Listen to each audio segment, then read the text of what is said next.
I'm not making you wait 6 minutes. Don't worry. All right.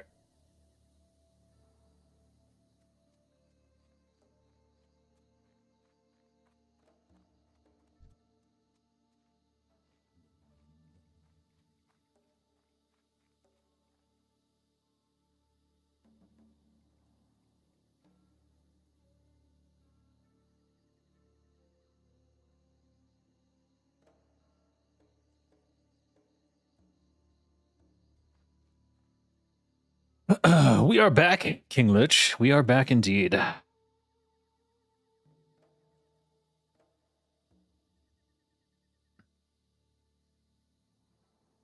But this is Cappy WoW, so bear that in mind. Some people don't want to stream it. Some people don't want to talk about it. Some people are still grieving Turtle WoW, so they're not hearing this. They don't want to be here.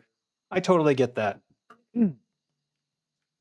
And I agree with a lot of them. I 100% understand where they're coming from. And I have my feelings are in solidarity with those people. Enjoying your under the radar TBC server who could possibly do vanilla WoW better than Turtle. Well, this is their work. This is Turtle WoW's work. This is the Cappy server. So, okay. Let me start at the beginning then. When I came to Turtle WoW, it was to find my old work and to play it again.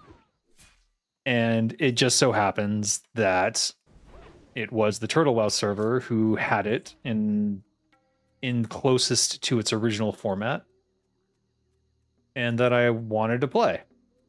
And I did some research, and there were some weird rumors surrounding the server. Oh, excuse me, I've been drinking soda on top of a coffee. But ultimately, they seemed, based on their store, based on people who had been playing for a while, I decided to go with Turtle WoW in terms of like feeling that nostalgia and playing my old quests. At a bare minimum, not giving money to Blizzard, who abandoned shit and just discarded my work like trash, and treated me like trash when I worked there. I wasn't interested in playing their version of Classic, which at the time I wasn't even aware of, to be honest. As far as I was concerned, they took down Nostalrius for no reason. But either way, I came to Turtle WoW and I played, and I experienced my old work in their game. Turtle WoW is now in the same position that I was, but the wounds are fresh. The wounds are fresh. You've been meaning to ask, no one knows where the female orc dance comes from. Did they base it off the graveyard dance from Return of the Living Dead? It seems really familiar. I'd have to see it to know what you mean. You know what, though? I can just make a female orc right. Yeah, why not? Let's make a female orc right now, and I'll check it out. So, the wounds are fresh for the Turtle WoW devs, and I understand that. But something that they may not see yet, but they will in the future, I'm sure they'll come around to this. Once you go through that grieving process, as I did 22 years ago,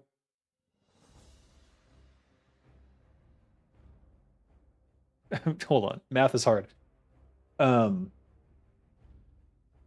As I did a long time ago, I am an old man.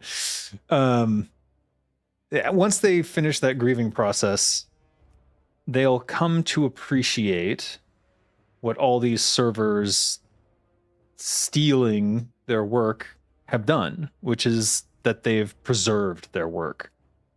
And hopefully, no matter what else happens, it will remain preserved forevermore. Because there's nothing worse than losing your work and never being able to see it again.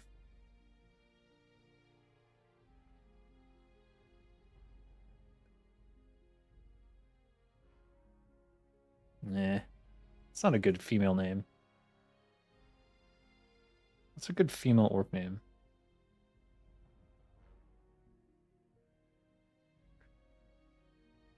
Olarka? No. It sounds Swedish.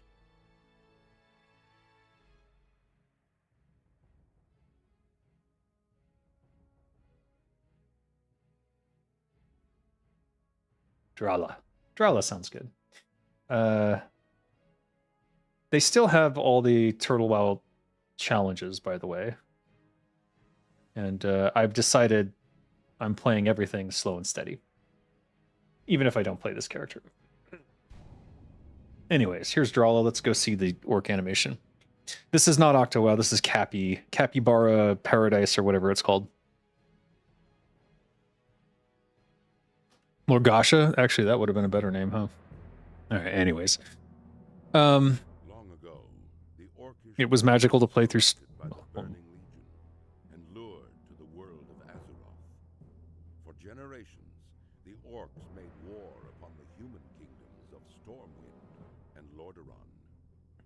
Though the Horde was ultimately defeated, a visionary young war chief named Thrall rose to lead his people in their darkest hour. Under Thrall's rule, the orcs freed themselves from the chains of demonic corruption and embraced their shamanistic heritage. After years of wandering, the orcs founded their own kingdom in the harsh wastelands of Durotar.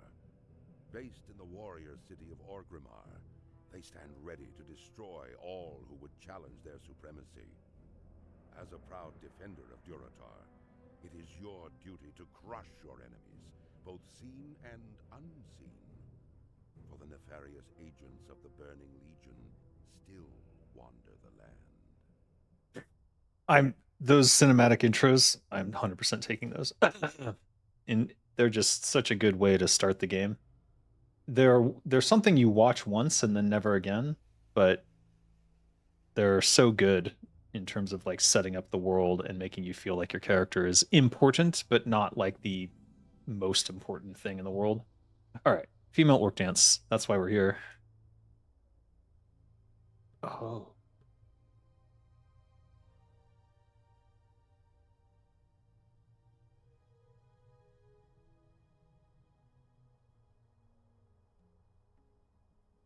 Ah, the pop. The booty pop. Shoot, what is this from? It's not Shakira, is it? I feel like it's Beyonce or Shakira. Hold on.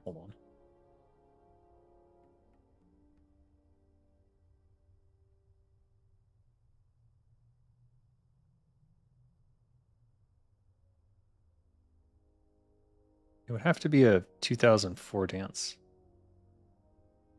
It's like the first twerk. Like before twerking became obnoxious.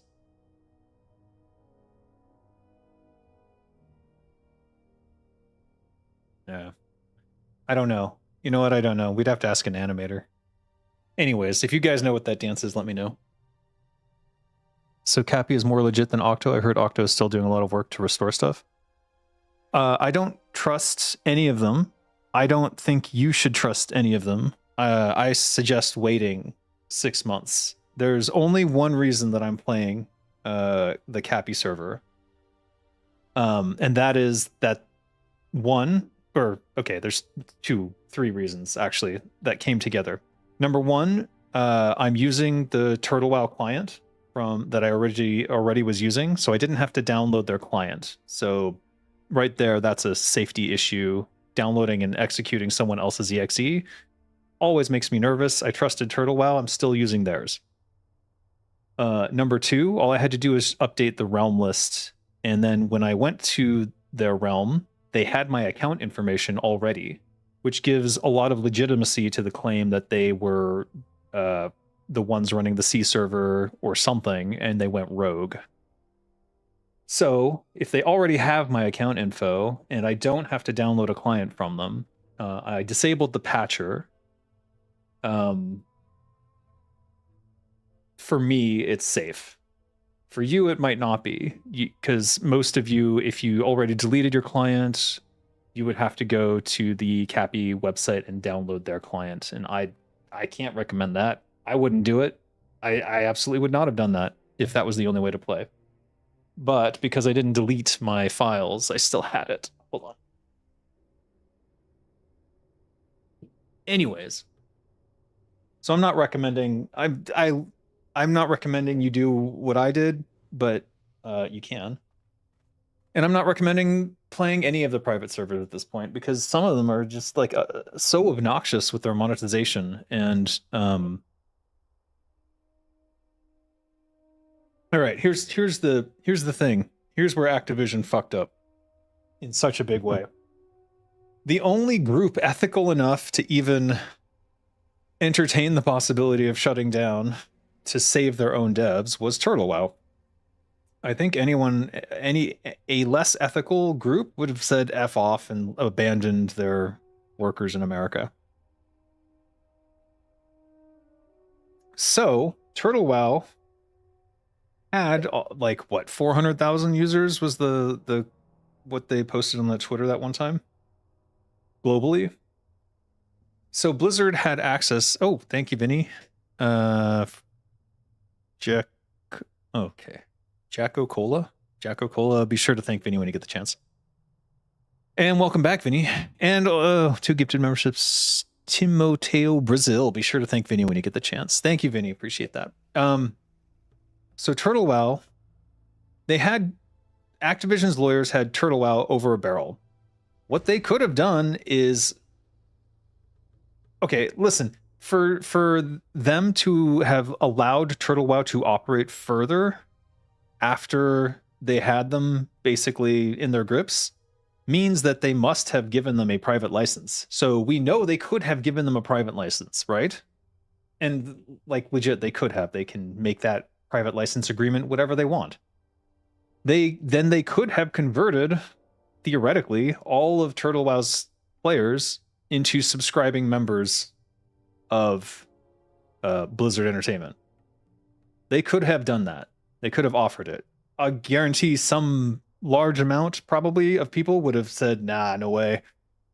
Would have left TWOW. But they had that opportunity to get some percentage of them, maybe 50%.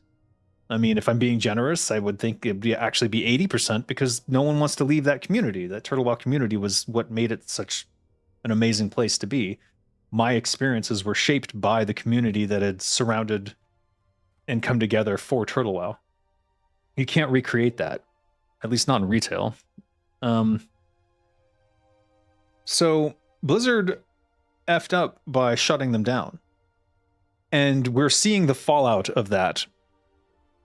Some people would absolutely jump that offer. Yeah, because it would make the server legitimate, and you know your information would be preserved going forward forevermore.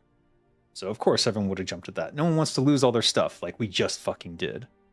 Instead, Blizzard, well, Activision, it seems, chose the warpath of destroying these 8 years of community building and goodwill that TWOW had earned, and rightfully so, through being good wardens of the classic experience, of the classic plus experience, I guess you would have to say now. And by destroying that, now all of these splinter groups have formed, some of them through nefarious means of like packet sniffing or whatever they're doing on Octo, or in the case of Cappy, C server people going rogue and doing whatever it takes to make it stay up. And they do have 118.1, so we know that it's there's some truth to whatever they were saying in terms of being former developers. And now all these splinter factions are forming. A lot of people went to Epoch, though, you know, anything with Ascension WoW is a little shady for me. I mean, all of them are shady, so it's just your degree of shadiness that you're willing to accept. This is Cappy, the Capybara server. This is on Southeast Asia. Most of you probably don't want to play on the Southeast Asia server, but I don't know if you knew this. But I'm in Thailand, so I'm in Southeast Asia. My ping is great here. It's better than it was on Nordinar. I originally wanted to play on the C server long term, but someone convinced me to play on Nordinar with all the English speaking people. And look, I can't even read text. All the text is in Chinese. I can't read Chinese. Someone invited me to a guild, and I was like, "Oh, hi there. I can't speak Chinese," and they're like, "Get out." I'm like, "All right, it's fair enough. I'm the minority here, so I accept that." But I think I'll find some Australian people to play with in the near future, so we'll see what happens there. Either way, I've missed a lot of questions. I'll scroll up in a minute. Do you think that would be a smart business move for Blizzard, licensing out the WoW IP so private groups can run their versions of WoW? Seems like a smart move that Valve would pull. It's 100% the smartest move they could have done, because Blizzard doesn't know what people want, and they haven't known for like a decade. They don't understand their player base because they're not a company that is formed of gamers who love doing cool shit. Like, they're not that company anymore. They're something else entirely. I don't know what exactly. They've got double executive layers forcing them to do things they probably don't want to do. So maybe there is some group of gamers within who are still trying to hold the fire, but we don't see them. And even when they might potentially succeed, those victories are snatched out of their grasp by executives forcing monetization that they don't want. Or at least I presume that's what's going on. I have no insider information on what's going on at Blizzard anymore. I didn't answer the question about the dance, but you know. All right, let me scroll up a bit. What did I miss? What's going to happen is that nearly all of this is going to go underground as usual, 100%. And that's already what we're seeing.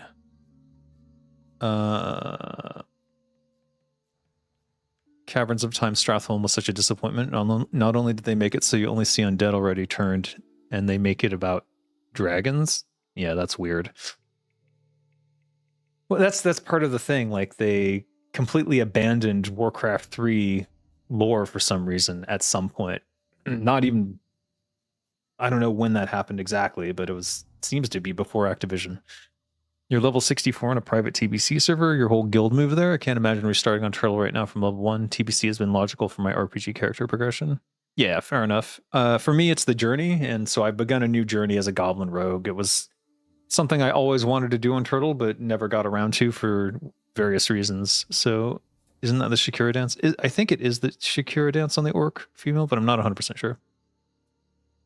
Wait for the smoke to clear before trying Kappa. Yeah, that's probably the best. Makes you think of the Return of the Living Dead for the dance? Yeah, okay, got it. Turtle is sitting in my recycle bin now. I only saved account WTF folder and interface. Aha. So ping is 60 milliseconds for me, but I am in Thailand, so bear that in mind. If you're in Europe, I imagine you'll get the 200 ping that I was getting the entire time I played on Nordinar. So keep that in mind. You'd say close to 2 decades, personally, in terms of like Blizzard not protecting the Warcraft 3 lore. Yeah, it's a lot of Blizzard's history is abandoning the previous lore every time they made a new game. But whatever the case may be, it doesn't, I don't want to say it doesn't matter, because it does. But they are not the stewards of their own games, and they are unable to make new games. That's what we've seen. And by the way, I don't know how many people are interested in this sort of thing, but because of... Jesus, I am dying here. What's going on?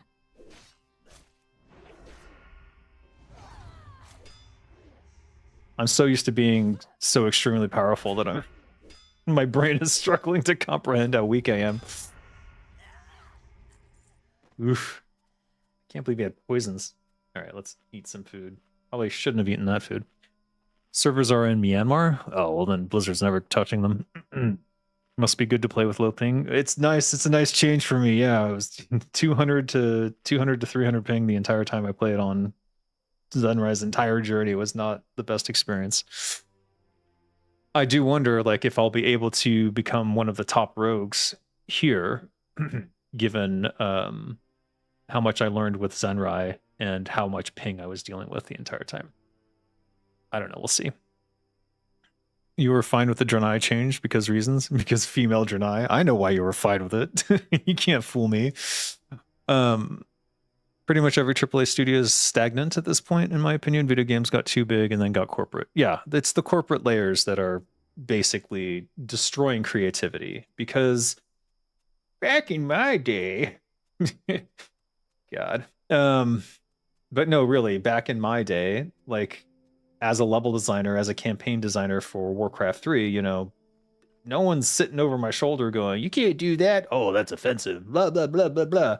There was one instance of that, one the entire time.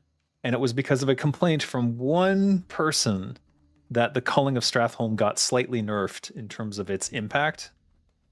And I still hate that to this day that was forced upon me to make that change. Nevertheless, it happened. So I can't say it never happened. It did. But at least it was thoroughly, for the most part, I was left to do whatever I thought was best for my campaign missions. And I would get feedback and address it in whatever fashion I determined was good.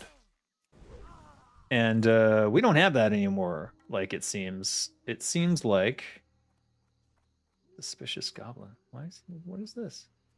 I don't remember this. Grisby's corpse. Hello. If you value your life, you'd better not stick your nose into the business of others. Okie dokie. Fair enough. Yeah. You just got here. What's the TLDR of the title? So right. I didn't actually finish my point, I suppose. When I say Hail Hydra, by striking down TWOW, which was the best opportunity for Blizzard to have everyone from TWOW sort of come on board and to earn the goodwill of like the 400,000 people who played on TWOW. I'm just using that number because that's what I saw in the Twitter post. So they didn't do that, and instead they effed over 400,000 people who could have potentially been players and who are now even more in the F Blizzard camp. And as a result, multiple servers are now springing up using TWOW's people grieving for TWOW, exploiting that to create their own servers. There's two so far, and there's another one on the horizon. So that's 3 whole new communities of FU Blizzard forever popping up. Plus all the people who could have potentially gone, I guess I'll pay a sub as long as I get to keep my community and TWOW and all my stuff here. And that money would have gone to Blizzard.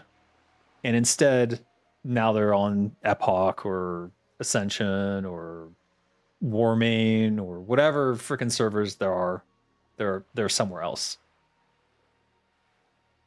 So I cannot emphasize enough what a colossal, stupid move taking down TWOW was. And so when I say Hail Hydra, that's what I'm talking about. You cut down 1 private server and 3 more pop up.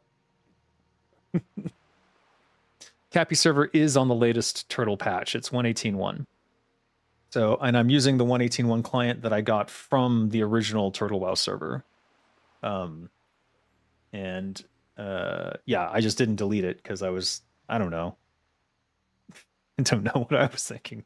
But I didn't delete it. I left it. And I'm now able to play with that client on the Cappy server, which gives a lot of credence to the claim that they are former devs.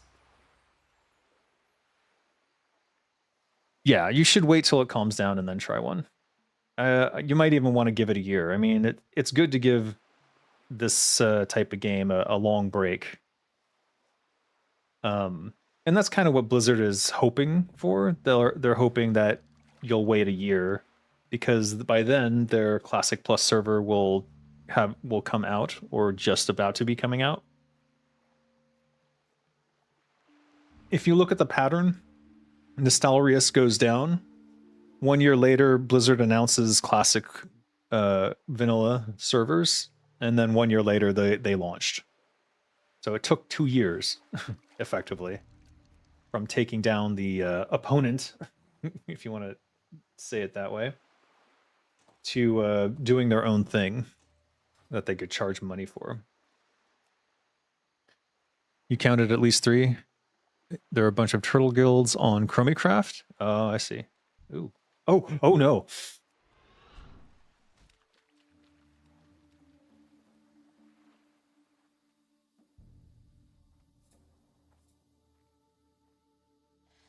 Oh god, why is he so fast? It's like he smells blood in the water. He's like, can eat that goblin. Nom, nom, nom, nom.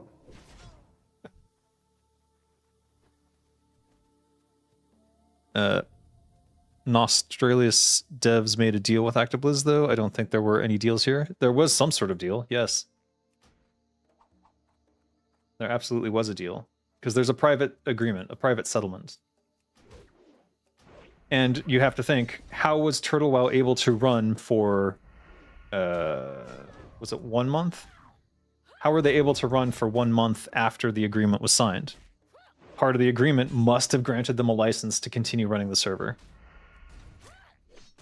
That's the only way that happens legally. So you have to think about, oh, so they could have granted them a license the entire time. Just fucking grant them the license.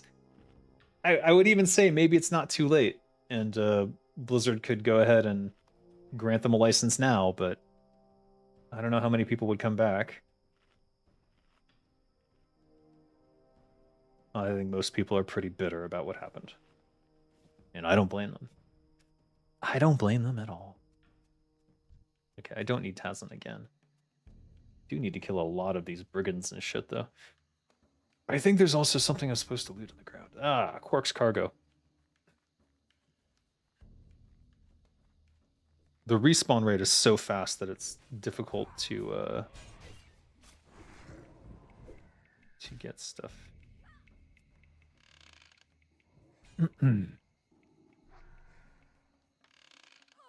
20 tobacco crates.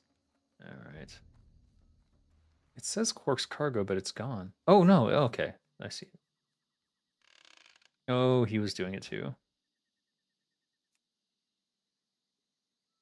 At least this one's instant respawn, it seems.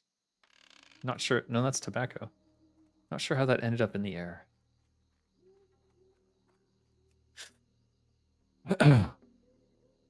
You're never playing Blizz even if they released a plus server because of how they handled bots and moderation in Classic. It's not worth the money. Humiliation ritual. It is a bit of humiliation, isn't it? I don't like. I have to sort of consider that it's probably not Blizzard itself that is making these choices. It appears to me to be Activision lawyers sort of controlling the situation and protecting Microsoft's IP on their behalf. But boy, oh boy, I can't imagine a dumber way to go about all this. Oh shit.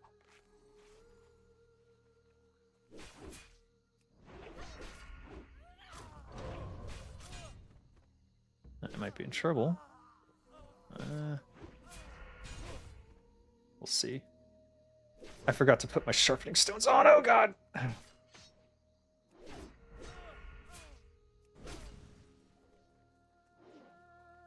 Dodge, dodge, miss, dodge. Jesus Christ. What the heck? All right, let's get my sharpening stones on before it's too late. When you played SOD, whoop, that's the wrong thing. When you played SOD last time, the amount of bots were ridiculous. Oh, yeah, I can't deal with bots. I have no interest in playing on a server overrun by bots.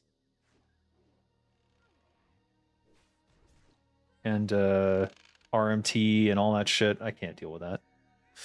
Not after I got to experience what TWOW was offering, which is like real GMs. Imagine, I'm imagining that they will use AI agents at some point to moderate everything. That seems to be the way things are going. Whoa. The auto moderator system is terrible. I played Season of Discovery in under a minute of creating my first character. I had a chat for bullshitting in World Chat. Oh my god. Yeah, that's what I'm saying. They're going to automate it all because they don't want to pay people. Because they don't want to pay people. They'd rather use a, you know, $5,000 a month AGI. And it would be 5,000 per AGI dealing with stuff because they're, I guess the trade-off is they're 24/7.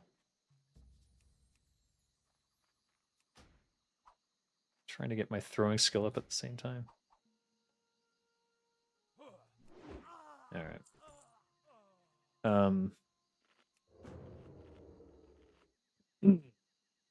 You recommend Crusader Storm if you want a nice TBC server, but of course it's TBC, not Turtle. Having a good time there, though they've been very accommodating to X-Turtles. Well, that's nice of them.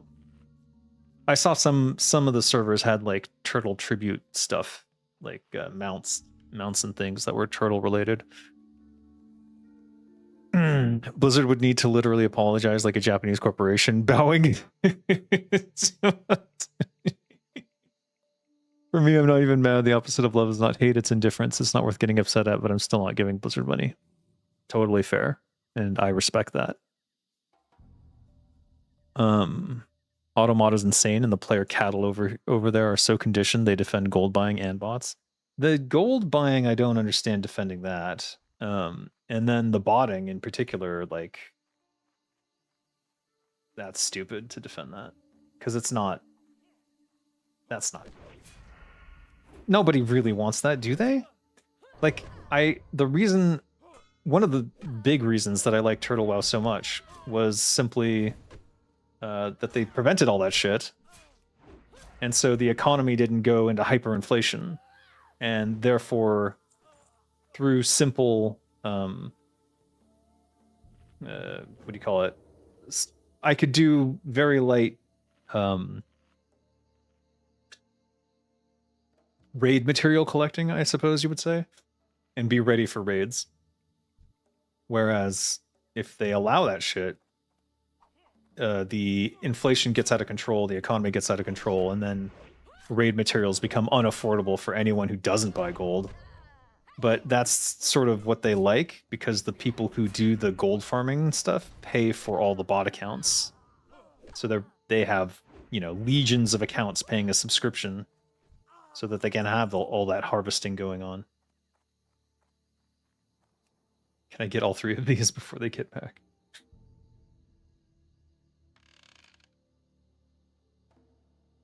Can't believe you need 20. 20 is a little excessive, I think. Granted, they are dropping them down like crazy, but still. Oh, shit. Oh, I am hosed. Thankfully, I'm a rogue. I've heard graphic designers, for example, people who would make a promo poster or flyer for an event, that job position of a graphic designer is 90% decline due to AI. Yeah, I could see that. I mean, one of the great things about Turtle WoW is that they did not use AI for pretty much anything.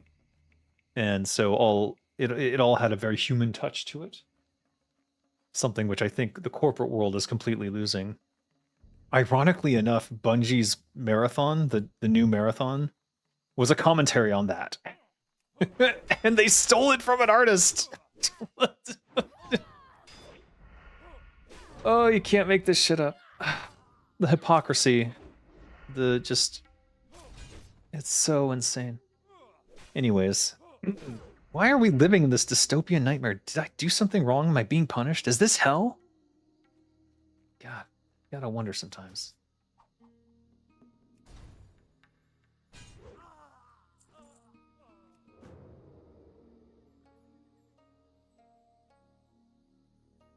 What's my wife doing? Ugh. I am playing on the Cappy server, Capybara. And I'm only playing on it because I was able to use my old client for TWOW. I didn't have to download theirs. So just, I'm not recommending it. Be cautious with any of these private servers. You have to know that you can trust them. I don't yet. But since I don't have to download their client and I just had to change my server list, and they had my old account information, it seemed safe enough as long as I disabled the patcher, which I did. So if they do patch and update, I'll probably stop playing until I understand the whole situation better. But for now, there were some things that I wanted to do and see that I didn't get to do. I wanted to play the game in slow and steady with survival, and now I get to do that.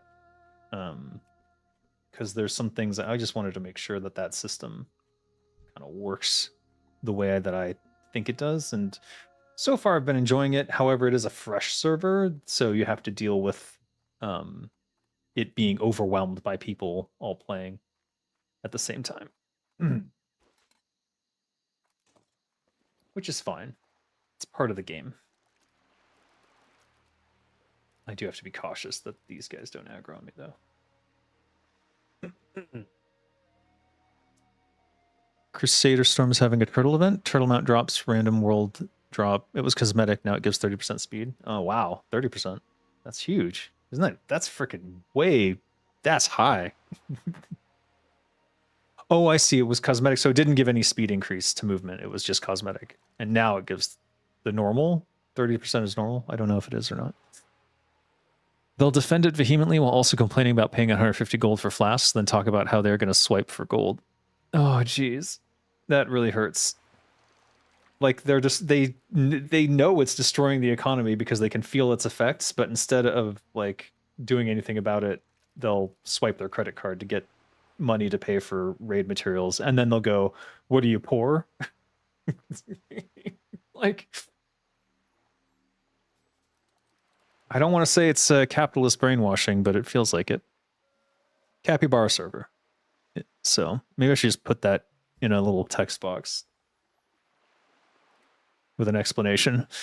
For me, it's time to move on to a new chapter. There's no way modern day Blizz will recreate what Turtle WoW was. No, they will not, even if they do release their own Classic Plus. 100% agreed. It's more about the community than anything else. But the work that the Turtle WoW devs put in was very, very good. Very much in line with the original Classic vision, especially the newest areas. I can't wait to get to Moonwhisper Coast and experience that at the proper level.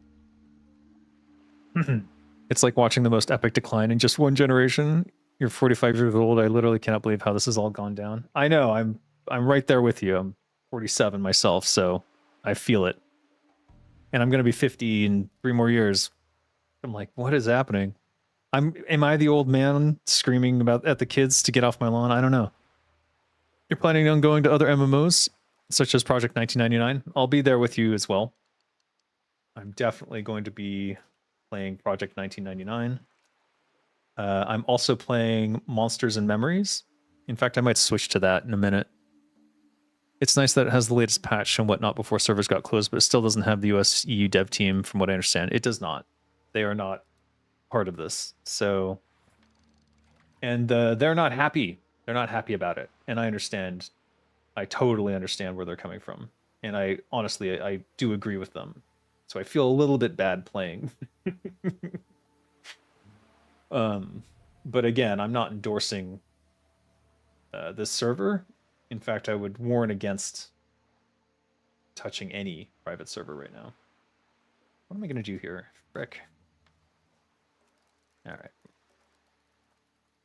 I need to just sell stuff. What am I doing? All right. Did I complete a quest? Gromesh? Okay. Shattered Hand, Kiltazan, Therzok, and Shadow, Apothecarium, and Undercity. Alright, let's port. Let's go back to Orgrimmar. Turn these in. Blizzard invited 10 content creators for weeks to Blizzard headquarters to get help on how to do Classic Plus. Very, very recently, they invited people over. How do they not have this figured out? Because they don't... Season of Discovery was literally them admitting they have no idea what they're doing. They were like, we don't know what we're doing, so we're going to try everything, and we'll see what sticks. And then for whatever reason, either they didn't, like, take note, or they didn't understand the results. And so now they're sort of flailing about. But I promise you, whatever the case with inviting streamers over, we don't know what they saw, and they won't talk about it because they don't want to get sued into oblivion, because that's sort of Blizzard's standard operating procedures, to sue people into oblivion. We don't know what they're doing. We don't know what their Classic Plus will look like. All the rumors have been wildly optimistic, in my opinion. I have little faith, but you know what? If it's good, it's good, and I hope that it's a positive experience for whoever does end up playing it. It won't be me. Again, unless Blizzard drops like a shit ton of money on my lap and is like, hey, and I'll be like, oh, right, sure, why not? But that's not going to happen, so. Oh. I'm live. What's up?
All right. Just had to talk to my wife about something. What is my background? What background?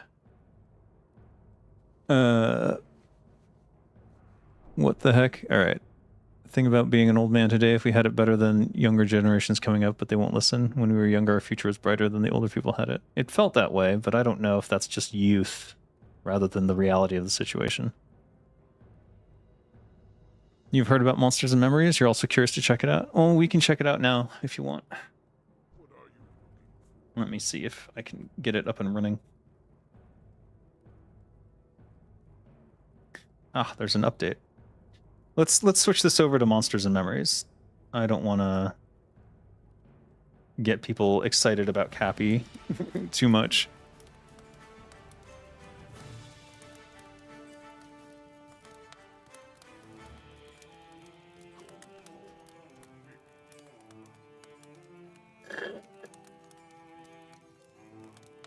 But I am playing Cappy. Pantheon Rise of the Fallen sucked. I put in over 4,000 hours on Steam. Monsters and Memories is literally a remake of EQ1 first expansion. Why can't we get a new effing good RPG? It's crazy. I'll explain. I'll explain. All right, hold on. I got to make sure it's showing.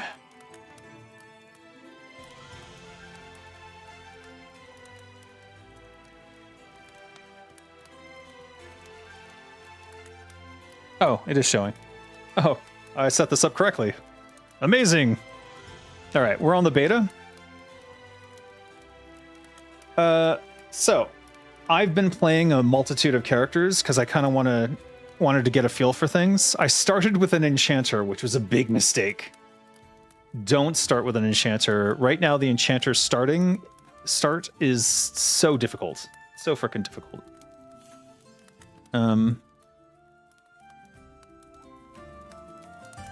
So let me see here. The music's a little bit loud in my ears. It's making it hard to think. What am I going to play? I'll show you my enchanter. We'll start there. She's level 3, I think, now. Oof. Leandra.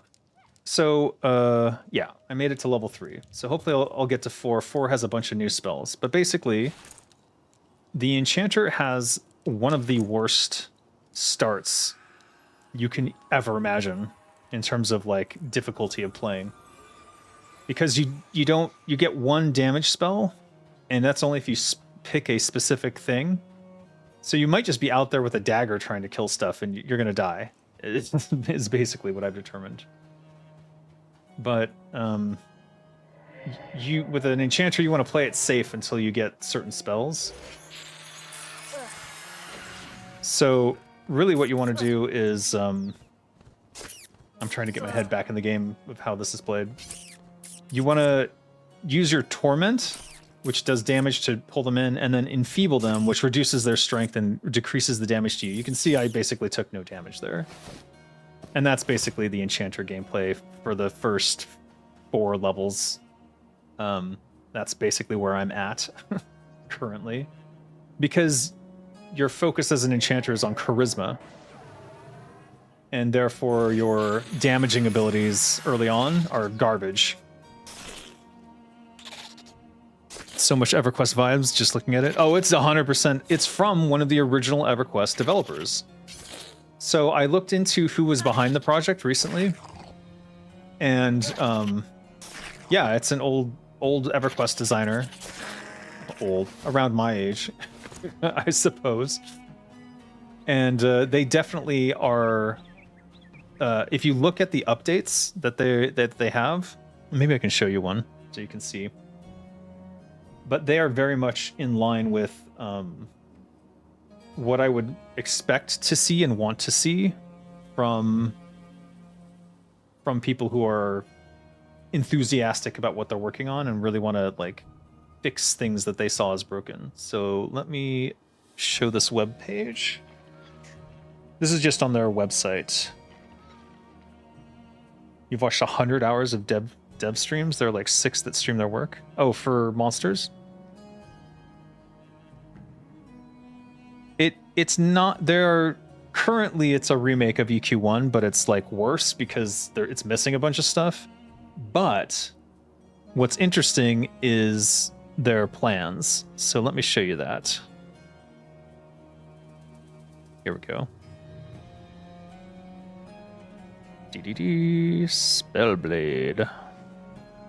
Oof. So this is sort of their overview of the Spellblade, which is one of the classes, one of their new classes.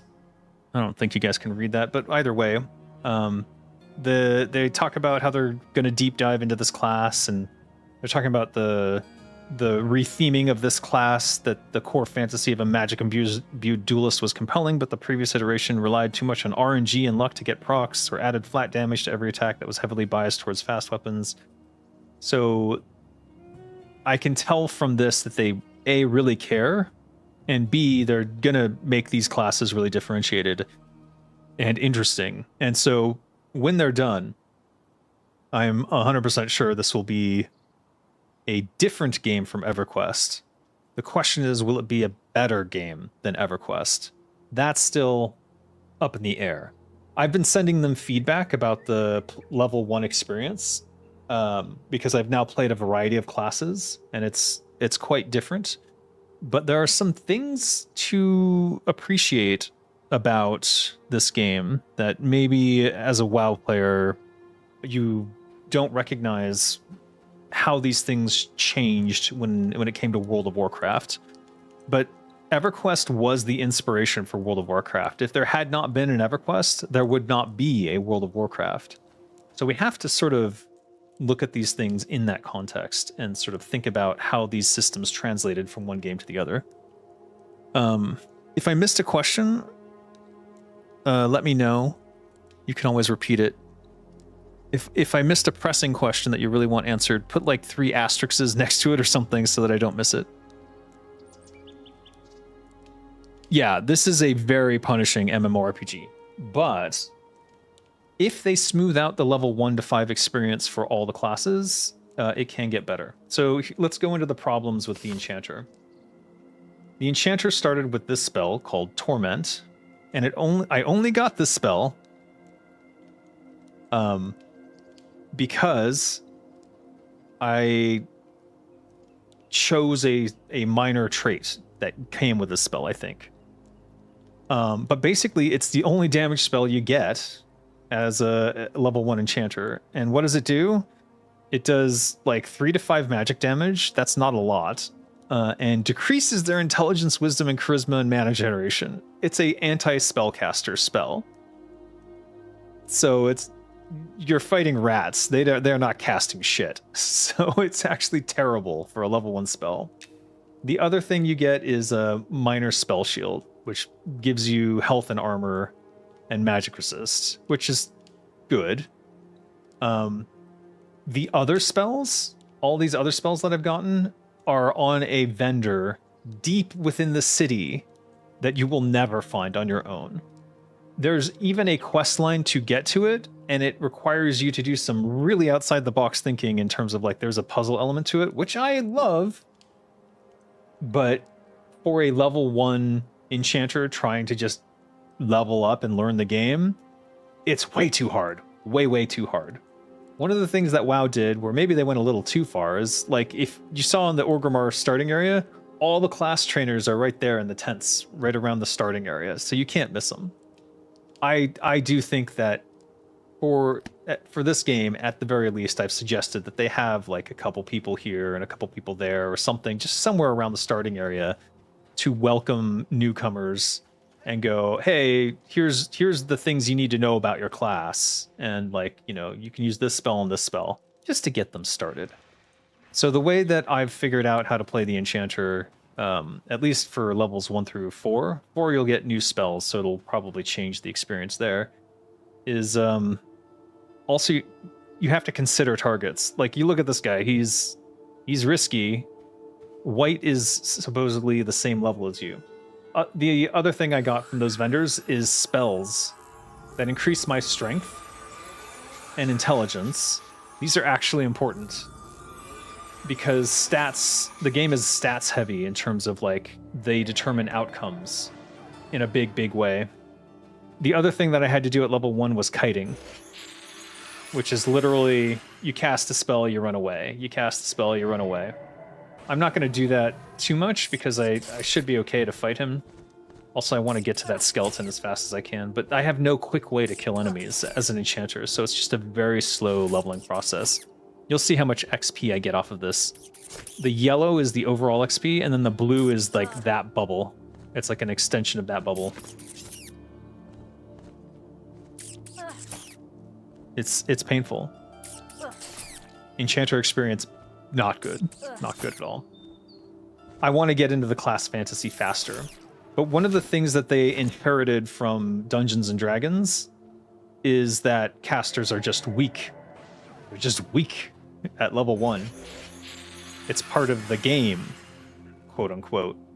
But it doesn't really work for an MMORPG like this, because if you can't get through level 1, you'll probably just quit the game.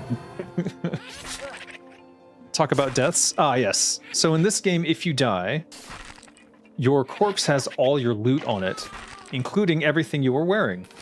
And you lose XP. And you go back to wherever you're bound.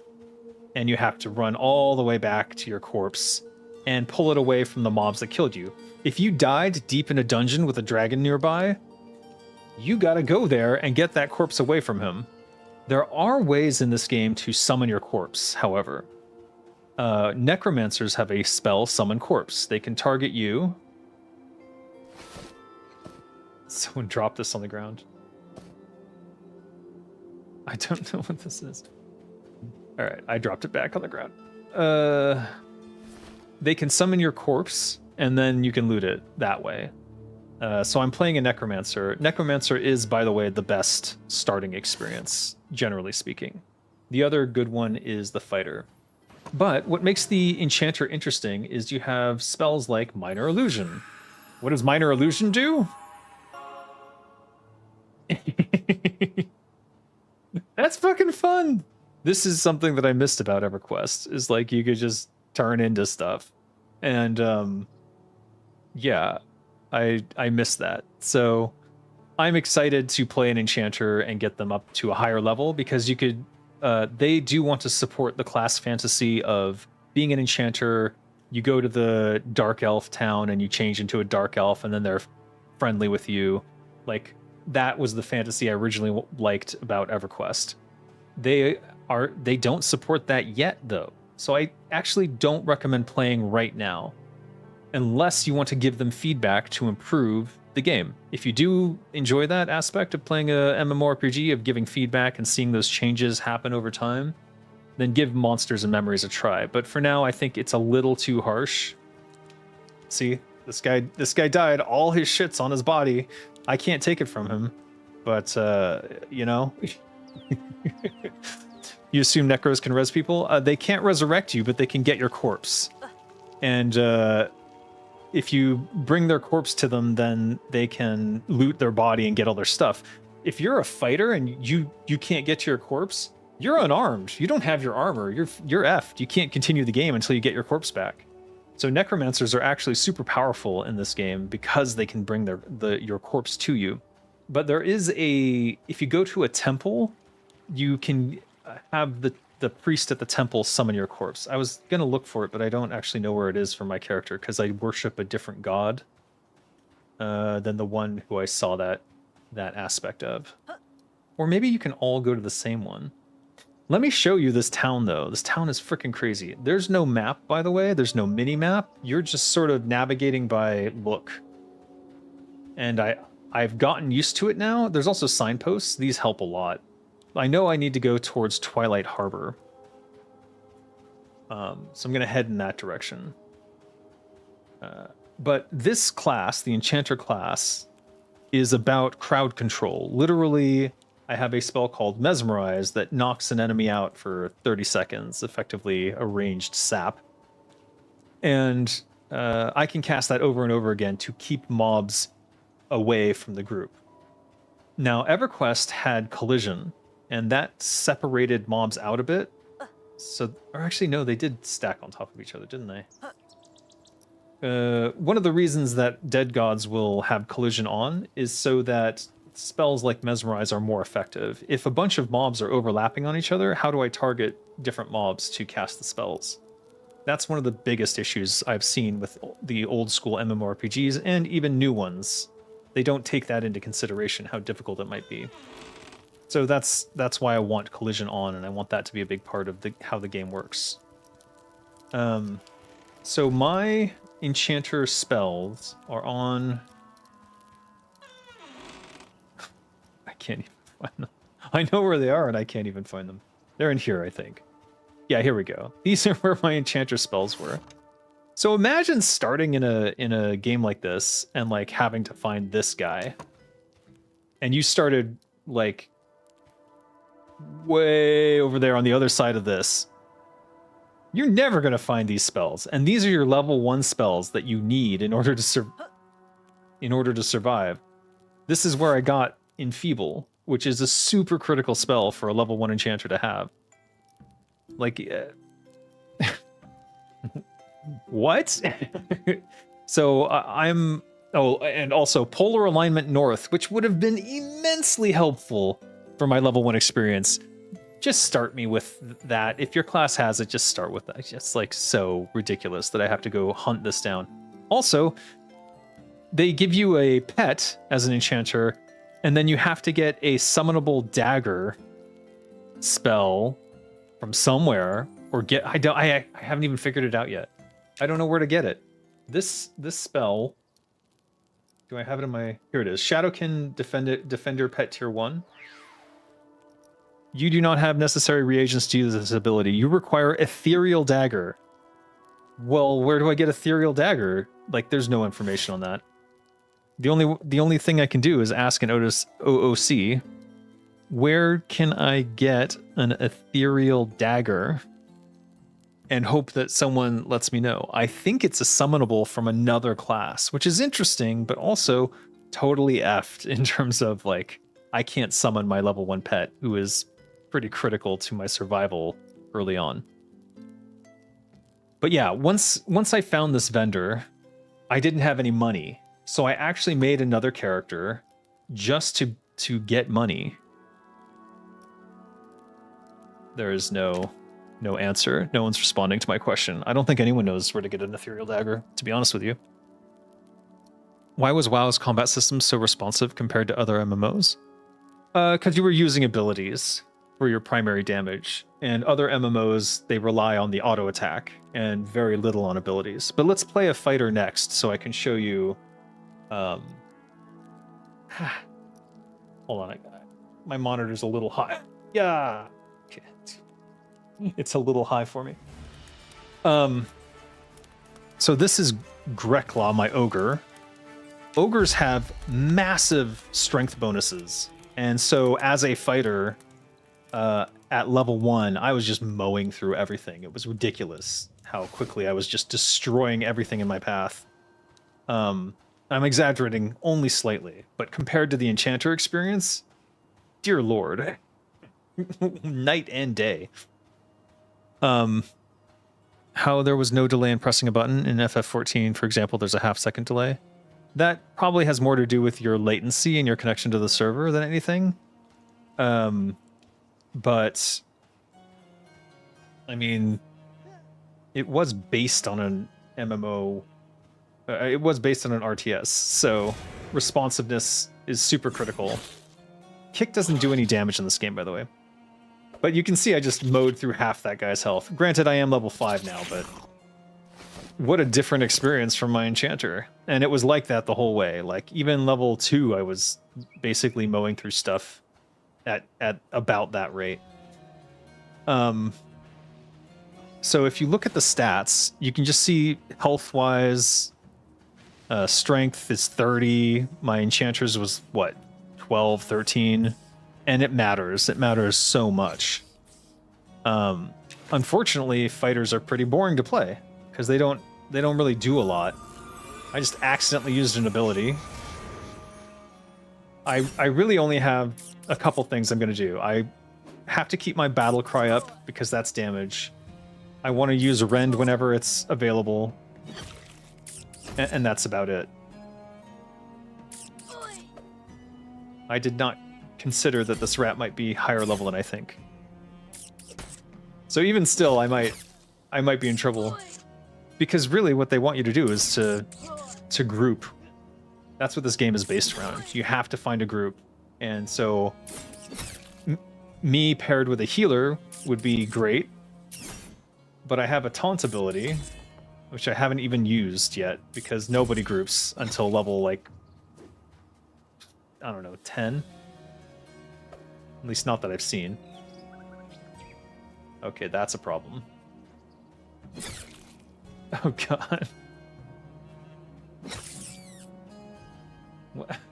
Okay, I can't loot that. Here's a skeleton. He is risky. We'll just charge him anyways.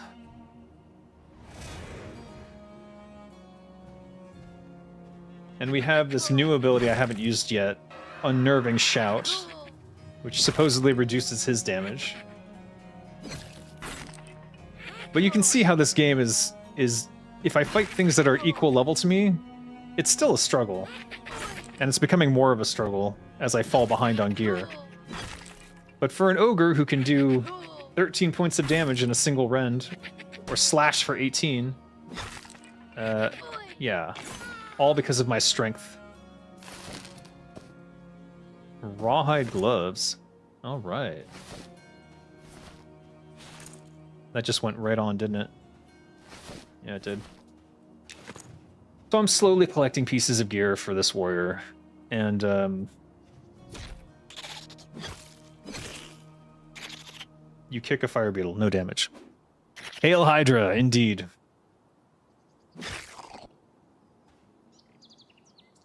So in terms of delay, I don't know.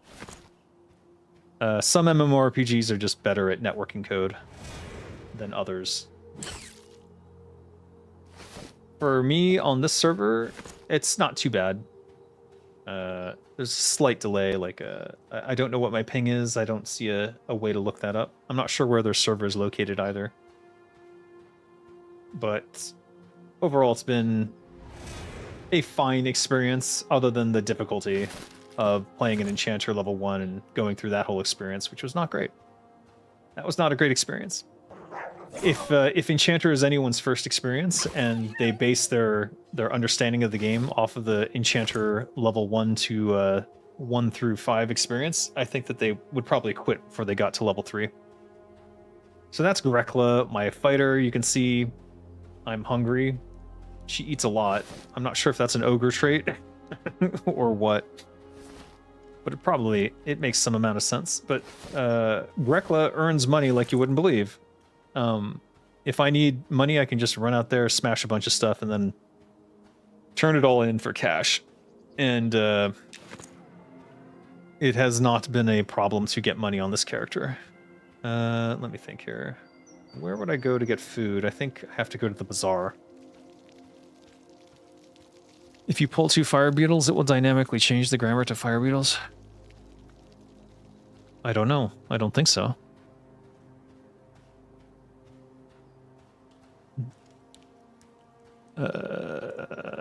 If you died in Molten Core, you'd res at Orgrimmar and run on foot at night. Can't see naked without abilities. Explain that, please. You'd res at Orgrimmar? No, you res at the graveyard outside. Or you're talking about an original WoW. Probably because they fucked up. Hi. So this town is huge. And difficult to navigate, even for me, having been running around here with like 4 different characters. We'll be going to the Necropolis next with my Necromancer. I think that's where I've parked her.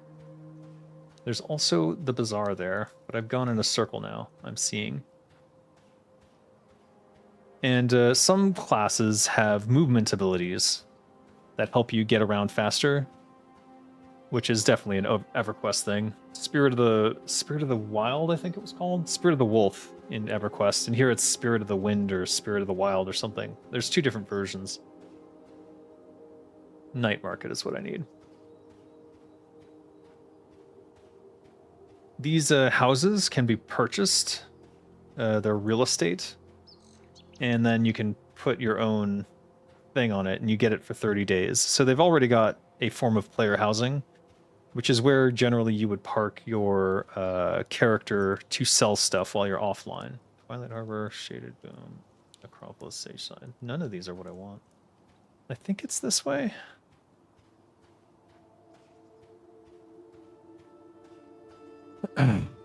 You still remember the first guy you saw on horse in WoW? Yeah, mounts are pretty underrated. There are mounts in this game as well, though I haven't seen anyone use one yet. It's certainly not as commonplace, but I see the vendors for them and how you would go about getting them. But it's too expensive for me for now. I'm trying to remember. The best thing about this game, though, is actually the skybox. When it turns night, you'll see what I'm saying. But even the sun, like, look at that bloom. Like, Jones Boutique.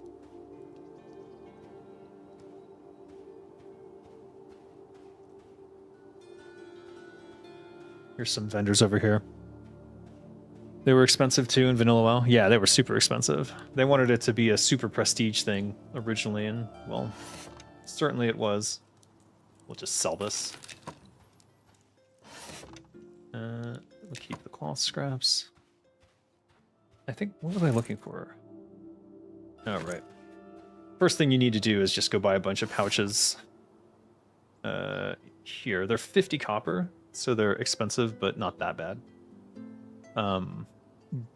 Backpacks and things cost a gold. The difference is that the backpack can hold like 2 more slots, and it can hold weapons and stuff. Actually, I don't know how many slots this backpack is.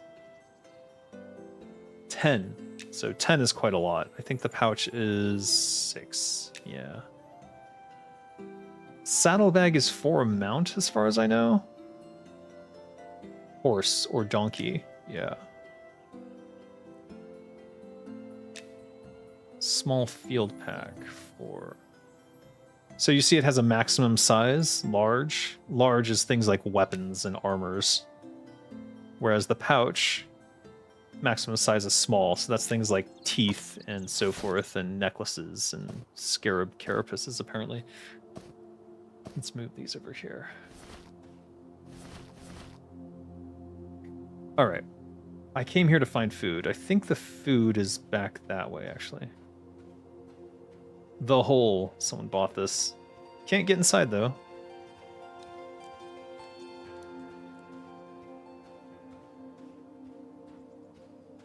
So one of the main issues that I have with the... Damn it, I keep accidentally using that ability. I've got a reflex of hitting Shift 1 from... WoW. All right, we need some food. He has some food. Ration, 6 copper. We'll get 10. 10 for 60. So your character does need to eat and drink. I still have 3 water skins. Maybe we can get more here. Flasks, huh? Alright, we'll get 10 of these. Let's move them. I actually don't know the ordering of which ones they drink first, so I'll put them in this order. Alright, we've got our food and water sorted. That'll last us quite a while. But they are a good money sink. Vanilla's jank was why it was fun. Part of it is the jank, but I call that boutique design.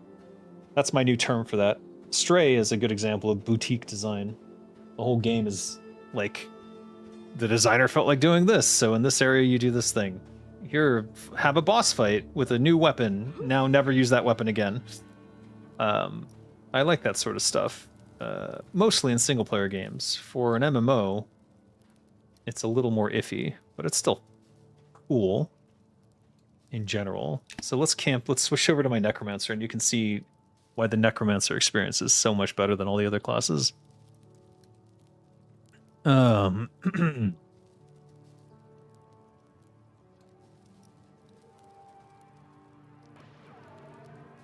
believe that's called vibing. No, that's different. And now it has a tainted meaning, so we're never saying vibe again.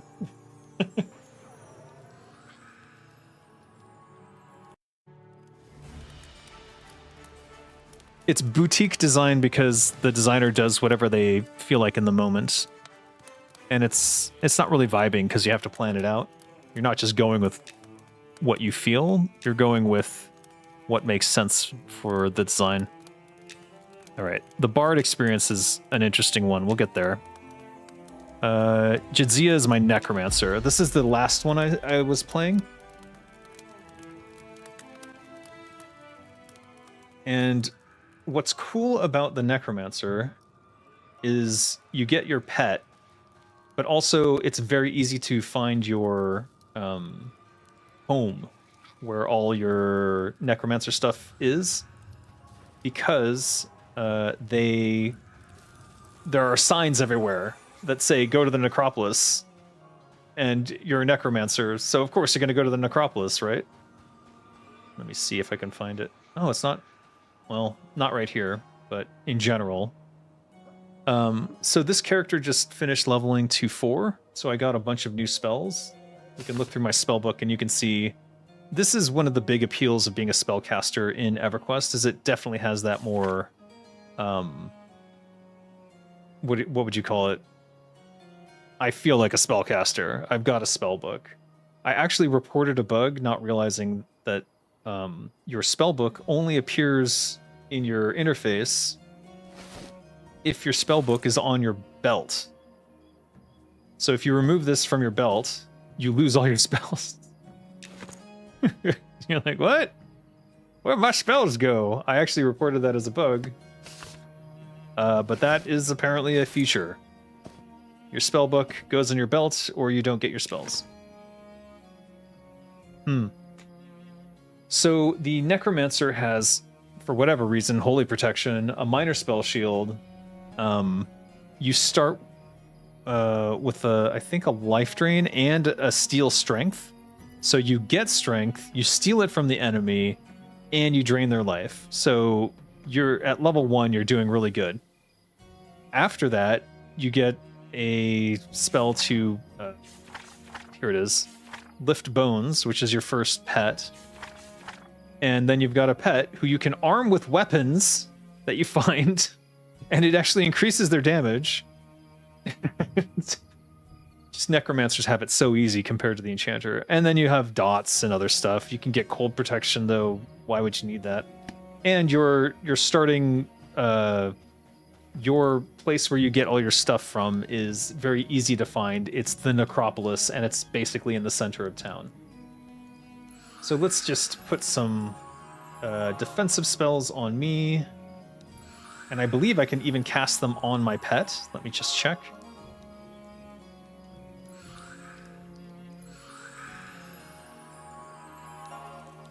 Yep. Can I cast this on him, or is it self only? That's self only.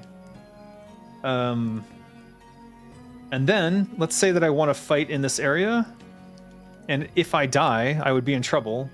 Just like in EverQuest, you can soulbind yourself. So I've just bound my soul to this area next to the guard, so I'm relatively safe. Okay. And then when I fight stuff, if I die here, I'll just appear here and I can go get my corpse very easily. You do have to be careful that you don't soulbind yourself like under a dragon spawn or something stupid, but generally speaking, yeah, you're going to be fine. Necromancers also, for whatever reason, can wield two-handed scythes, which is cool. That's some class fantasy stuff. Oh, my pet also has a taunt, by the way. And the two-handed scythe does a lot of damage. It does a lot of damage. So yeah, the difference is night and day between the Enchanter and the Necromancer in terms of like how easy your leveling experience is going to be. Fighter is also easy, but the Fighter kind of peters out, I would say, and becomes more difficult as you get up higher. Oh, I'm so crammed with stuff. I gotta sell this. Gotta get rid of this stuff. Though, as a Necromancer, you kind of always want to keep a couple weapons on you, so that if you lose your pet, you can resummon and give it new weapons. So, the other thing that Necromancers have is the Locate Corpse spell, which lets you find your corpse. It will face you in the direction of your corpse. So if you're having trouble finding it, you can get it. And later on, I think it's at level 8, but I'm not 100% sure. I can summon corpses, and that's where you make most of your money as a necromancer, is summoning the corpses of people who can't find their corpse. Or if their corpse is in a very bad spot, you can get it that way. But yeah, one thing I really like is that your pet stays with you, in terms of like, if I log out here, my pet will still be there. So we've seen this town. Let's go look at the other town. I'll go to my wood elf. Jedzia, like the Dax? Yes. But if you want the easiest experience, so far it has definitely been the Necromancer. There was a little bit of hurriness initially, simply because of the level 1 experience is still a crapshoot for any character, even the fighter. But the Ogre fighter was the easiest by far. And then the Necromancer was the easiest to get to level 2. And then once I found my Necropolis and got my new spells, it was a breeze. Level 3 and 4 were so easy. This is a bard, a wood elf bard. So the wood elves have their own town. So that starting area is currently available. There's only 3 starting areas that are currently available, or maybe it's only 2, and the third one is the deep, and it's not quite ready yet. And yeah, I guess it's not ready because they don't have ultravision in the game yet. But yeah, look, I'm in a wood elf city high up in the trees. Like I've always loved that about EverQuest. I wish one of the things that WoW lacked was more verticality elements, though I guess Thunder Bluff is effectively the same thing. But Turtle WoW was doing a really good job with the new dungeons and new raids with the verticality and this sort of thing where you can see very, very far away. I guess these are fireflies. So this character, I was kind of like just doing a quest. I'm still level 1. But the bard is interesting because you get these spells are musical spells. You can cast them while moving. It's the same as the EverQuest bard, if you remember that. I played an EverQuest bard for a long time. They basically have spell weaving, where you want to cast one song and then you switch it into another song, and you can weave between the spells. This place is an ocean nightmare. Where's the guard railing? Right? Look, they have the ability to do guard railing. Like, that prevents me from, like, getting hosed. But not here. Whee! And you will die. And then you will have to go find your corpse. It is not a pleasant experience for that to happen.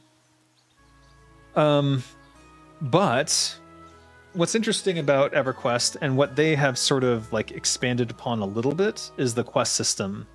They have more quests than EverQuest did in general, and I think they're going to layer more in. But you really have to read through all the text and kind of know what you were doing. I've already lost track of everything all these characters were doing. I think that this quest system is too archaic for the modern generation. And while I appreciate that some people want to just read through all this to sort of figure out what was going on before, no, I ain't got time for that. Or maybe I do, and I will, but most people don't. So just the journal in general needs to be done in such a way that I can easily track where I was in a quest, rather than just every conversation I've ever had with them, because every time I walk up to a guy and hail them again, that becomes part of the conversation. So you'll see in here,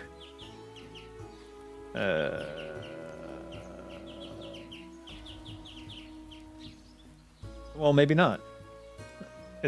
It's just the original hail. Did I only talk to him once? All right, I don't even remember what I was doing. Let's look through my inventory. Maybe I can figure it out that way. I was fishing.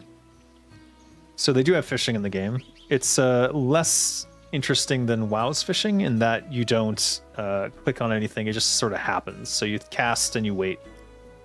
And that's it. Oh, I was getting these tickets. Skybranch, Pineweld, Tangleroot. Oh, right. And they have light sources. So at night, if you go out into the darkness, you'll be blind without these. So bear that in mind. They do burn out, and then you have to get another light source, so that's also a thing. Where was I in this quest? Will I be able to figure it out?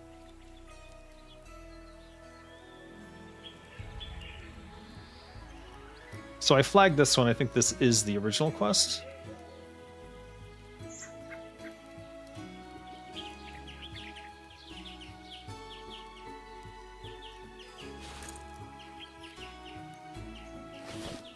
Okay. Pineweld, Tangleroot, and Skybranch. Cercel? See, this is another issue. They give me... I don't know. They have first and last names. So is it Cercel Tangleroot? Cercel Pineweld? Cercel Skybranch? I don't know. What? Yo. All right. Their quests need to be revamped in a very significant way. And it could just be the way that they do the text. If you have a character, an NPC that is important, you need to mention them by first and last name almost in every situation. Or just pick one, first or last, and just use that. Because otherwise I'm never going to be able to figure this out. Unfortunately, I just don't remember what I was doing. So let's just go down and fight some monsters for a bit, and you can see what that experience is like. This character has a forage skill, which I think you can use when you're down in the forest below. Actually, maybe you can forage anywhere. Oh, yeah, I just foraged up some carrots out of nowhere. Apparently, they just leave carrots around on their... Let's make sure I'm eating these carrots rather than the fish, which I want to cook these fish because I think there is a cooking skill, so that might be important. All right, so this is an elevator. I think it'll work if I... Yeah.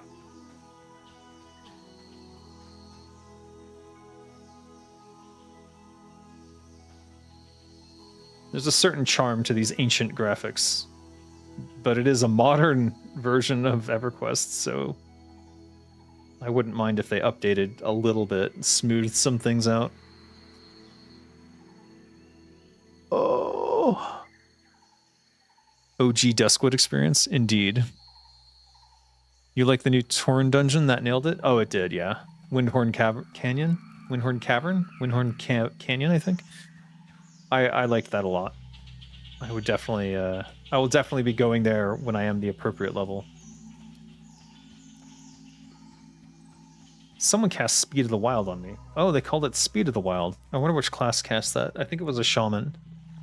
Or maybe it was a druid. It must have been a druid. So we'll just look for an easy to kill enemy in theory. Let me make sure I've got a weapon. Right, trainee's sword. And as I recall, yeah, screaming vocalization. So I already have my damage ability. And this should be even level. So let's try.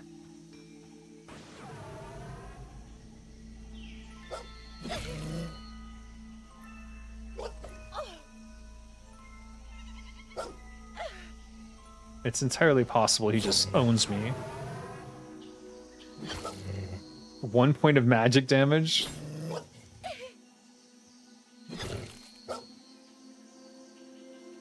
I only have one song, so I don't have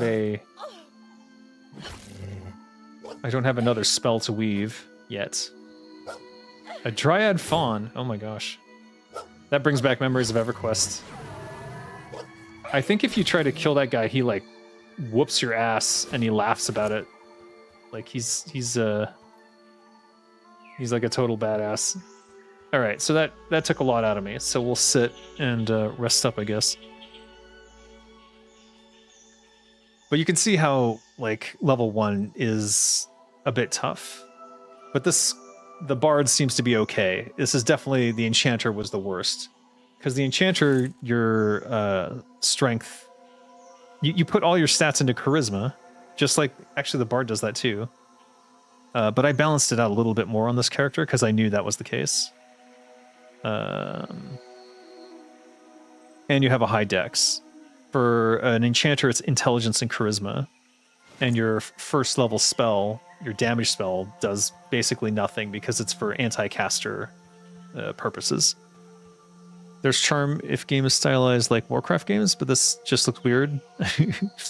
I don't mean to look cartoonish like Warcraft, but in general, I think it's just a little too dated by modern standards.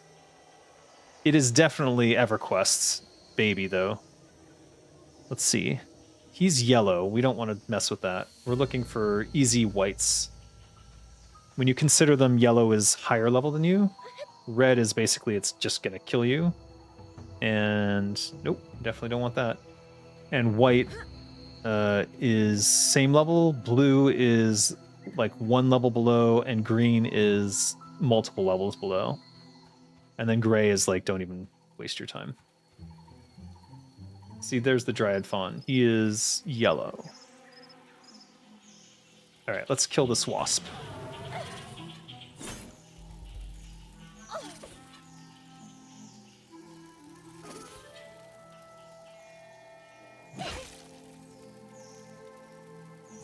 I think that wasp drone has more polygons than I do.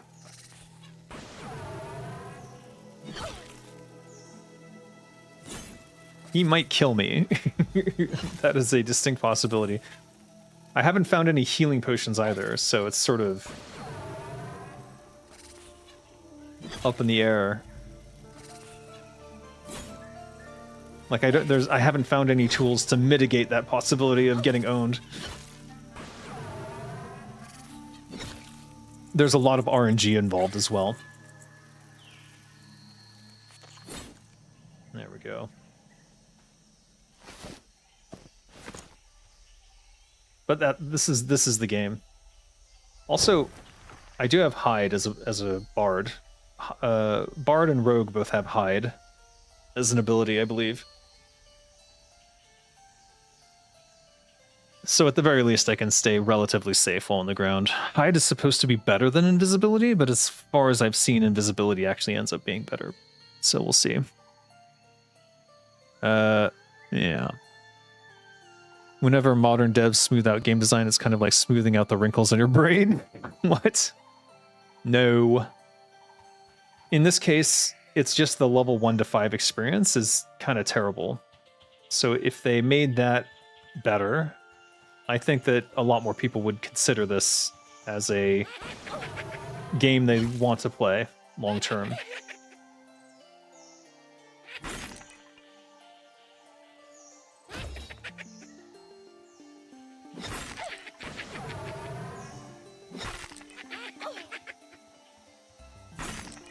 But there's a lot of charm to the spells and the utility, and that's somewhat lacking in World of Warcraft. All the utility comes from toys and things you find and items, whereas this game, the classes have some of that utility and charm built into them. World of Warcraft has a little bit of it left over, like the mage being able to teleport places, and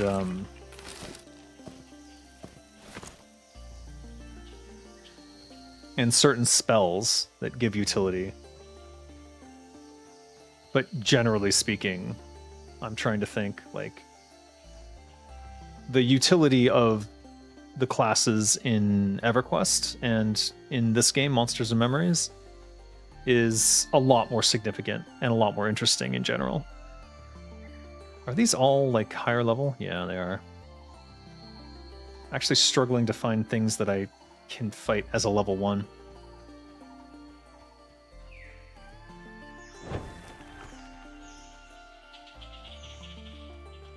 Alright, this should be fine. Though I should have waited till I was full health. Whatever. If I die, you'll get to see the corpse run. Caplands. No, this is Monsters and Memories. It is definitely heavily EverQuest influenced. So if you fondly remember EverQuest, you can come here and get your ass kicked by level 1. By being level 1 and get reminded of why World of Warcraft changed so much. What? Yeah, this guy would absolutely murder me, so... Interesting, he's just flying around the newbie zone. Yeesh. Let's see. No, wasp? Let's kill the wasp. But this is the quintessential, like, alright, you're level 1, go kill some rats. Go kill some bugs. It's the thing we all joked about when we were working on World of Warcraft. And for the most part, we kept that element, but it was more pigs. Pigs and spiders. Oh, they team up. I was not aware they team up. We very well might die here. So now we have to get to a guard. Thankfully, I have Spirit of the Wild. Is that Dryad Fawn also following me?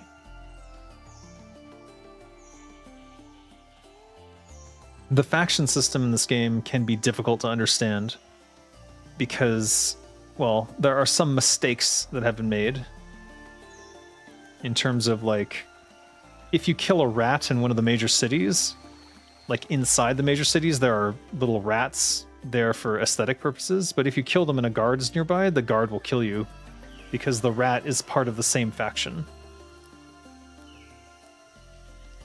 We'll sit here and wait. The only way to escape a mob is to zone. And so one of the archaic things about this game that I don't like, that WoW resolved, was that generally speaking, you don't zone into another location unless you're teleporting or going into a dungeon. Here there are boundaries where if you cross the boundary, you will zone into another area. Yeah. This is the only way to save yourself if you get waylaid by monsters that are destroying your rear end.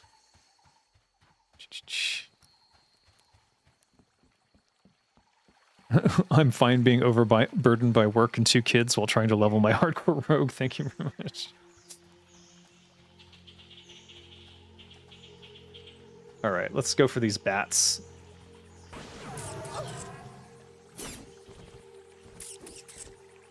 So hopefully I'll level to 2, but you can see, I'll keep this up so you can see how slow the leveling process is.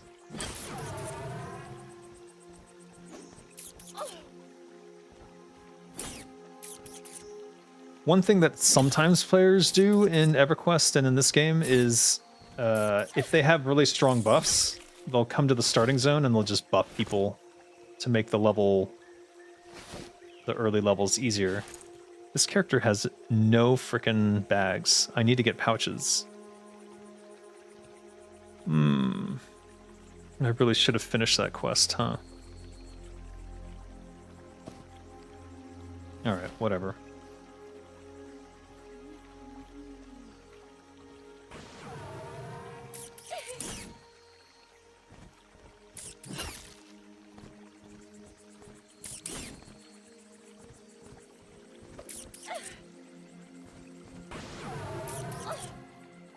I am dying. This is a large black bat. He is yellow to me. I nearly died. I'm like, oh, finally I found some mobs that are easy to kill. Woo, this game is not friendly. Not friendly. But there are a large contingent of people who are into that. You'll never find me now. Yeah, he already knows where I am. Unlike World of Warcraft, you can stealth up even though you're being chased by something. Let's see if we can sell our stuff to a vendor somewhere over here. A shady dealer. Oh, a shady trader. Yes, buy my garbage.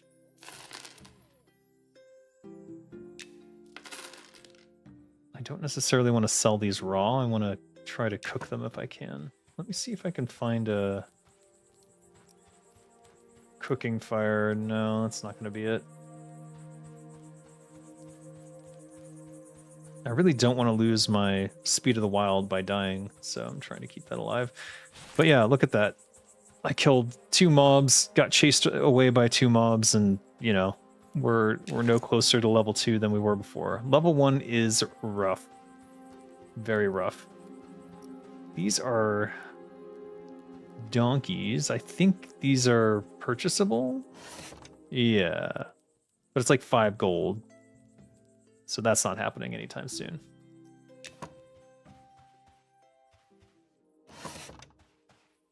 Riding is level 15, so got to get to level 15 before that's going to happen.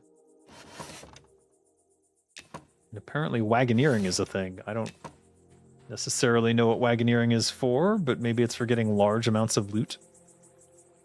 There's a rotting skeleton under the boards. I'm a little bit worried that the... All right, let's go for this guy.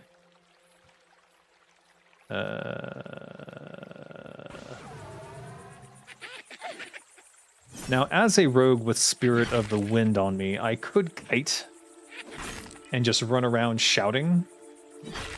Oh, the fog cleared up. And that might be the better way to go, to be honest. But for now, I just want to fight them one-on-one. What is this guy here?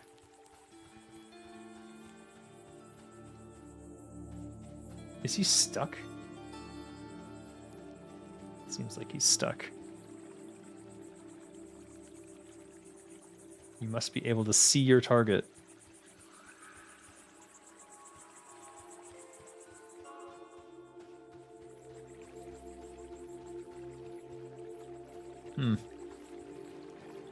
Well, I guess we can't kill that one.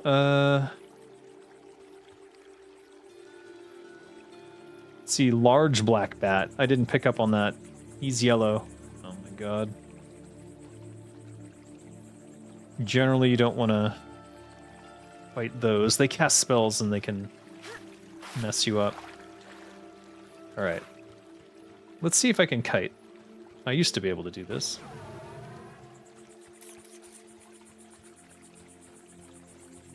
Is this even worth doing?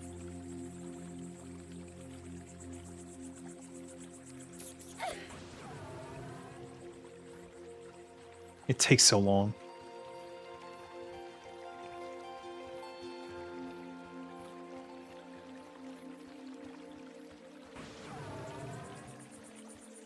It does no damage. All right, we're not doing that. I think maybe my skill is low on my vocalization or something. Hi, Vladdy. After so many years in game dev, how do you feel with regard to the joy of making? Do you still enjoy making games? Yes, I still love making games. I wouldn't do it if I didn't. And even though it's, I have no space. I think these bone chips are more valuable. Even though I have spent 27 years doing this, just drop it on the ground, I still get a lot of joy from working on my game design in my spare time. Like I am right now for the MMORPG I want to create. It's fun just to go through the thought process and go, okay, what are all the systems I need to make this happen? How would I deal with this? How do I deal with this problem? And every time I do it, I realize that there's basically an infinite number of ways to do things. And there's going to be some contingent of people who agree with me on my solutions, and there's going to be some contingent of people who absolutely vehemently disagree with me on what I've chosen to do in all those situations. And that can be said for any game. For this game, the developers for Monsters and Memories have made it clear that they're recreating something from EverQuest, which is like basically a more difficult MMORPG. Like, they're hearkening to the old school.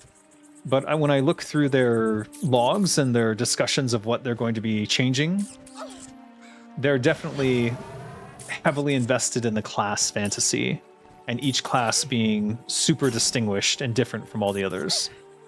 And I totally can get behind that. I see where they're coming from. I see what they're trying to do. I can't carry anything. I should just find a vendor. I just want to get level 2 before I stop. Alright, let's sit down so we can at least regenerate health. The Tims did not agree with me on Stormgate. Well, I don't know that they didn't agree with me or they were making decisions based on information I didn't have. If you ask Tim Morton, that's certainly the case. He seemed to think that I had no understanding of the development process and all of the whatever troubles they were going through. I would, of course, disagree with him and say that I do have a pretty deep understanding of those things. And that they simply had made some mistakes in terms of, like, when they staffed up and what they were focused on. PvP and esports and so forth should not have been the main focus. The main focus needed to be the main storyline, get people involved into the narrative of the game, get people to like your characters, make them endearing. Instead, they did like a cinematic where you don't even know who these characters are, and then the main character of that cinematic immediately dies. And like, why should I care that he died? Like, I don't know who he is, and you don't even know that his daughter is the main character and that they have that they are related. Like, it's easy to miss. And since they already had that information going into the cinematic, they didn't think about that, like how the player sees it. I don't know. There were so many mistakes made that were pretty easily resolvable if they had just, like, I don't want to say listen to me, but at least focused on the correct things. So for me, it would have been, the main thing would have been the storyline. I actually had started designing a narrative-driven mission to introduce you to the character of young Amara and her father and that whole relationship and all the other characters in the cinematic and their relationships. So that when you go into the cinematic, you have a connection to all of them and how they work together and how they behave and who they are. So, like, a traitorous act from a character in a cinematic who you have no idea who they are doesn't mean anything to the player. Like, these things have no meaning to a player who hasn't been introduced to them and sort of, like, at least a little bit grown up with them. It would be like, I forget who said it on my server, but someone said it's like just showing the Arthas killing his father cinematic as the intro, and then expecting them to have some connection to Arthas in Mission 1. Instead, what did we do for Warcraft 3? There's a long, slow, plodding mission. Swimming is a skill. Okay, good. I wasn't sure I'd be able to get up on the other side there. Instead, there's a long, slow, plodding mission where you're introduced to Arthas and how he behaves in his kingdom and the sort of things that he does in his kingdom. He's helping people. He's saving orphans. He's stopping the gnolls. He's, like, policing things. Like, he's a cop. And then there's multiple missions before we get to the cinematic where he kills his father. There's a whole journey, an arc. Hey, we did it. We got to level 2. Wow. I think it only took 5 mobs, but man, that was harsh. Oh, right. I still don't have any room in my bags. So for me, it was literally about that we were not introducing the characters correctly. Oh, you saw the title and you're curious about it? Not sure if you already said it or if you wish to say it again. Yeah, I can talk about it. I was playing Capybara WoW, which is a splinter of the Turtle WoW server. So when I say Hail Hydra, here's what I'm talking about. Blizzard had... Oh. No thank you. Don't want none of that. Blizzard had an opportunity with the TWOW team. Also, it's so dark I can't see anything. Let's turn the candle on.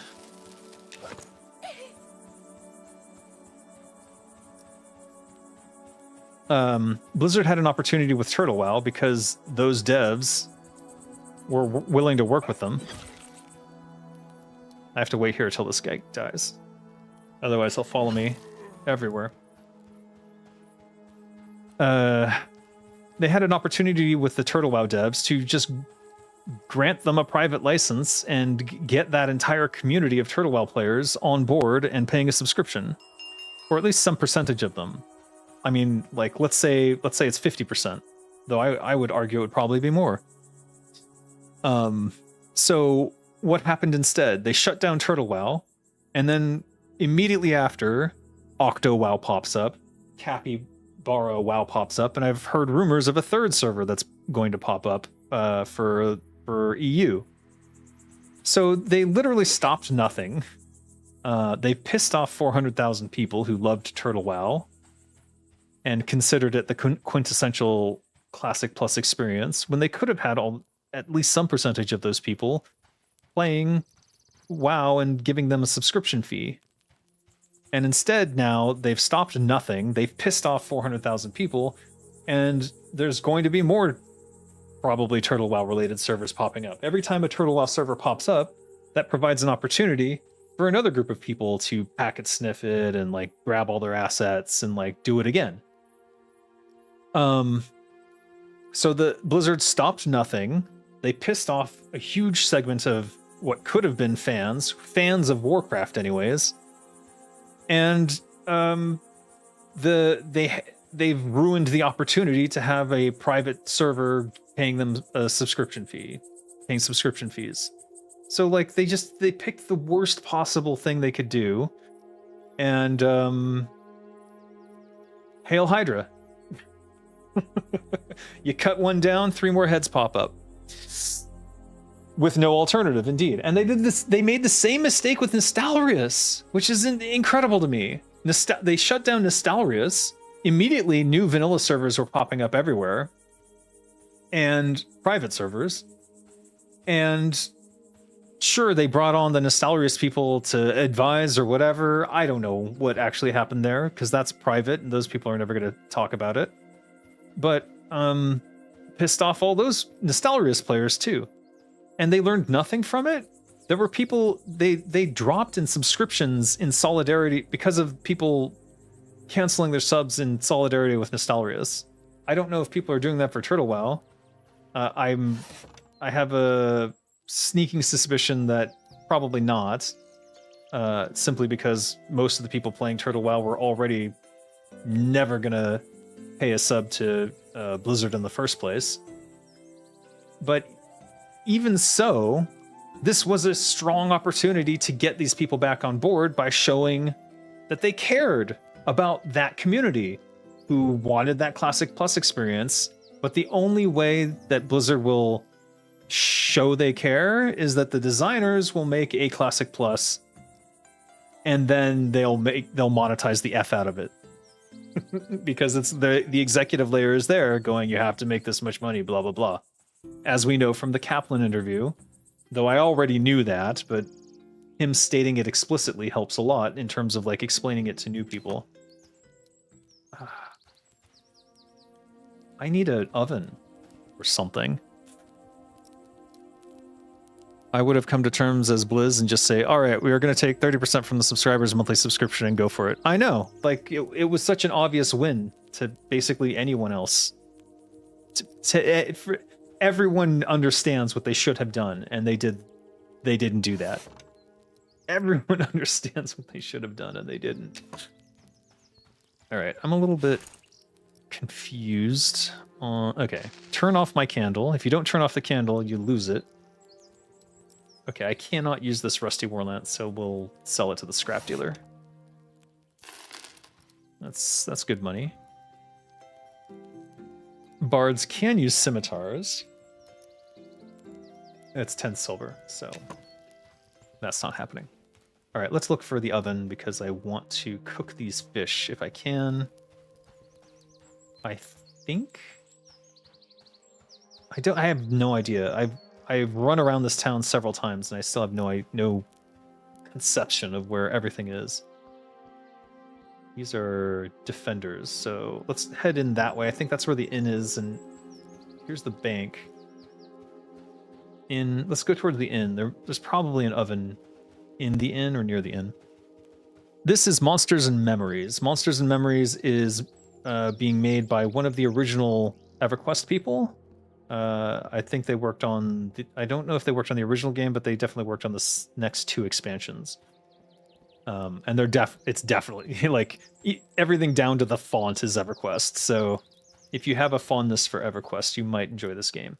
I will warn you that it is currently not available to be played unless you get an invite. Someone sent me an invite in my email, and that's what got me in. I don't have any invites to give as of this moment, but it will be... The current plan that I heard from them was that in September they would do an open access thing. I think I need to learn cooking. Do you teach it? Aha. All right. So you put 1 point in, and then I think you can access this. Pan-fried whitefish. I need butter? You gotta be kidding me. Roasted rat with onion. Oh, that's disgusting. Boiled scarab legs. All right, let's try... We're gonna have to sell something in order to... Well, I need butter. How much is butter? 10 copper?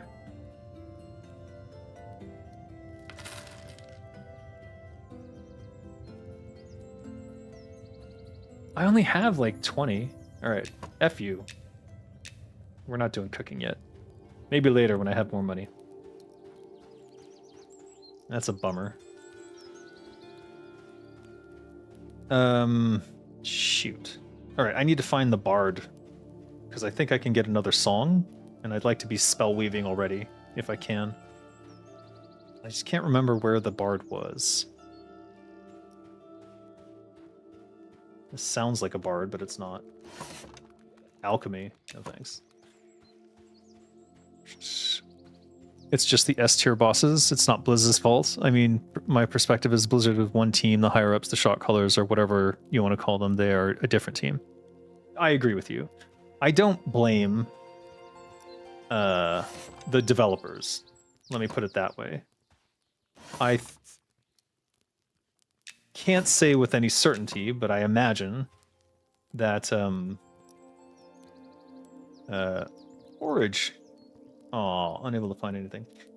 I imagine that a lot of the Blizzard folks weren't necessarily happy with this outcome anyways, but whatever the case may be, the C-suite executives, they're the ones who make the choices at the end of the day. Ah, let's craft a bandage, I guess. All right. My first purchase should really be... Well, no, it should be spells. But after spells, it's pouches. I need pouches. Okay, so...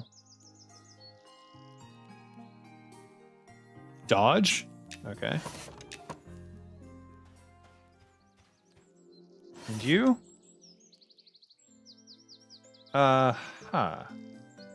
Those are expensive. All right, she has musical instruments. I think because you start with a drum? Is that what it is? I do not have a drum. So I need to get a drum at some point, but they are unaffordable to me at this moment in time.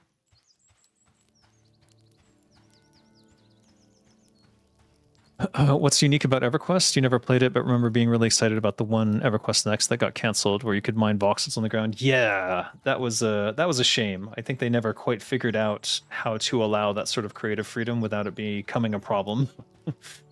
It was pre-Minecraft, I believe, which is interesting. In terms of like they kind of had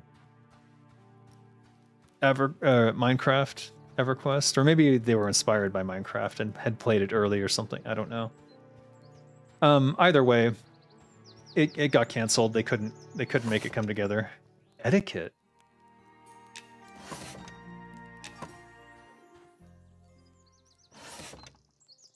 Where's etiquette?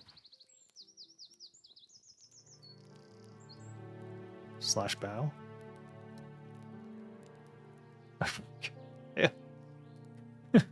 All right, I give up. I don't know what etiquette is, but I'm curious to learn more about that. I mean, a lot of the fun of this is just that you're completely in the dark and figuring it out. Sometimes literally in the dark if you see some of these cities at night and you're human.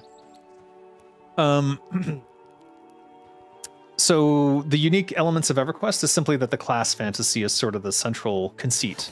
I know that World of Warcraft has that as well to some degree, but not to the degree that this does. Like sitting down and like being in your spell book is quite interesting. And the spells that you can cast over here, you have to like scribe them over from your spell book. And there's a lot of utility spells that you don't have in EverQuest, like illusions and things like that. And I want to see more of that. But it's interesting me remembering back playing the Enchanter, how much of that didn't make it into World of Warcraft. Spycraft. I think I've wasted all my money. I don't know what Spycraft is either. I don't know what any of these things are. Hail, a Spymaster.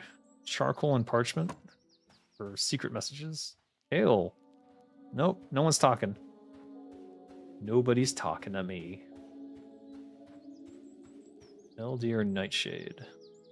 I will not teach anything to your kind. Alright, well.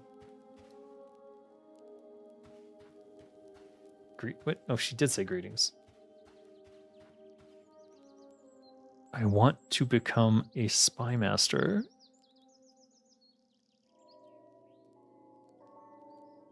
You eat bread rolls. Alright. I don't know. This is a keyword system. You speak different words, and if it's a keyword, they will continue with the conversation along those lines. Sometimes it's obvious what that is. Sometimes there isn't anything, and sometimes it's not obvious at all. That inconsistency is annoying. That's something that they need to fix from a developer's perspective, anyways. Okay, this has to be the Bard. Trainer. Okay. There's the songs, and I've spent all my money, so I can't buy any of them. That's unfortunate. So I've got Screaming Vocalization and Beats of War. What does this do? Hymn of the Dead. Revealing the direction of the corpse. So I have a corpse finding ability. Dissonant Riffs. Overwhelm your target with unnerving riffs, dealing 2 to 20 magic damage every 6 seconds. So this is a dot, and it's a song that you weave, I believe. So you would do Beats of War, then you would do Dissonant Riffs to damage them. Somniferous Serenade. An ability to scroll. Oh, that's level 3. Oh, this one's level 2. So this is what I should have been able to buy. Oh. I get a charm at level 3. Earlier than the Enchanter. Enchanter gets it at level 4, I think. Enthrall your target with incapacity. Oh, this is a mesmerize, basically. This stuns them for 18 seconds. So you can weave this in as well. So you can be buffing your party and mesmerizing a mob. Mesmerize, CCing a mob. And you can do that every cycle. The cycles are pretty long, actually. It looks like a 3-second cycle. Let's count it. That's almost 4 seconds. 1 Mississippi, 2 Mississippi, 3 Mississippi, 4 Mississippi. Yeah, that's 4 seconds. So they have a 4-second combat cycle for weaving spells. Clearly they want bards weaving less spells, but with the it was an 18-second mesmerize, 18-second CC, so 4, 8, 12, 13, 14, 15. You can weave 4 other songs in there, but before you have to mesmerize the same mob again. I wonder if you can mesmerize multiple mobs. You probably can. So every 4 seconds you could put an 18-second on one of the mobs, so you could get so you could basically mesmerize 3 mobs. You could keep them indefinitely.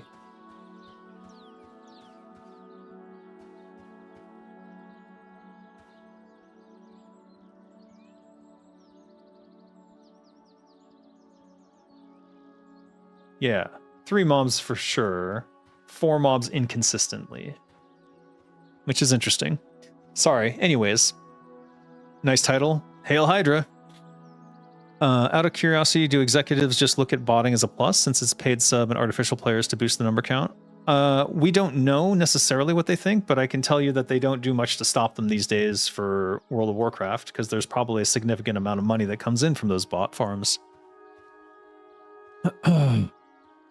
Still catching up on the stream, thinking about Classic Plus. While I also suspect that it's at least a year out, what do they expect players to play in the meantime? MOP Classic, Retail, Wrath, none of that is the same. I don't know that they care. All I know is that they wanted to clear the field before they announced their Classic Plus. So they felt like they had to kill Turtle WoW, and they probably tried to do stuff to the other private servers as well at the same time and just weren't able to affect them the same way that they were able to affect Turtle WoW, because Turtle WoW had ethics and morals to use as leverage. Which is good. I mean, I wouldn't have trusted Turtle WoW if they didn't have those ethics and morals, which I sort of based off of my understanding of how they'd been operating and also their donation system, and also there's no pay to win, and also they actively fight RMT and actively fight bots. Despite all the rumors and bullshit, I saw the behaviors, and we all saw the behaviors over the course of 8 years, so we know anyone with a brain cell, 2 brain cells to rub together, can understand that they were on the up and up. As much as you can be on the up and up when you're effectively taking another IP in the first place, I suppose. Ow!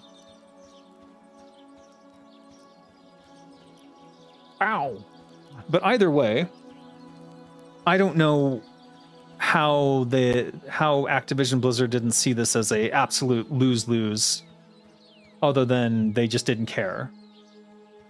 And they just saw everyone who plays Turtle WoW as evil and bad, and like they just had no conception of how they could have won that community over. And when I say Blizzard, I'm kind of really talking about Activision and Microsoft at this stage, because they are the C-suite executives who are making the decisions in these regards. I know that Blizzard developers were playing Turtle WoW the entire time and actually really enjoyed the game, so there is that. I don't know, it's funny, I'm running around this town doing nothing. I need to go back down and fight shit and get more money somehow, but I really, without the pouches... I wanted to cook, but then I couldn't cook because the butter was too expensive. Let's just sell all this fish, I guess. And hopefully get some amount of copper. Maybe enough to buy a spell? Oh, that's actually really good money. We should do more fishing.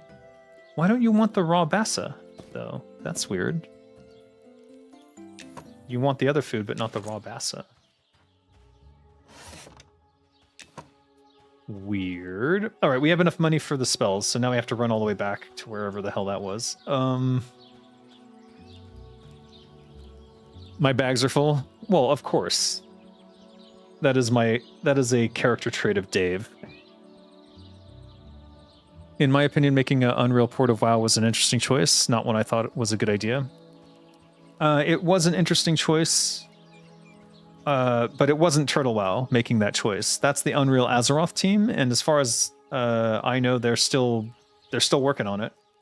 I would strongly advise them to lay low for the most part. Now might not be a great time to advertise. Maybe give it like a couple months, let Blizzard announce something, and then do your thing. I don't know. There's really no safe way to do it. If I don't know where they're located. If they're in America, they need to be hyper vigilant. and careful. But I think I'd rather that they work with me on a new game, on a new IP. And I think that the TWOW team plus the Unreal Azeroth team making a new IP makes the most sense. And I kind of made Dead Gods with that in mind.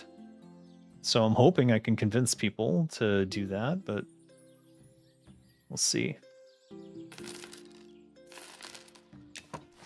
Did I already have that?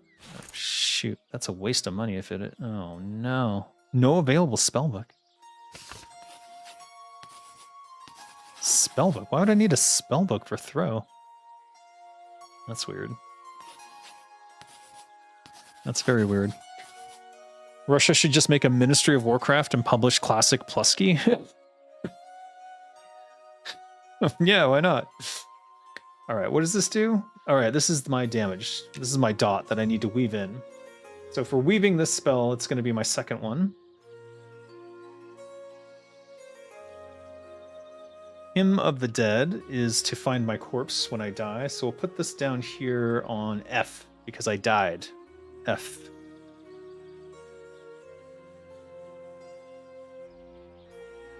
Beta somewhere this year, probably. Skill Stealth 100? Yeah.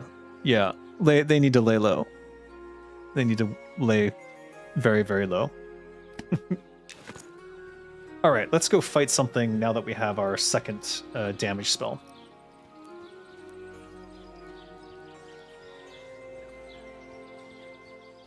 I wish I had invites. I don't know if any Monsters and Memories devs watch this stream, but if you are interested in getting people who probably would consider playing long term, I know there's a few in my community. I gladly hand out invites to the game if that's what you're looking for. But I understand that you're kind of in an early phase and you don't necessarily want a lot of people playing right now, but something to consider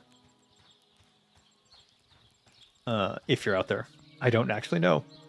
Anyways, the music is good, but the best thing is the skybox, but you can't see it here because it's the city. I'm tempted to swap over to one of my other characters to show you the city at night. Ironically, humans have absolutely no night vision whatsoever, no infravision, and it's almost impossible to see what you're doing at night. But the sky looks amazing. It's so clear and bright.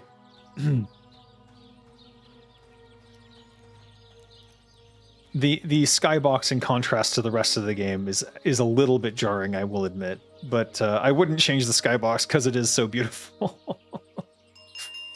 Unless they do something more ethereal and in line with the game, but still beautiful. I suppose they could do that.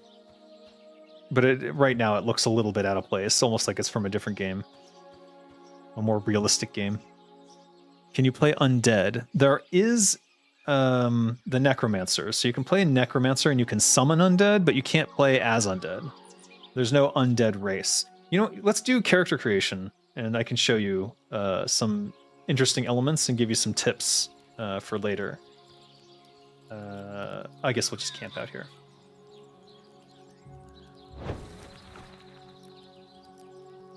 Petition for a GM. No. Camp and swap. Let me get some water. My mouth is parched and this is empty.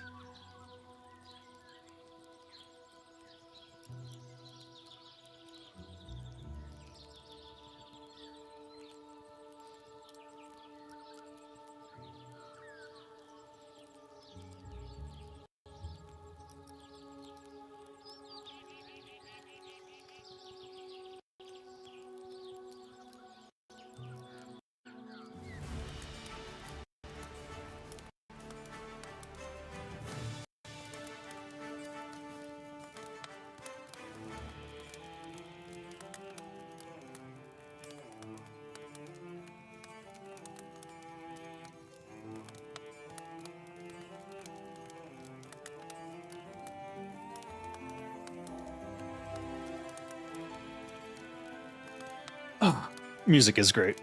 I do like it. All right, let's make a new character. So,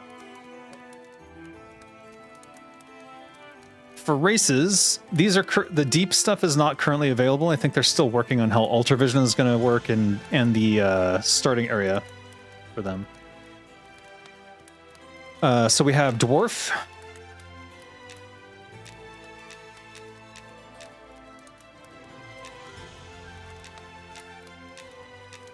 Traditional dwarves with beards.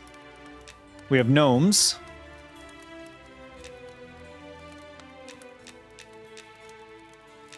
We have goblins.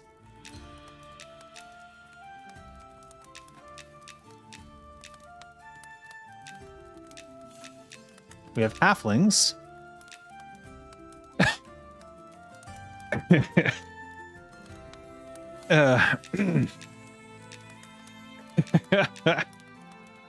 All right. We have our traditional humans. Basically, no one plays human because they can't see. So they're going to have to do something about that. And we have ogres. Yes. And wood elves.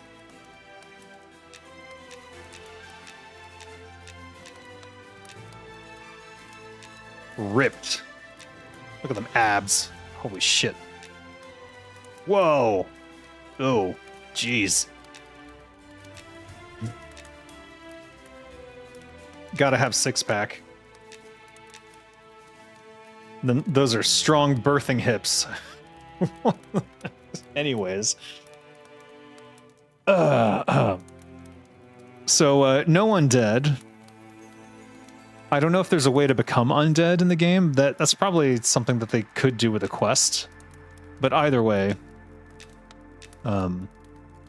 let's go with a... I don't know, what do you guys want to see? Also, you can see the classes change based on what's available for the... So, like, a wood elf. A wood elf can be an archer, a bard, a beastmaster, a druid, or a fighter. I haven't played an archer yet. Ranged combatants. So I think this is like the hunter in WoW.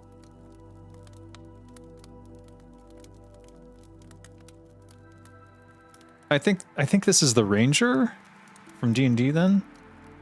No, pinning down enemies. Mortally sniping from afar.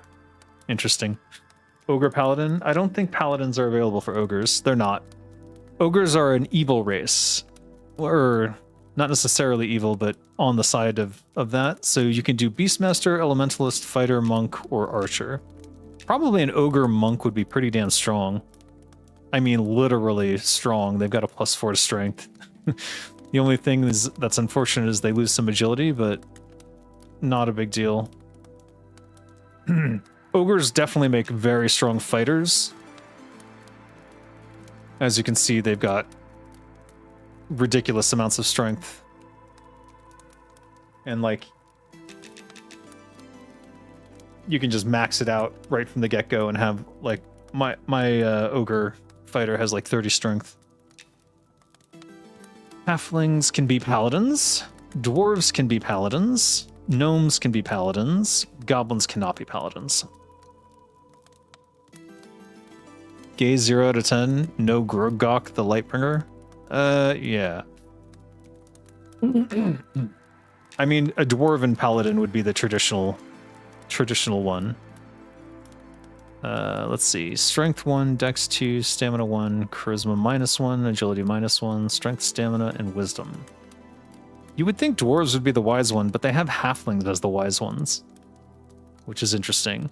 I think Wisdom is used for priest magic and priest mana, whereas the intelligence casters are the things like the mage or elementalist and stuff.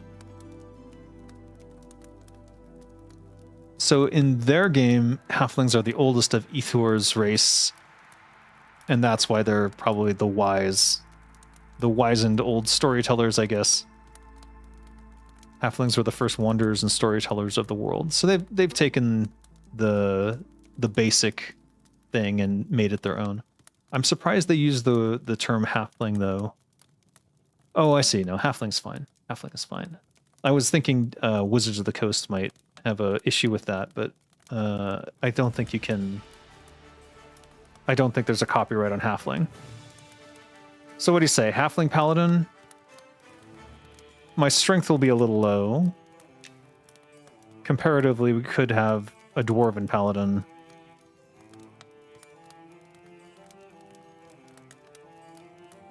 I'm thinking... I haven't played a Halfling yet. Let's give it a go. And let's see what the Halfling Paladin experience is. So, I always play females.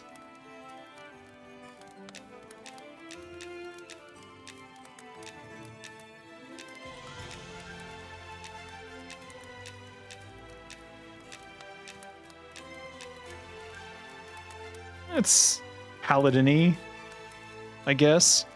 Goblin Necromancer? I just did a Necromancer. And I did a Gnome Necromancer.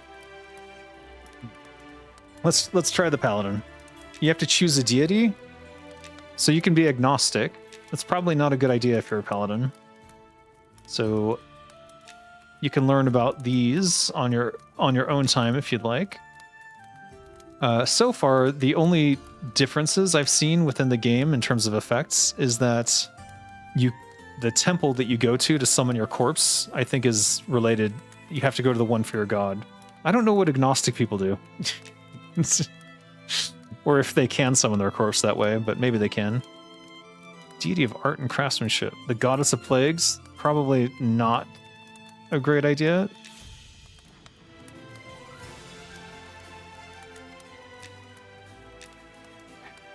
The god of war.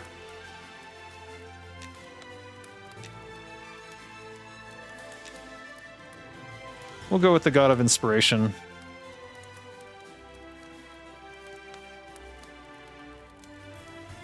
Well, I mean, they're missing some gods. I don't know why. Let's go with this. I don't know what the paladin class necessarily entails. I imagine strength is important. I imagine wisdom is pretty important.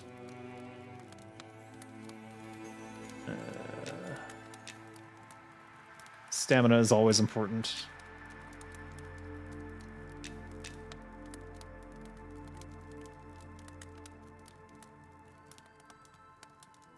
I really don't know how much these stats matter, but I know they matter a lot. We'll add a major trait. Some traits have race or class requirements. Interesting. Corruption resistant. That's a halfling trait, isn't it?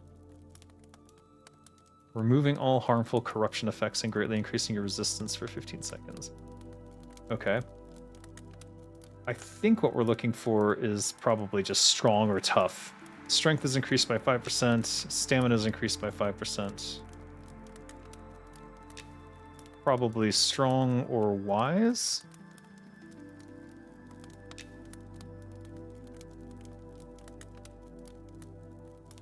We'll go with strong. That's going to make the most sense. I imagine I'll be swinging a sword for the most part. So there's stuff like fast metabolism, where you increase your endurance, but you consume food faster. I think endurance is used for sprinting, so if you're running away from mobs, but I haven't actually figured out what button to press for that. There's no Warlock, there's Necromancer. Oathbreaker in D&D. Oh, a Faithless Paladin? Maybe a Dark Knight kind of deal? Yeah, indeed. Oh, you wanted a Dwarf Paladin? Too late, we're on the Halfling track. So let's add a minor trait of improvision, because that's the only way you can see at night. I swear to God, you are blind without it. So I'm taking that. Then you have minor traits. This is for spellcasting, typically. Oh, Swordsman. Warrior? Your offense skill starts at 5? Interesting. So this is like... If you're a spellcaster, obviously you take the one that's for your damage spell. As a paladin, I'm imagining it's either swordsman or offense. Offense probably makes the most sense since it's generic. We don't necessarily know what way I'm going to go in terms of what blade I will carry. So we'll go with that. And then this is for a trade skill. So you kind of want to pick your trade skill from the start. I have not done tinkering yet, but I haven't really done any of the trade skills. What is this? Alcohol tolerance skill starts at 25. I don't remember what alcohol does in this game. Maybe I just haven't seen it yet. I already have a fisherman. Chef? Chef could be interesting. Bookworm, what? Oh, you start with an additional trainee spellbook? I still don't understand why the spellbook is important, because the one spellbook I've had on all my characters so far has held every spell I had. So I'm gonna go with you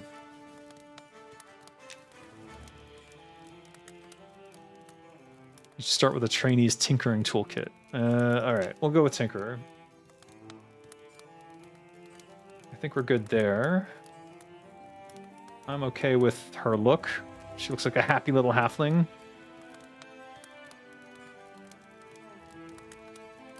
She seems like a genre.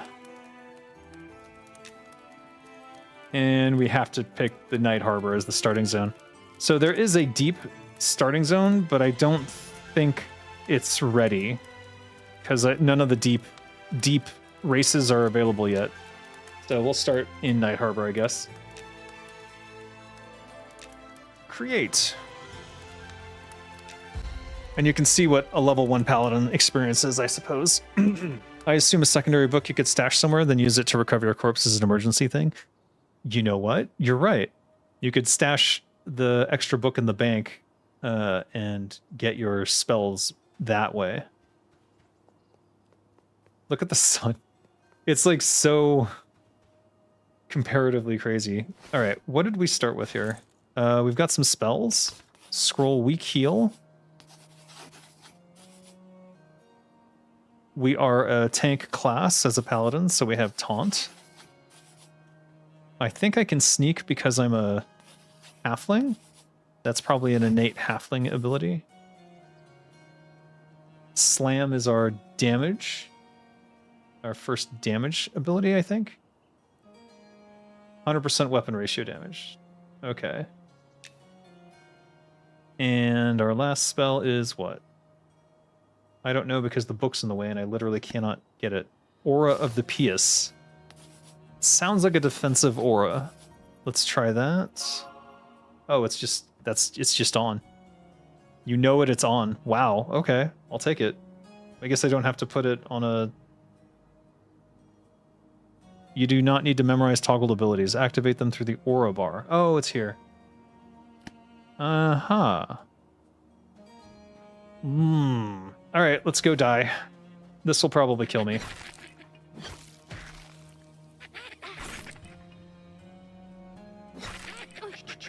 No, it looks like I'm kicking its ass pretty thoroughly.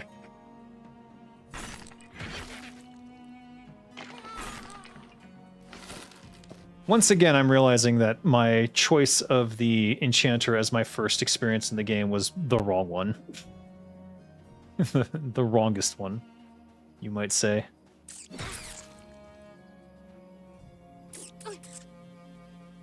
I did have a weak heal spell. I should probably put that on my cast bar.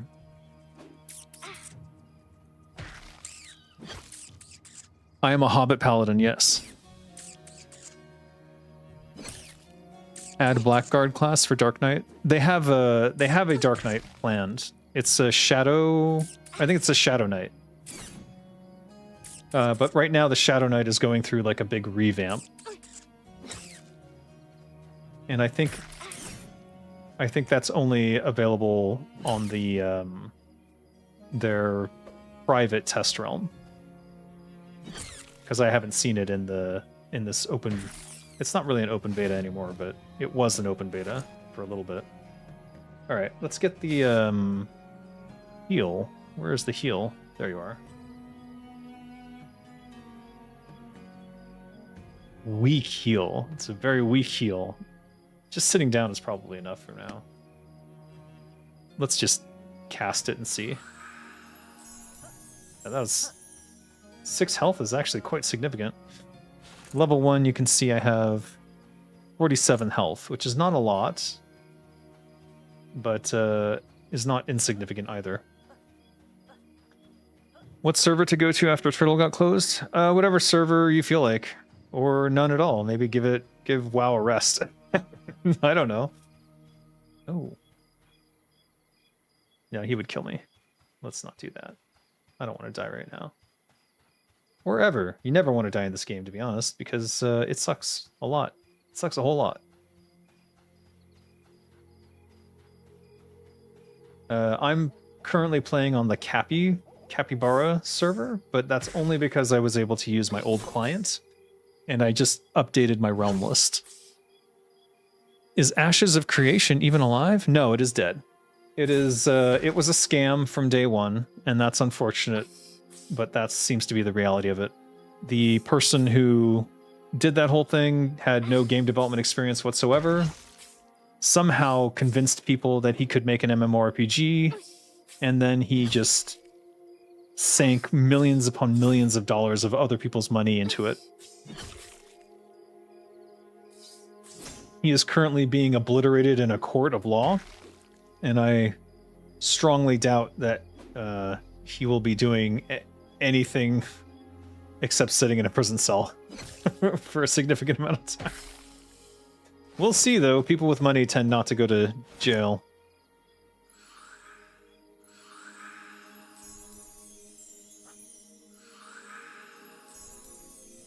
That is really efficient, actually. Paladins, again, OP. The only issue is, like, that Dune Scarab would murder me. Large Rat. It says risky. I guess we'll go for it.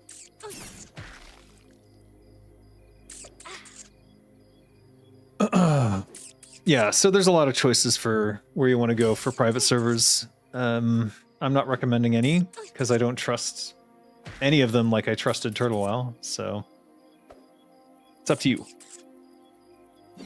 Optimist? Well, let's just say that a lot of things could happen, and I'm hoping some of the better things do happen, and that I'll have good news to share in the near future, and but we'll see. Don't want to get ahead of myself, and I definitely don't want to promise something that doesn't happen, you know what I mean?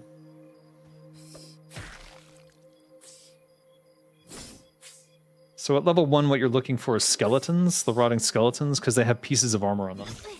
That scout is unfortunately level 2, so I don't want to touch him until I'm at least level 2. When you're level 1 in this game, you only want to fight level 1s.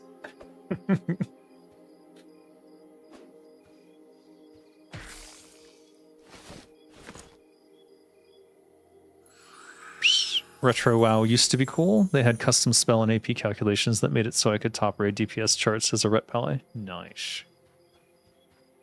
I don't know what Retro WoW is, though. You hope I'm right? We'll see. Is this MMO game called Hail Hydra? No. This is Monsters and Memories. I don't want to change the title. My kid just came home, I see, so I'll probably have to go in a minute. But we'll see. Depends on when she wants attention. She might get distracted downstairs by the variety of toys. It depends on if her mother wants her to do her homework first or not. If she does, then I generally have to come down and supervise. We'll see what happens. Look at the sky. Look at the sky. Look at the fucking sky. Holy shit.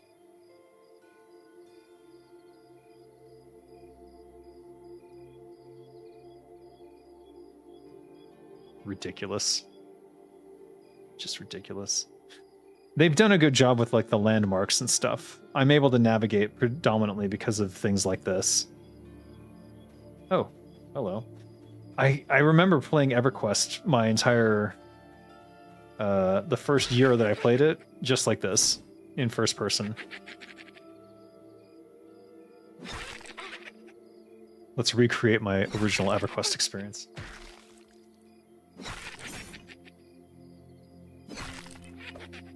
staring at crotches.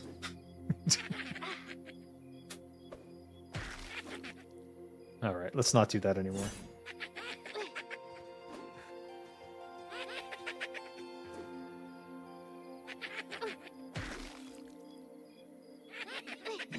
Damn. Why is this guy kicking my ass so much? He parried me? What is this shit? Oh my god. I might die.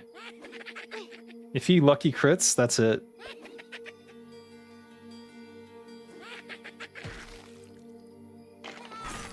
Wow. That's the quintessential level 1 experience. Also, I like that you can just drop stuff on the ground. That's something I definitely missed from EverQuest that I thought, why don't they have this in World of Warcraft?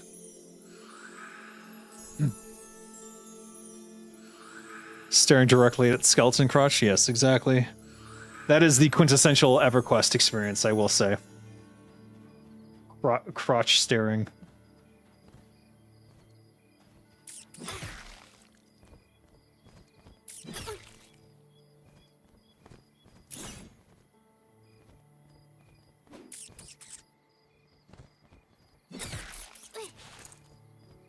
We're about halfway already. Nice.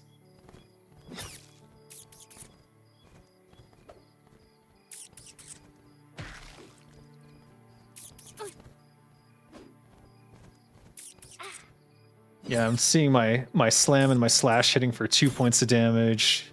The ogre was doing 8 or 9 points of damage at level 1 all the time. 7 points, 5 points. Okay, not too bad.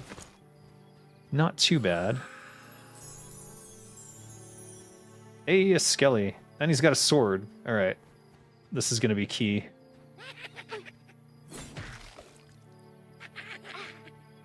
Because the trainee sword that you get is trash. He is actually kicking my ass, though, so...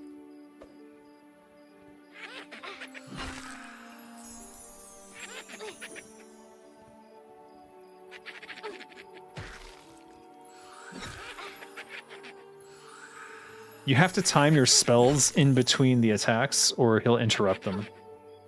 Which is worse than having not casted it at all.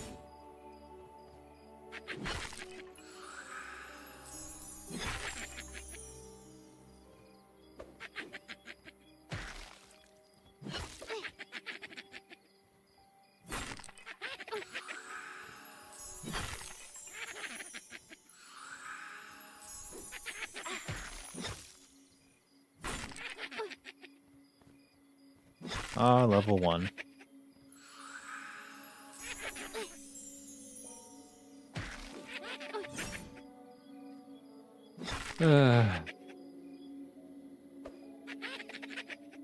Skeletons are the only ones that don't run away when they get low on health. It's interesting. Alright, Rusty Short Sword going over my trainee sword, and we'll destroy this. One thing I didn't like about EverQuest, and I don't like about Monsters and Memories, is they don't display DPS, and the reason they don't display DPS is because this DPS is a decimal. 4 divided by 26. Yeah. That's one of the things that WoW improved that I thought was a good change, is simply making it so that the DPS is not a decimal point. Not a decimal point operation. I like simple numbers, but when they're too simple and they're too low, it becomes problematic.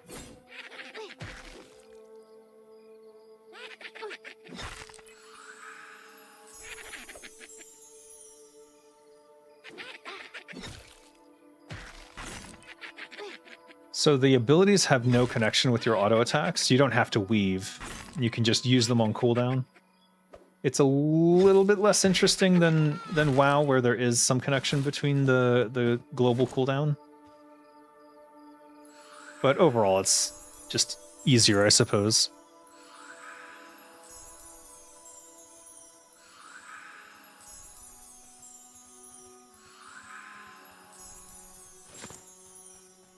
All right, we're almost level 2. It'd be good to focus on skeletons and stuff.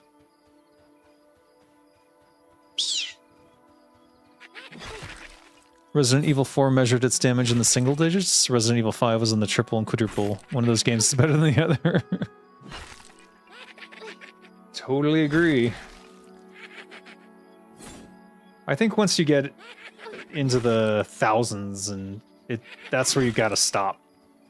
Once you're in the 10,000, 100,000, millions range, that's just stupid. You've gone too far. Numbers are quickly scaling out of understanding. And there's no reason to do that. All gameplay systems and combat systems can be simplified down to like base 10.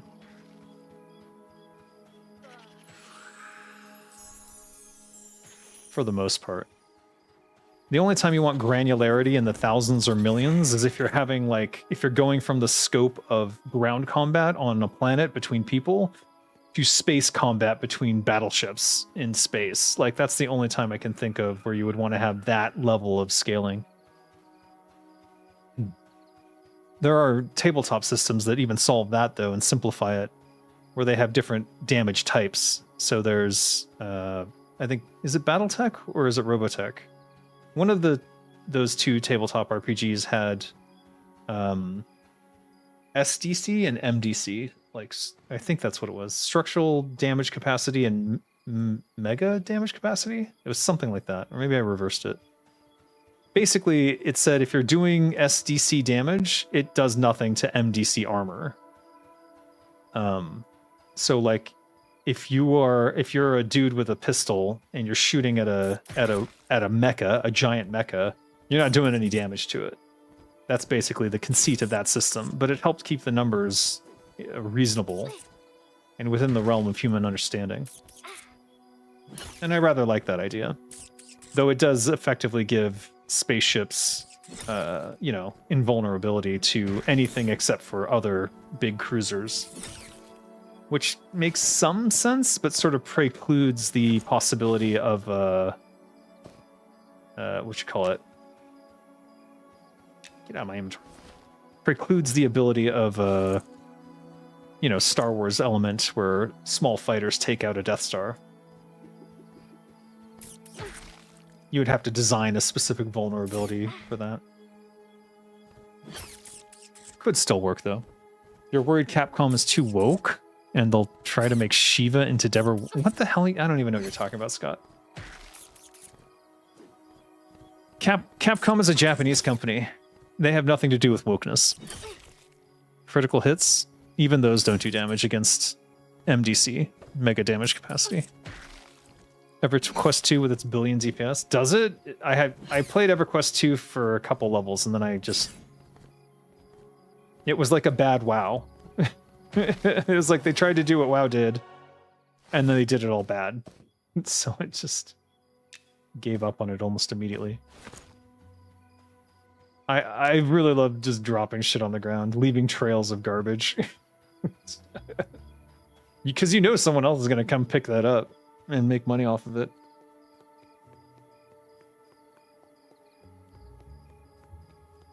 At current endgame, yes. Ugh.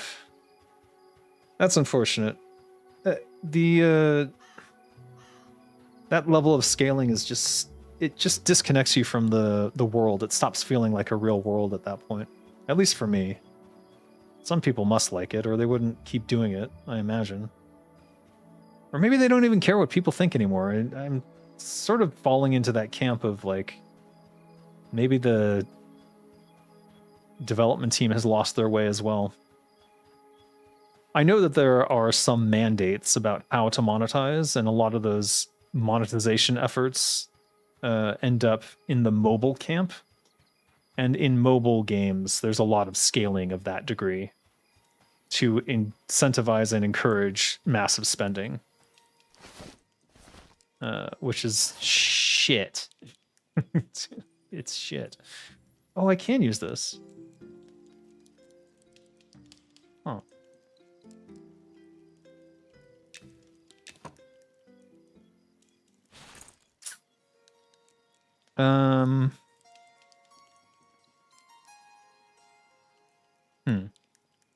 I'll think about that. I don't want to sell these to you now. All right, I have to find a vendor who buys the teeth and stuff. I think there's a quartermaster who does purchase some of these. But that's one of the annoyances in this game is like the only general vendor is the one who cheats you out of all your money. I guess it's the convenience because you can just run right up to him and sell whatever. I may just go do that. Who used this weapons dealer? I see. Used weapons dealer, I see. RE5 sucked as Resident Evil, just add more horror. Wasn't RE5 the one where it's like the two characters out in the desert? And it was like super bright and like kind of racist? Kind of vaguely racist? Is that the one I'm thinking of? Why is my bank not shared between this character? That's weird. I could just dump stuff in here. Oh, you know what? Let's do this quest. Every character starts with a starting quest. Gifted with a healing touch. To whom it may concern, the Wayfarer's Hospice is in need of charitable souls who are gifted with a healing touch. Please bring this note and your interest to Thibault Burlond at the hospice, located in the Traveler's Ward to the north of the city's western gate. Should you find yourself lost, ask one of the guards. They have likely received our treatment before. May your journey be blessed, the penitent knights of the hospice. Alright, this is the first quest gives you, basically tells you how to get to your training area.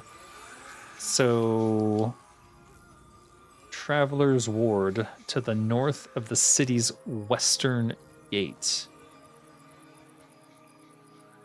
Oh wait, Wayfarer's Hospice. It's on the sign. Okay, sweet. I don't have to... Wow, someone gave me a bunch of spells. That was awesome. Thank you. Thank you kindly. Wait, I'm a halfling. Thank you kindly. I don't know what halflings sound like. Hello, Joff Venom. Long time no see. I often lurk here, but I'm sending you a message right now just to say that I am sorry for what happened with TWOW. What are your plans now? Channel-wise? I'm playing other MMORPGs for now.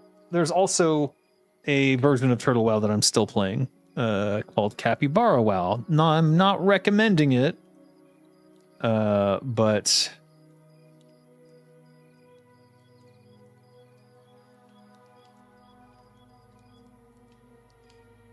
I'm not recommending it, but I am playing it because I didn't have to download anything, so I wasn't too worried.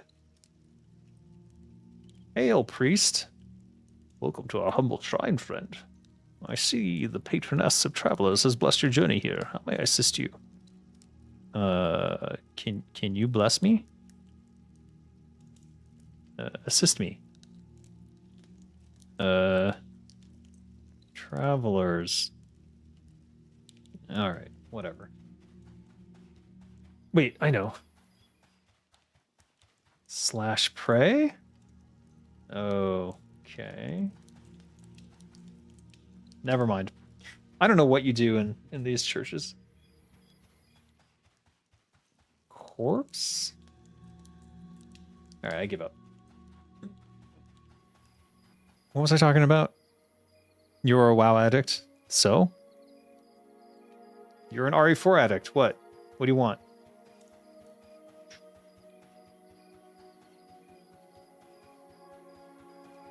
I think until I make my own MMORPG, I'll probably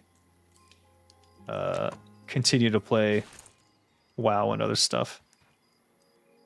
Alright, survivalist.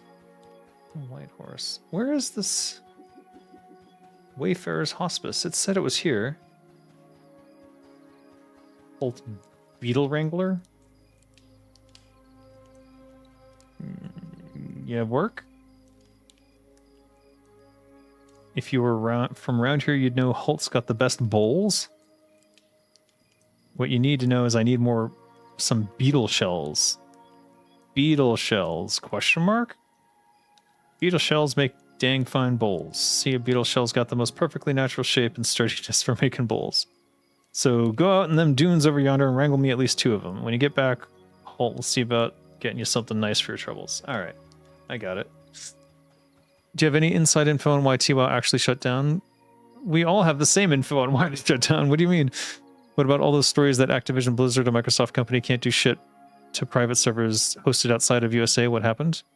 They found leverage over the TWOW people. Look at the court filings. You'll see that there were people from the team in America. So they leveraged that to screw and basically said, well, we will destroy these people's lives if you don't shut down. And TWOW had the integrity to stand by their people and not let them hang out to dry. How are you feeling engine-wise? I've been really into Unreal lately because of the built-in animation tools. I like Unreal because of the blueprints. So I'm kind of there with you on that. Though I haven't learned it well enough to make my own game, let's say. Well, I mean, I guess I could, but not really. So I probably need to do more practice. More practice. All right, you have cloth bandages, but I don't want those. I'm looking for the Wayfarer's Hospice, but I can't find it anywhere.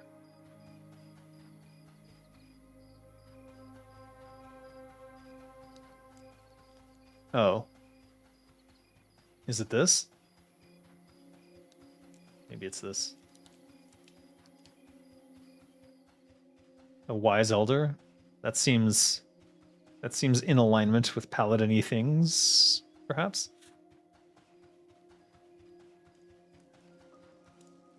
Hail! You receive a wooden sword from a wise elder. He gives you a training sword, I see. We'll just... Hold on. I'll just drop this rat foot on the ground for now.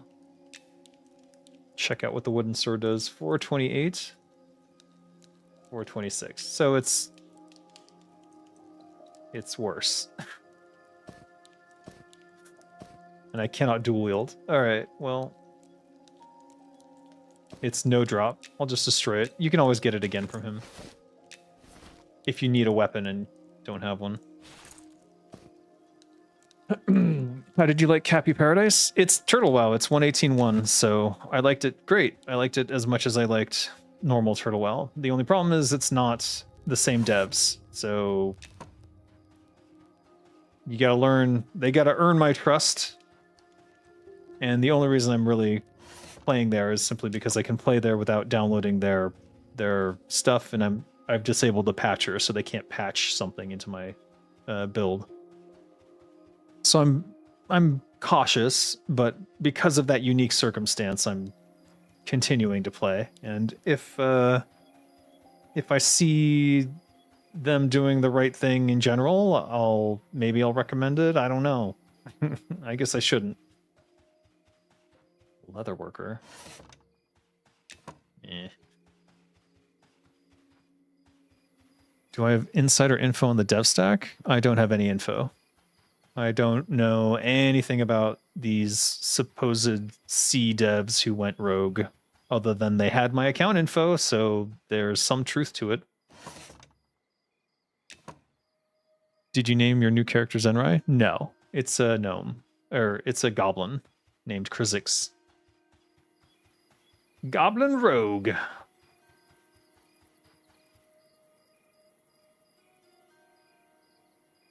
You're currently 38 on Cappy, no bugs so far. Feels like the turtle devs.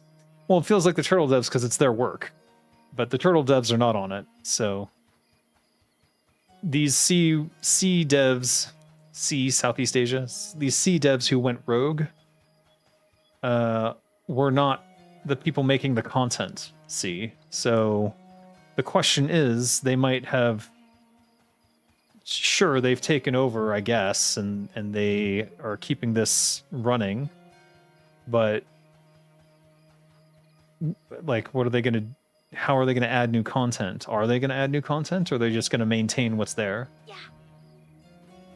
Like, we're never going to see the stuff that was being planned for later. All right, I must be stupid. Let's read this one more time.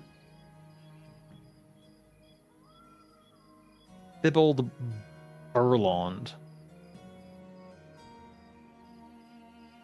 Milham the Mad. Probably not that guy. Dibbled Burl. Wait. Oh, there's a sign. Oh, I'm blind. Dibbled Burlhound. There you are. Hail. You need to teach me. Why won't you teach me?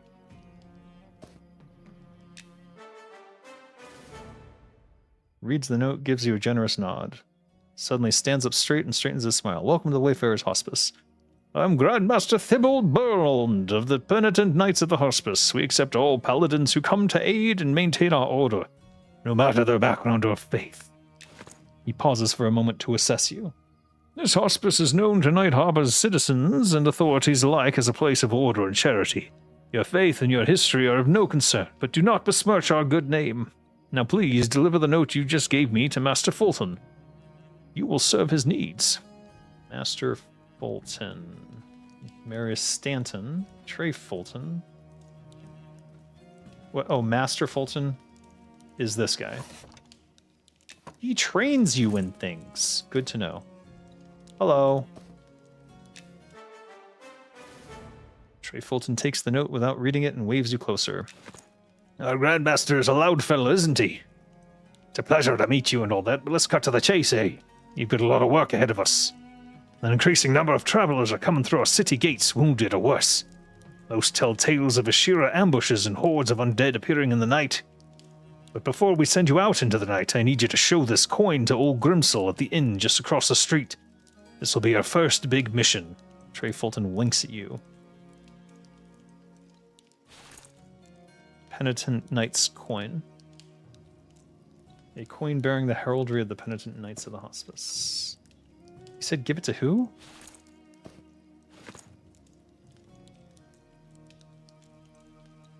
Grimsel at the inn across the street. Grimsel.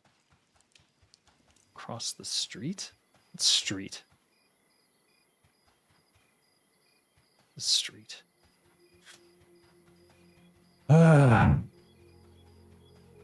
You made a goblin rogue after you made a mage? Gave Danker? Oh my god, dude. Oh my god. A greedy halfling? What? Hail, a greedy halfling.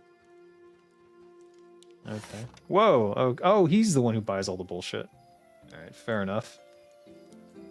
We're not selling these.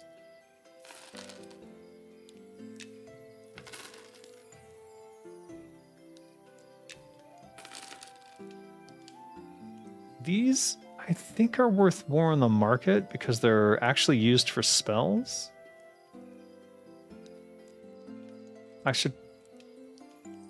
kind of want to save these, but I also don't want to save these.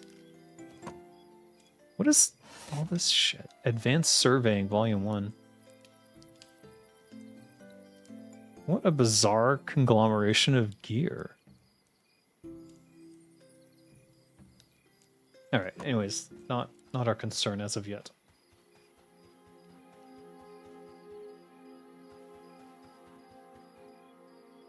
Did he mean this one? Across the street. What the hell does that mean, across the street?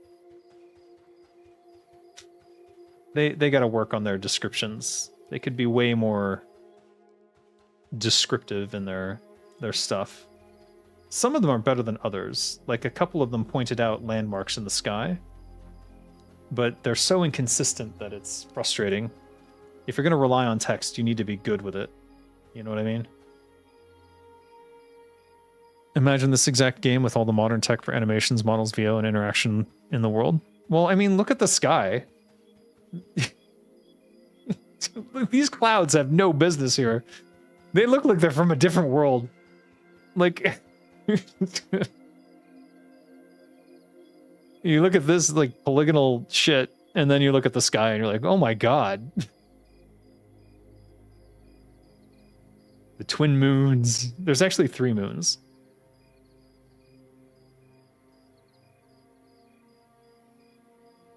I mean, this could be my new, like, if I could get an animated screensaver, this would be it right here. Being good with text is underappreciated. It certainly is. That's the thing in World of Warcraft. You can tell when it's one of my quests because I point out landmarks and stuff and I describe how to get there. Though even I wasn't that consistent with them. I was sort of getting into a rhythm of that. And then, of course, my watch had ended. Ascension, Molten, and other huge private servers remain untouched for now. Well, they've gotten cease and desist. I promise you that every private server that exists where they have any sort of potential for contact information, they've received a cease and desist. Guaranteed. They're just ignoring them. Imagine... Okay. Also, what are your thoughts about all the rumors that Activision Blizzard, a Microsoft company, is creating their own Classic Plus, and that's why they shut down TWOW? That's 100% guaranteed. Nostalrius, 1 year before Nostalrius gets shut down by Blizzard, they announce a Classic, they announce Vanilla, and then 1 year later they launch Vanilla. So it was already in the works. They decided we're going to do Classic. They kill the competition, and then they launch a year later. Same thing we're seeing here. They will announce a Classic Plus at BlizzCon in September, I think. They'll announce Classic Plus then. 1 year later, Classic Plus will launch. They've already been working on it for some amount of time. Probably 2-3 years. Not sure. Deep Elves look like Sylvanas' race? Oh, for this game? Yeah. I don't know. I haven't looked too much into what's coming. I kind of want it to be a surprise. I think this game is too early on for me to kind of like fully enjoy, but I did want to give them some of my early feedback on the level 1 experience and how they can improve that before I like bailed. But I think what will end up happening is that I'm going to move on to other MMORPGs and come back to this when they do the big public launch. Because I imagine there's going to be a character wipe anyways, so I'm not terribly excited to invest much further here. He's like, go across the street, and then like, what fucking street? Yeah. Alright. What did he say? Show this to Grimsoul at the inn just across the street. At the inn? This inn? Grimsoul, Grimsoul, Grimsoul. Grimsoul, Grimsoul, Grimsoul, Grimsoul, not Grimsoul. Grimsoul? No. Is there another inn? There he is. Okay, finally. Oh, there's inn music.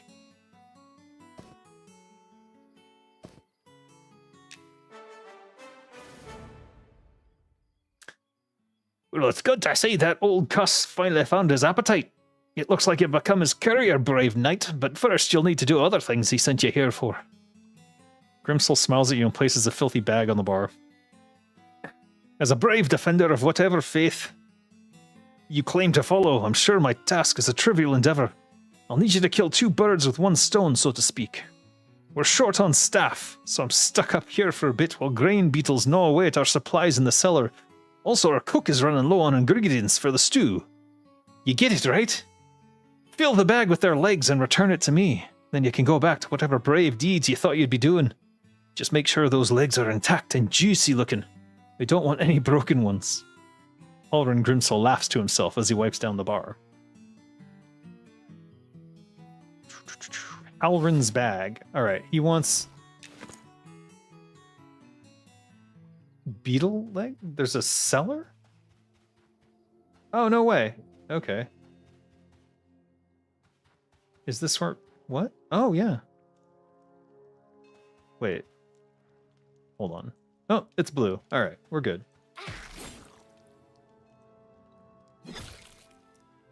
Excuse me, do it in an Egyptian accent? I don't think I can do an Egyptian accent. I think that would... someone would be like, are you racist? You hate Egyptians? I'd be in trouble. Though, I'd be willing to learn it. It's hard for me to escape traditional Western fantasy tropes, unfortunately. Like barkeeps being Irish. Irish and Scottish. Obviously it means something, otherwise they wouldn't shut them down, but still. No, they're doing Classic Plus. It's guaranteed. You'll see. They'll announce it soon at BlizzCon. I've never been more sure of anything in my life. Pretty much. How much XP are these giving? I might just stay here till they turn gray. Gosh.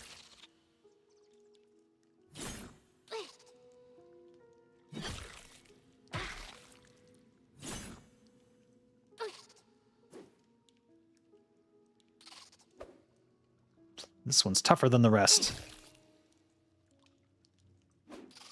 Come on.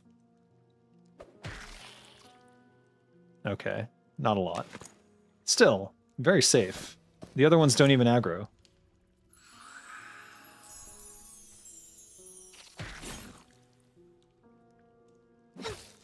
Didn't a Spanish guy play an Egyptian in The Mummy? Did he? Was he? I don't know. I actually don't know.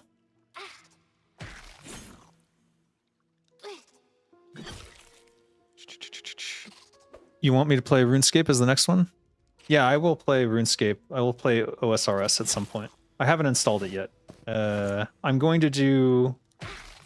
not going to play it long term, but I am going to show Guild Wars and talk about some of the stuff I really like about Guild Wars 2.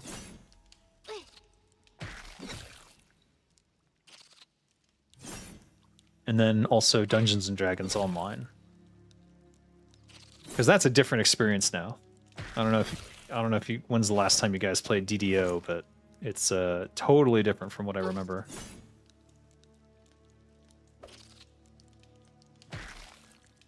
The only thing I like about mummy movies in the last moments is the last moments of the sorcerer placing his trust into a wrong woman.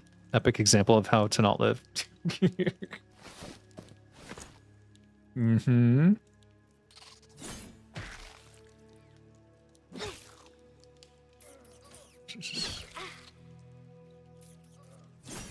Wait, but is this competition that we were talking about really that threatening to Blizzard? Like, I imagine the numbers on TWOW are nothing compared to active players in the official product.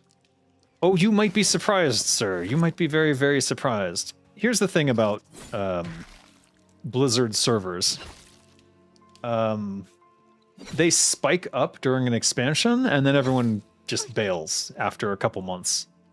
Why? Because they've seen everything there is to see, and they're no longer interested in being harassed and paying a monthly fee. So I think it's done on purpose. They get you on that loot treadmill. They want you to grind back up, get through the main story sequence, which is increasingly worse garbage these days, but and then they want you to go away from their servers because servers cost money to run. And they'd rather not have to pay all that. So that's sort of the Blizzard current system of monetization of World of Warcraft. ArenaNet are busy updating Guild Wars 1, love it. Yeah, they just did a remaster of it. I was considering playing that as well. Then all your loot is made redundant next expansion, do it again, F off. Exactly. They get you on the loot treadmill and they want you to, oh, now your epic that you earned in Molten Core is valueless. That's what they don't understand from Turtle WoW. So I'm scared of what their Classic Plus is going to be in terms of that. Turtle WoW showed them how to do it. And they at least have the decency to follow what they were shown is the better path? The thing that appeals to all the people who don't want to play retail anymore? Strong doubt. Strong doubt. And the thing is, whatever path they've chosen, they're already on it. And they know that the path that Turtle WoW did does not monetize as well as the retail path. They know that. So will they even be allowed to do it, even if they could? I don't know. I wonder what ArenaNet are up to. Guild Wars 3? Are they making a Guild Wars 3? I haven't seen any announcements. I'd be very curious if they are making a Guild Wars 3. Is Mo Bryan still at ArenaNet is my question. I was under the impression he left. Or had left games entirely, but I couldn't find anything confirming that. Or at least I don't know what he's doing. Or if he's still at ArenaNet. You think housing was data mined for Classic Plus? They data mined their own housing? That's interesting theory. I'm not sure what that would get them in terms of what people want from Classic Plus.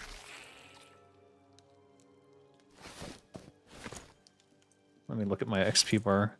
The XP is so low, but it's so easy, I'm inclined to stay. Started playing Guild Wars 1 with a friend. It's really fun. Never could get back into it. Then I expected it would be like WoW, but it's really not. It's neat. No, it's totally different. It's a much different experience than WoW. Mike O'Brien went in a totally different direction from World of Warcraft. It's very abilities focused, and that's one of the things that I want to do for Dead Gods is maintain that sort of focus on ability usage, but even emphasize it even more with positioning and your relationship in terms of like distance and stuff from enemies. Using pushes and pulls and slows and things like that being critical to battle.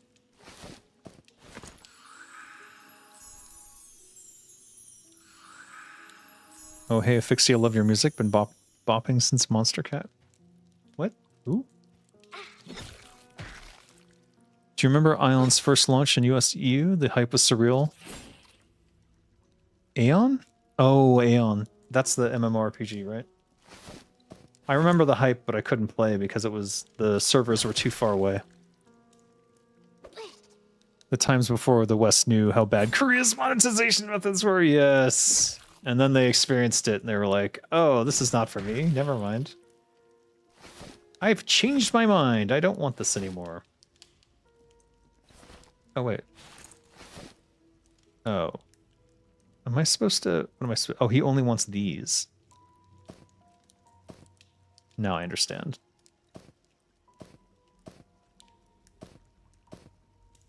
Let's go turn this in and see. Many of the quests in EverQuest were repeatable. So we could go up there and potentially loop this quest until we get to level 3. Because the killing alone is going to take forever. Here you go, buddy. I got your thing. Food for Trey Fulton. Everyone, my brave defender has returned! I may jest, but I do truly appreciate the assistance. Master Fulton's food is wrapped up and ready to go. Deliver it to my dear sir before it gets cold. And no, don't worry, it's not the stew. Do see that he gets this and eats it. I'm glad he finally sent for something. I'll not have him waste away from worry. The situation with his son is unfortunate, and he's a good man. There's no telling what happened to his son. He was a paladin like yourself. I'll not have him starve while waiting on word in the meantime. What happened to his son? Master Fulton's son Troy went on an expedition to investigate the origins of the undead in our area and is yet to return. His son is an experienced paladin, but he's been missing for weeks. Given all the kindness they showed my brother during his last days in the hospice, I'm compelled to assist however I can, but here I am. My adventuring days behind me. I overheard a conversation last week between a few inebriated archaeologists from the Wormsbane site. For fuck's sake. They've been unable to explore the site too deeply due to increased undead activity. But they mentioned seeing what looked like signs of a recent and significant skirmish. It's not much to go on, so I haven't passed it along. I'd hate to worry Master Fulton without real cause. Please keep this between us and deliver that food before it gets cold. Meanwhile, I'll keep an ear out for more information.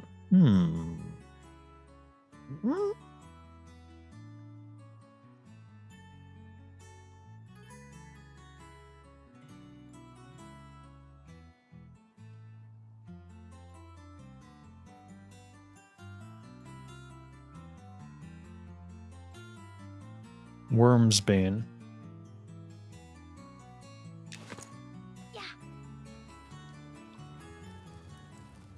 Wormsbane.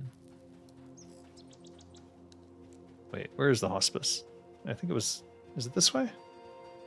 Yes. Alright. Now I understand the relationship between the hospice and the inn. It was across several streets. I don't know. This isn't a street, so it was very confusing. Anyways. Quick, you must defeat Diablo. Yeah.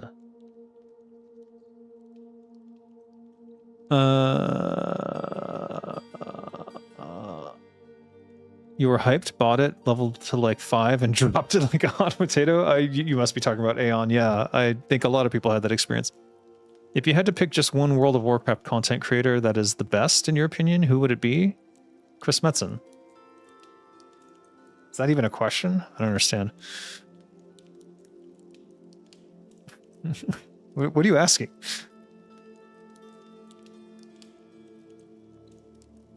The way this is written is not how people talk.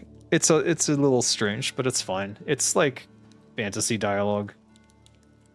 Like it's not hurting my brain or anything. Food for Trey Fulton. Here you go.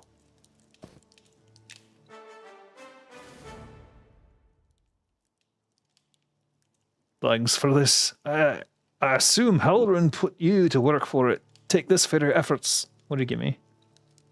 Huh? What? Okay.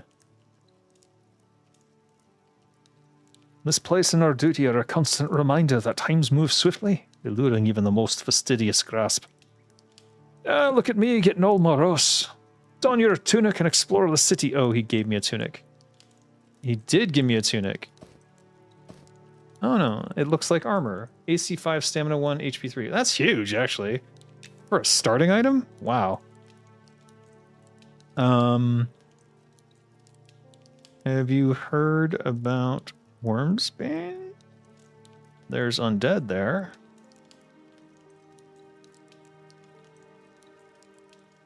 No? Did I spell it wrong?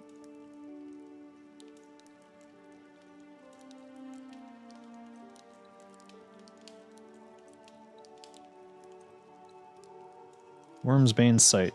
No, I spelled it correctly. Alright, he's not gonna trigger off that.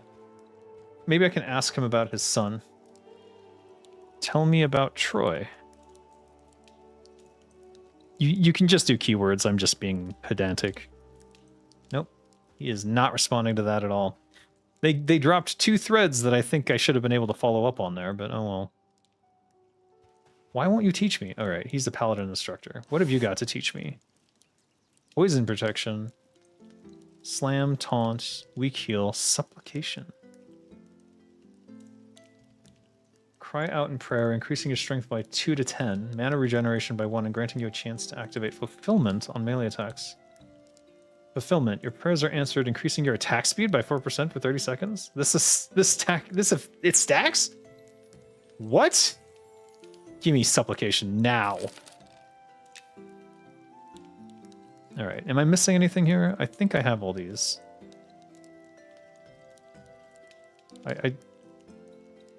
Yeah. Shoot? Yes. Poison protection I don't have. It's only 9 copper. Why is it only 9 copper? It should be 10. You do not have enough money. I am but a poor paladin. Aww. Father's name was Trey? What? Trey named his son Troy? Yeah, it seems. Oh, when you said WoW content creator, you meant YouTube? Oh, I don't...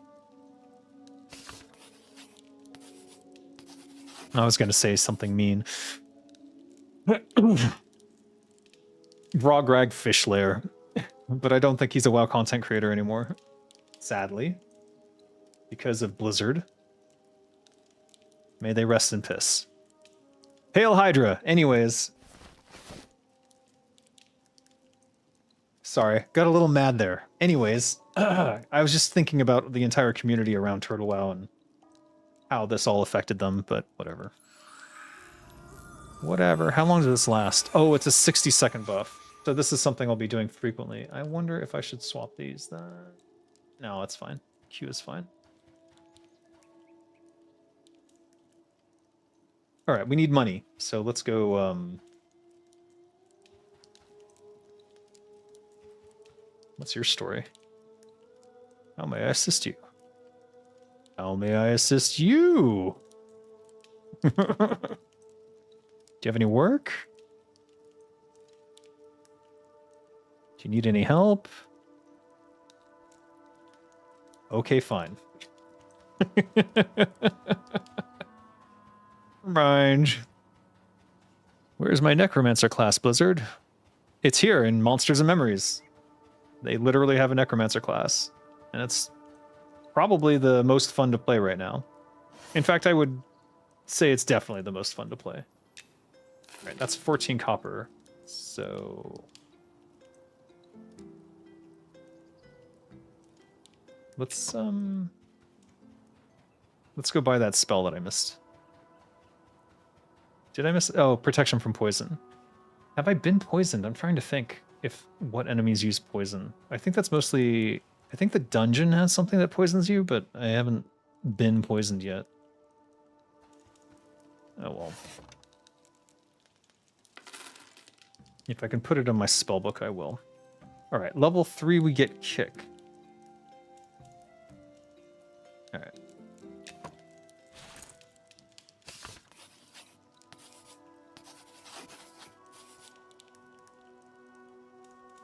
Except those 5 first levels of the game, eh? Well, level 1's a pain in the... Level 1 sucks no matter what class you are, except for Fighter. Fighter was the easiest, I think, by far. And Necromancer was tough for 1 to 2, but once I hit 2, I was able to get... First of all, 1 was not that hard, but once you hit 2 and you had like 10 copper, you go get your skeleton pet, and then it's a breeze. And the Necromancer starting... The Necromancer has the place where you train as a Necromancer, right outside it is all the mobs that you need to fight from level 1 to 5. So you can just hang out there, and it's very easy to go back and forth. Like, you don't have to be going outside of the town and hunting down where you're supposed to go. Let's just throw this on, just in case. Oh, one of the things that I actually like, and this doesn't matter until later, but you literally can arrange your spellbook. And it's actually, for someone like me, it's actually a lot of fun to arrange the spells by type and things, and move spells that are no longer important to the back pages, and that was always that was something I really liked in EverQuest, was having all these spells and really feeling like a wizard. A caster. What is this coin for? Was I supposed to give this back?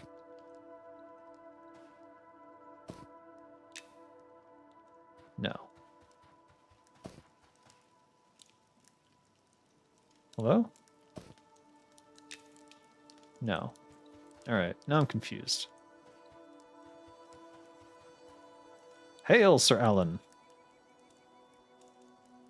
I am in trouble. You must remain vigilant. I can be vigilant.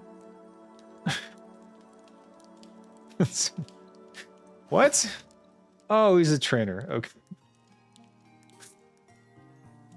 Great. Okay, so let's put... I think you have to train the first point, or you don't get them. I'm not sure, though. This might just be a big waste of money. Shit. All right, let's get some more money. There should be lore-based spells and abilities. Yes. Any class should have some sort of direct damage skills. Agree. Any class should have some sort of defensive skills as well. Agree. Yeah, generally speaking. And they do. The Enchanter has a basic damage and a basic attack and so forth. They're just so weak. Because they're just so weak. So it becomes a very non-enjoyable experience, I'd say, at level 1 for it to be an Enchanter. The payoff is later on you can do powerful things, but they always nerf the most interesting aspect of the Enchanter, which is literally charm. if you're an enchanter, you should be able to charm things and hold them under your thrall. And instead, they always nerf the shit out of it because you can break shit with it. But if you're going to have such a weak early game, then your late game should be much stronger, right? And then, it just isn't. They haven't... Oi, yeah, oi, Oi! yeah. Oh yeah! Oh yeah! What the frick? They over-nerf. But if you're going to nerf that, then you need to make their early game better. So we'll see what they do. I already sent them like a 1,000 characters on it because that's the limit, and I didn't want to write a second one.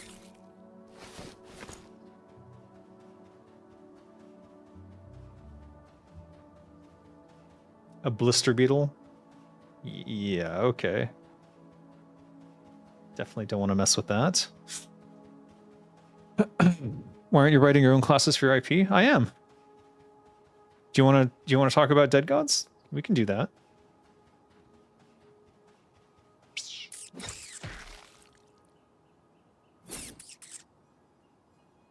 Spreadsheets and proper curves. That's how they should have been making this stuff. Well, to some degree, yes. I think old school designers get caught up in the idea that class fantasy means imbalance. And it doesn't have to. They can be perfectly balanced with and still maintain a class fantasy without like one being stupidly weak at level 1. I don't know. I've already sent them the feedback. We'll see if they listen. I really don't know. I'm curious to come back and check in a couple months and see where they're at. Did they say September? I can't remember if they said September or not, but I think well, we'll see what they do. Who knows?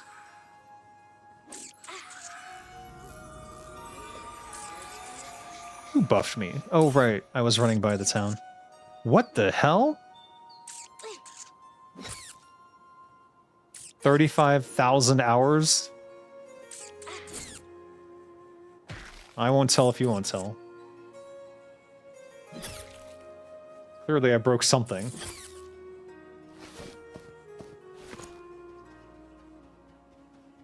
I don't want to go over there because there's higher level mobs that I might not be able to deal with. Let's just hang out here. What are we getting for each of these kills?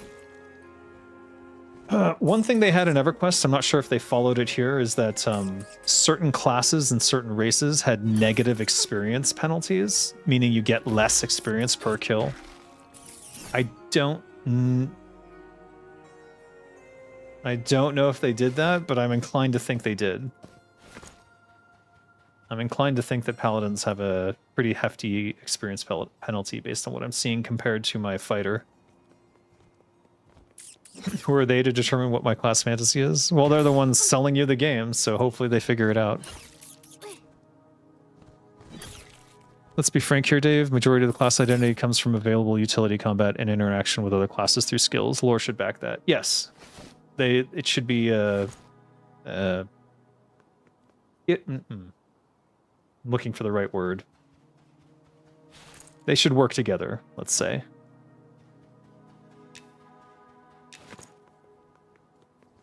Skelly!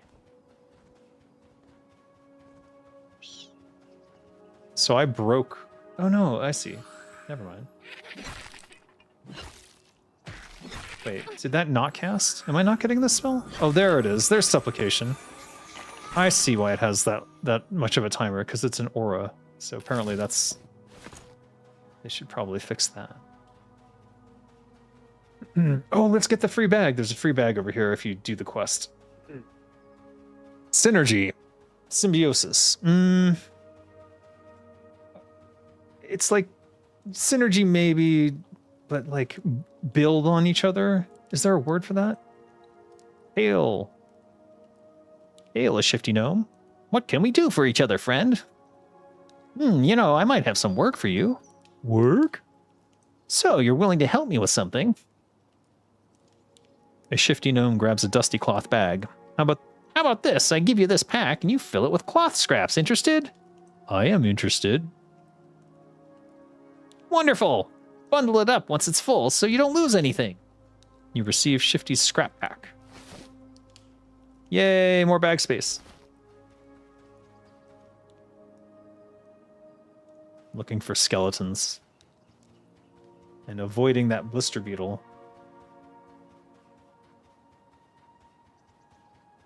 Why are they something weird? Is that latency? What is that? I don't know what my ping is to the server, unfortunately.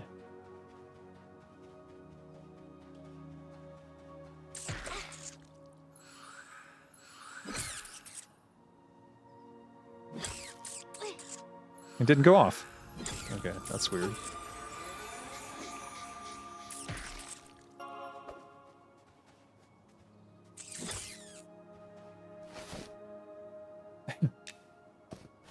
Alright, I probably missed some questions. It kind of sucks Rune Master isn't playable class in WoW. It feels more better than Monk class introduced in Mr. Pandaria.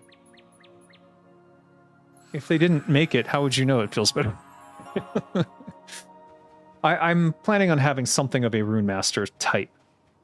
Basically, someone who can put runes onto the battlefield and give buffs and negatives that way, and create trap runes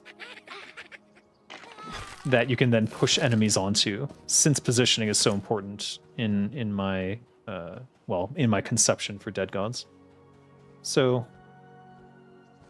I haven't designed it fully yet. I haven't designed any of the classes fully yet. They're just sort of base concepts. What is going on? Wow. He just could not cast the spell. That happens in EverQuest because of RNG.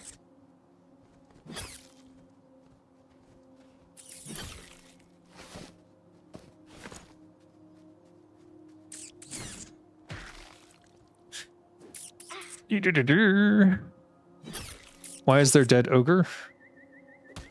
It basically made mage monk. I'm biased towards magic classes. I can go either way. I tried playing a rogue on here, and it doesn't appeal to me the same way that the Warcraft rogue did. I think they...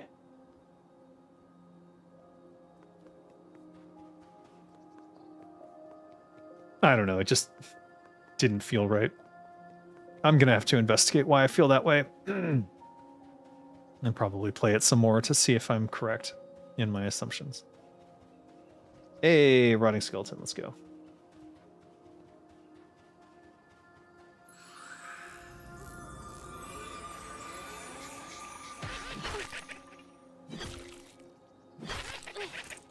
I feel like we've been at this a while and not making much progress. I know it is slower at each level because they have quite a curve, but this seems extraordinarily low, if I'm being honest. So I do wonder if they have XP penalties for certain classes and races.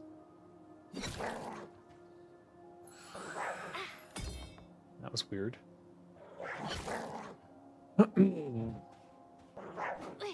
Once Blizzard started talking about class fantasy, I knew WoW was dying. What do you mean? Oh, I see. That's what you're referring to.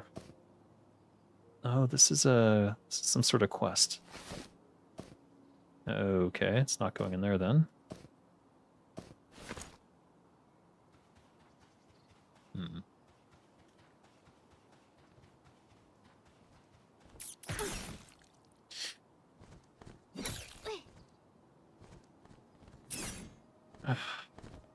Oh, Rune Master is a mage monk. Okay, interesting.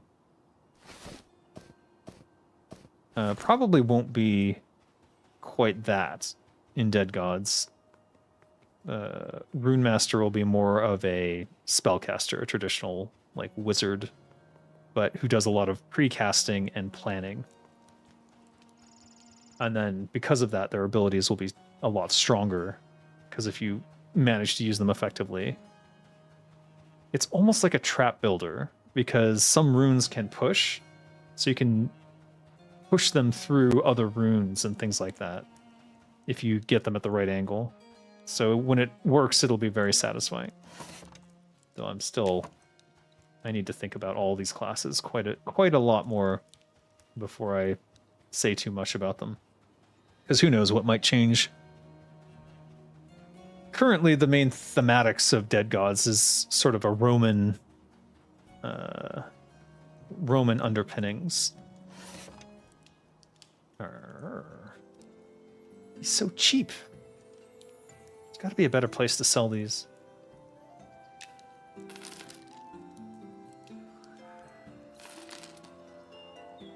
These he buys for 2. Wonder why.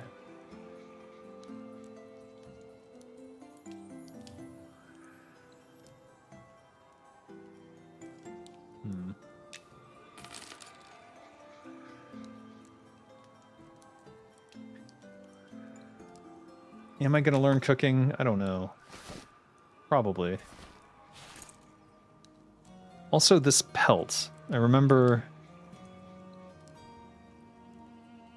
Refined at a tannery.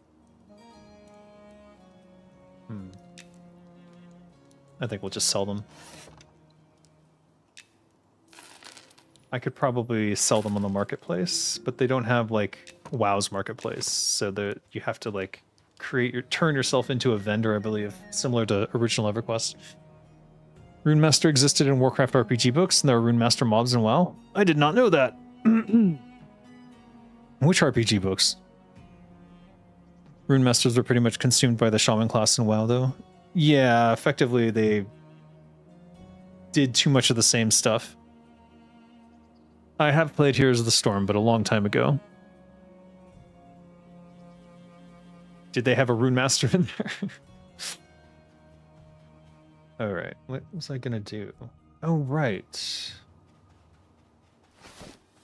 Well, let's shove all this meat into the bank until I figure out what to do with it, I guess. Yeah. Oi. Can at least free up some slots that way.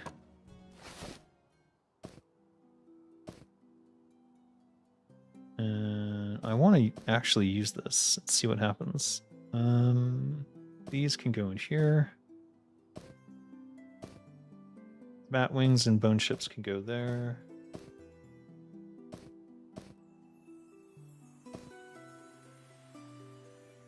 How does this work? All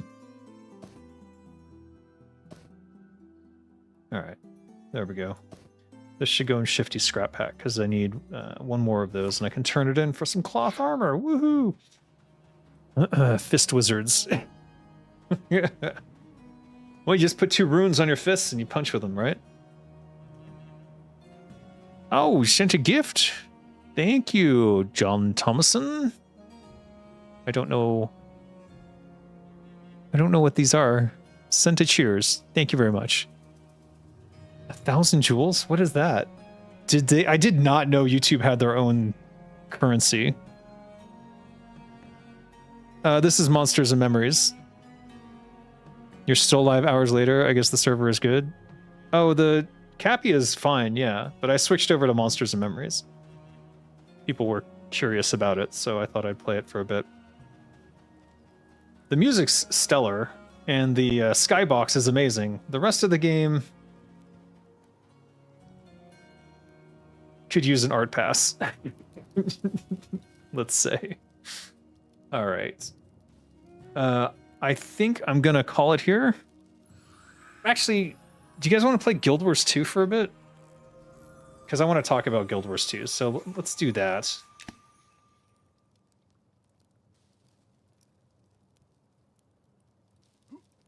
No, I did not want the website for Guild Wars 2. What the frick? Oh, it's on Steam. Right, I forgot. So you can install Guild Wars 2 via Steam, and you can connect it to your old account that way, and then it's connected to your Steam account that way. So, one moment while I figure that out.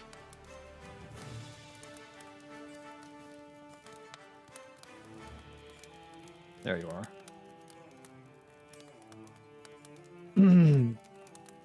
It's a PvP server. Everyone's PvP. And surprisingly, most people don't attack. I had only, across all those characters, I only had 2 incidents that were PvP related. And in both of those incidents, someone tried to attack me, and it did not go the way they expected. Not at all. In one case, it was a rogue who ambushed my ogre fighter, and I just turned around and smacked half his health off his stupid face. So, yeah, that didn't go quite the way he had planned. And then he had to run away.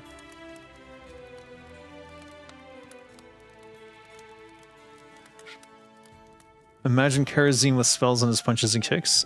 He had some either healing over time or damage over time with different types of effects. There you have it. Indeed. All right, GuildWars2 says it's ready. It's downloading stuff. I don't know how this will affect the stream, actually. Let me know if things get ugly. But so far, it looks like there's 0 dropped frames, so even though it's downloading quite a bit. Oh, it's not ready yet. All right, GuildWars2 is updating, so we're gonna have to wait. Let's play.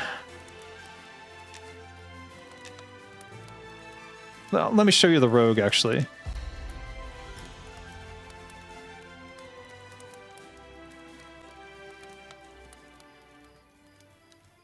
This is Izzy, my goblin rogue, level 2.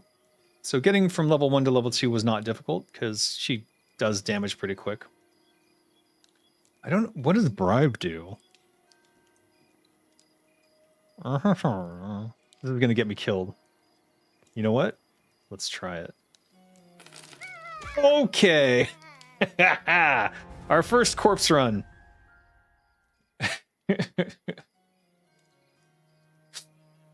What the hell? They gave me an ability that just kills me. I have no idea. What the hell? Alright. I don't think I'm that far from my body, but... so, as you can see, you are naked. You lose all your shit. And you have to go to your corpse. And also, one of the reasons they have drag corpse is because you need time to loot your corpse. And you could do that in EverQuest too. I remember having a macro for drag corpse. All right. Oh, rogues can use bucklers in Monsters and Memories, so that's cool. I dig that. All right, and this is apparently I made Izzy a blacksmith. All right, don't bribe the guards. Apparently, it just kills you. Let's look at my spellbook. I'm curious what the fuck bribe is supposed to do. Holy shit. Bribe your target, causing them to forget past wrongdoings? What? Alright, I don't know what that means. Whatever the case may be, it didn't work in my favor. Alright, let's go kill something. We have one ability called Stab. I don't think we found the rogues... No, we did find the rogues guild. I think I just didn't have enough money to do anything. As you can see, I do pretty good damage as a rogue, as you would expect. If you attack them from behind, it's automatically a backstab, which does more damage. But I haven't seen what the rest of the abilities are.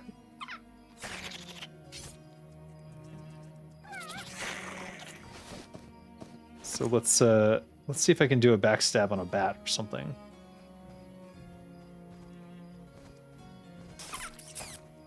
Yeah, your backstab hits for 10 points of damage.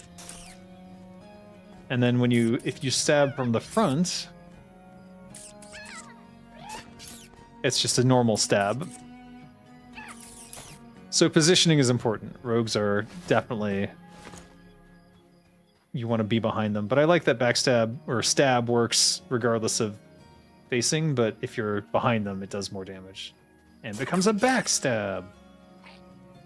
That one only hit for 4 points of damage, though, so it may as well have been a front stab. You made an Elementalist in GuildWars2 about 4 years ago. Didn't catch vibes from it, although Elementalist was pretty cool to play. I think my problem with GuildWars2, if I am to say I have a problem is simply that it, actually I'll just show you. It's easier if I show you rather than try to describe something that won't make sense until I show you. Yeah, so you can see the rogue experience here it's pretty nice. They do damage. Not level 1 was not that difficult, though I did have to worry about hit points here and there.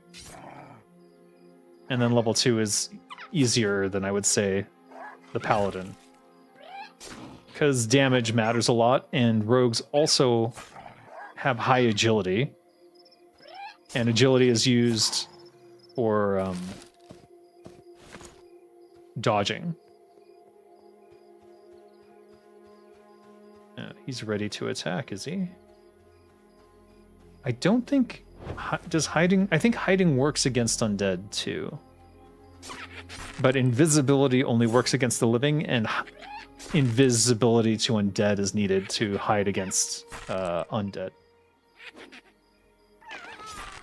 I think that's why hide is considered better than invisibility, because hide works against all monsters, and invisibility does not work against undead.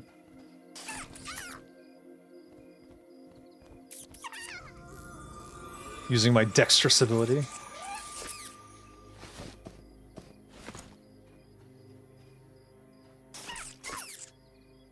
.10 backstab, nice. Ooh, all right. Are you done yet? Let me check.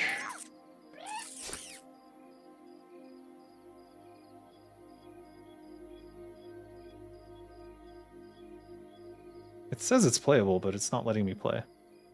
Oh, it wants my password. Okay, hold on. I see the problem.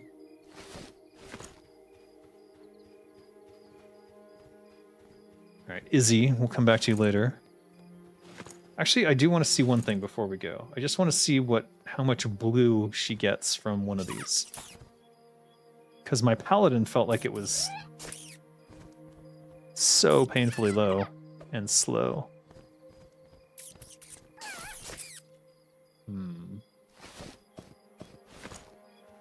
Might be my imagination then.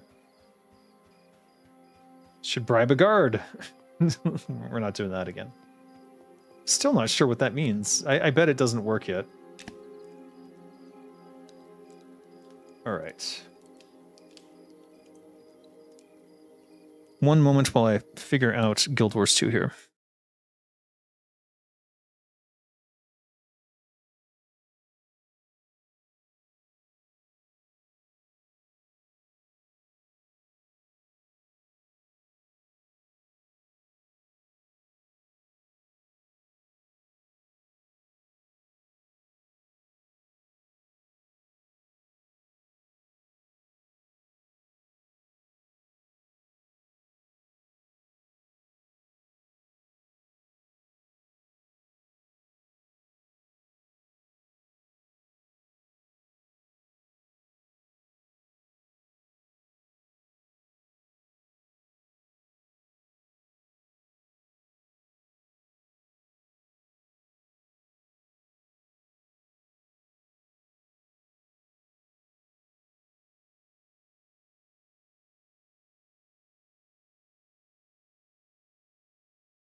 Oof. Let's see. Need to get GuildWars2 up here. I don't think I have one for it yet. So we'll have to add it separately.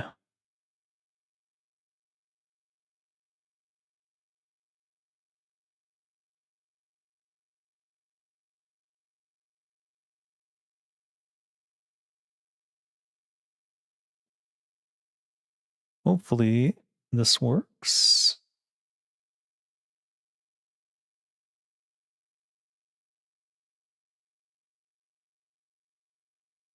Name already in use. Well, that bodes ill. Did I hide it?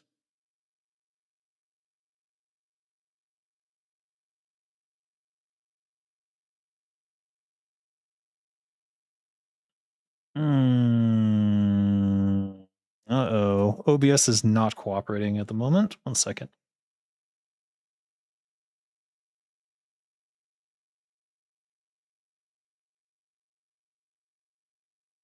Specific window.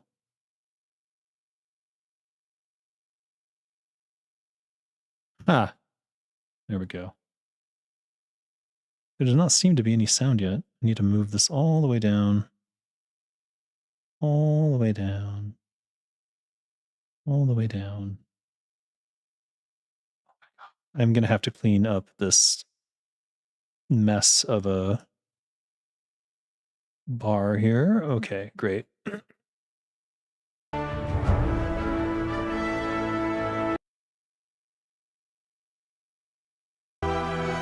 Oh, it's quite loud. Let's cut that in half.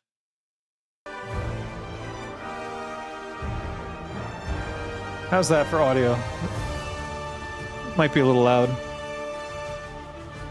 Hello, Dave _ I just woke up. How's it possible the TWOW situation is even worse?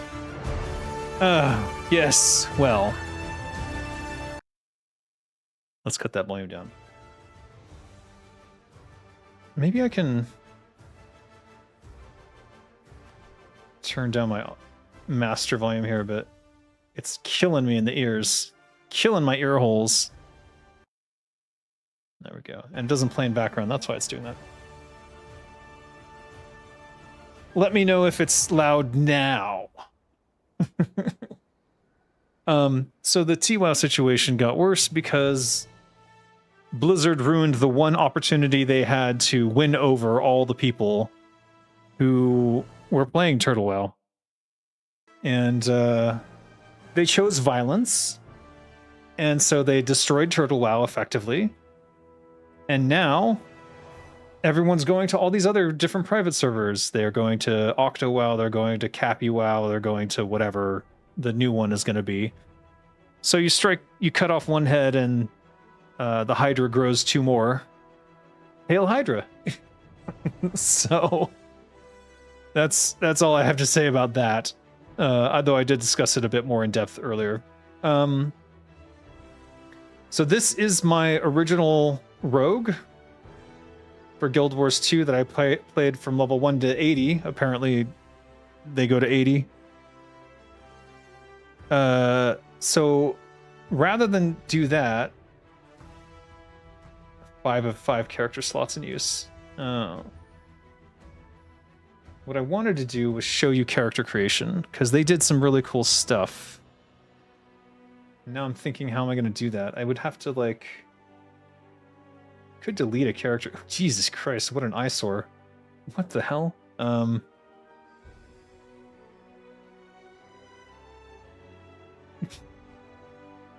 guess I could delete this warlock. I don't know. I thought I had different characters. Is it the region selection?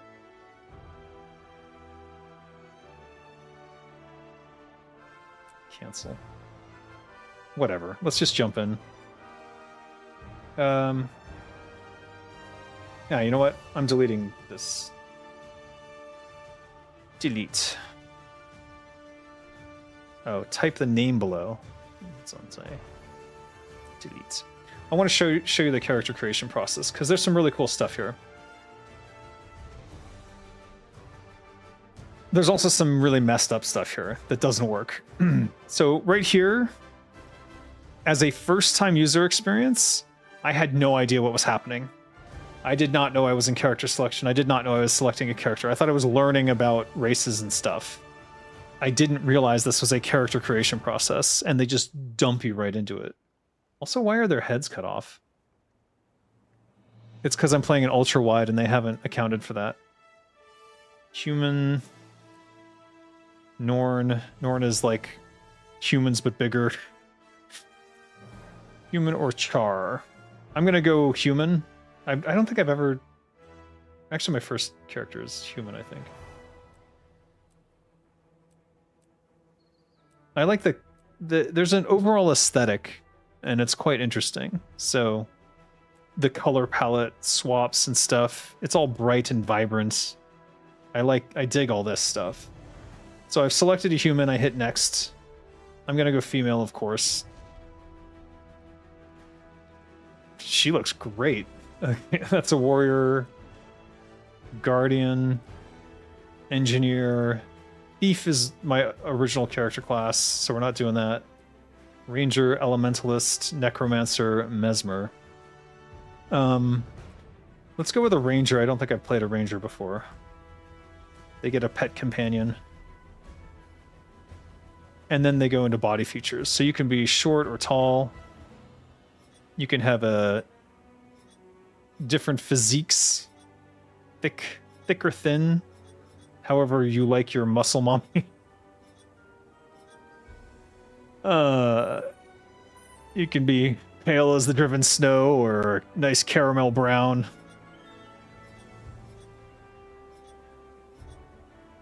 I mean, they did a really good job overall here.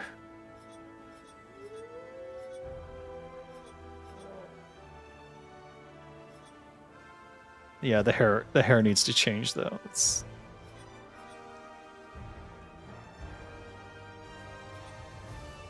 yeah, that's more rangery.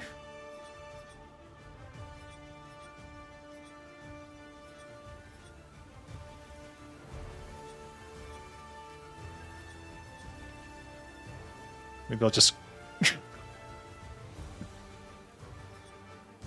emo. There we go. That's what I was looking for. Eye angle. Oh yeah, they really got into it, didn't they?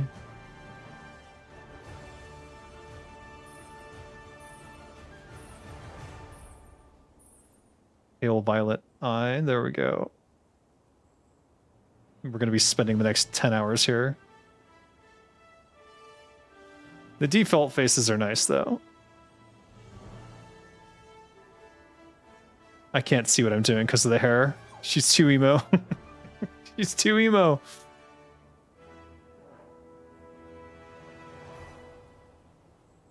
There we go.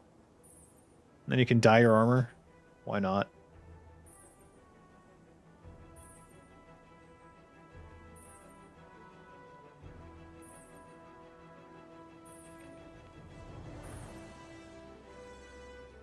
Bit loud. It'll do.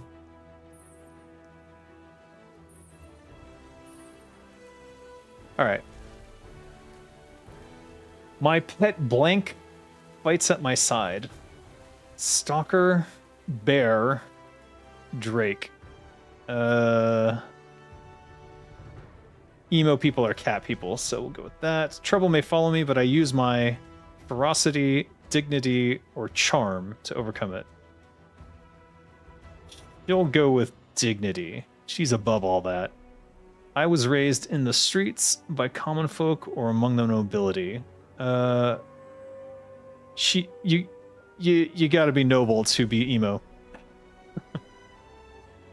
One of my biggest regrets is that I've never searched for my true parents, I never recovered my sister's body, or I passed up an opportunity to perform this circuit.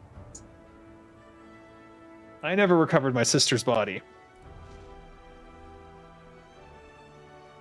Everyone said I was blessed by blank when I was young. Melandru looks like the ranger god. Dwayne, Lissa, Cormier. Lissa wears many masks. She's a dual-faced goddess of beauty, water, and illusion. Okay. Melandru, the goddess of nature, earth, and growth, found in every harvest and every flower. We're gonna go with Lissa. Lissa, the goddess of beauty, blessed me when I was young. Though trouble may follow me, I overcome it with dignity. I grew up among the nobility and I value my honor. I've made something of myself. And the only thing I regret is that I never recovered my sister's body. I'm a ranger and I have a stalker that fights at my side and guards my back. This is my story. Signed...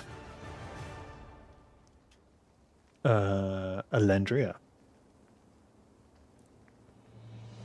Already in use. Oh, it's gonna be that.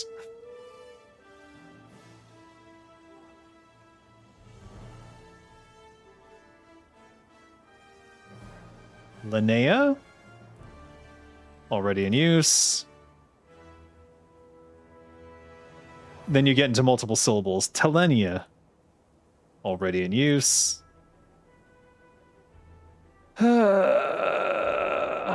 Hail Hydra. Already in use.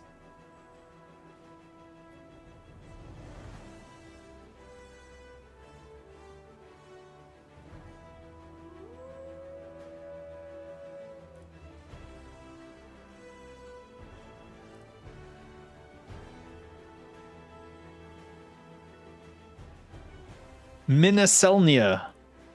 Fuck. Yeah, you just add more syllables. Once you get to 4 syllables, you're probably fine.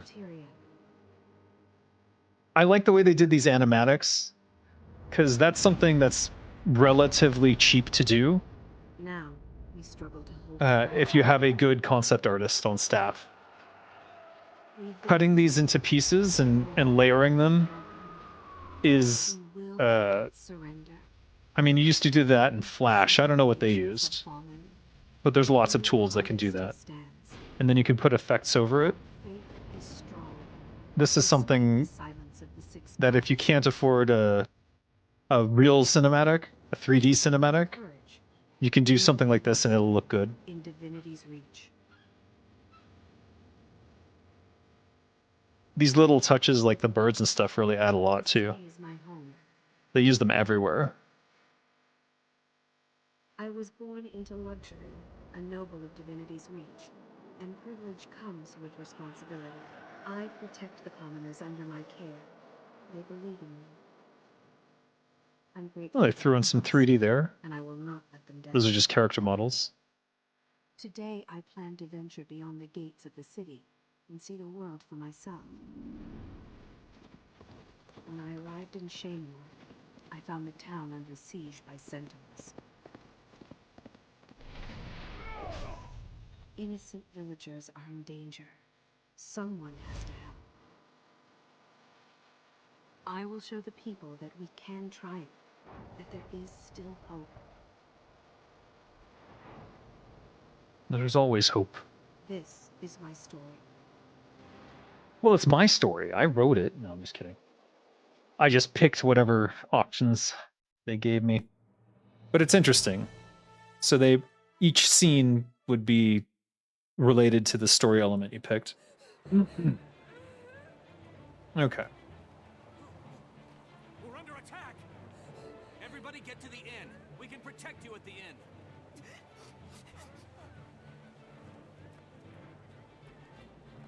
I know how to play. It's all right.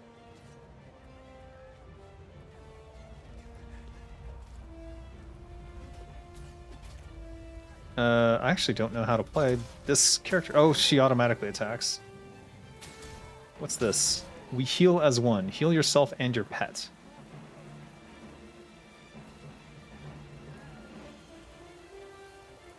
Fragmentation shot slash wave. What?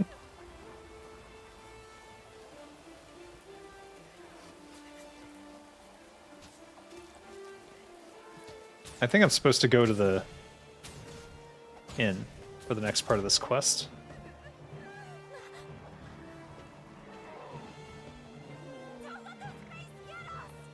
Go to the inn, you'll be safe there. Oh, I see.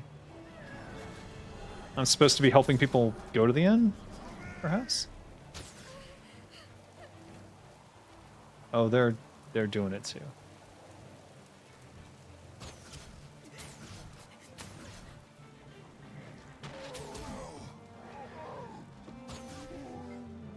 Go to the inn. On my way. Thanks.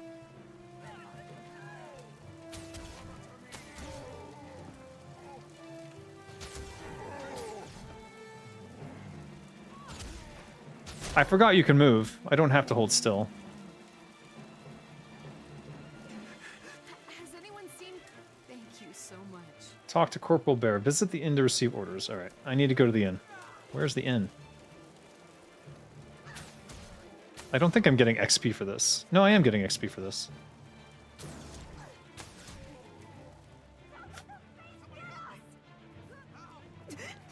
Where the heck is the inn? It's huge. On my way. Thanks. What's happening? Thank you so much. Let's follow them. That will lead me to the inn.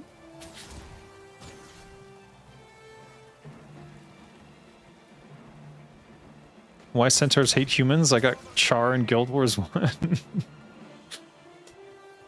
They jelly on the amount of legs. Yeah, that's it. Talk to Sergeant Walters.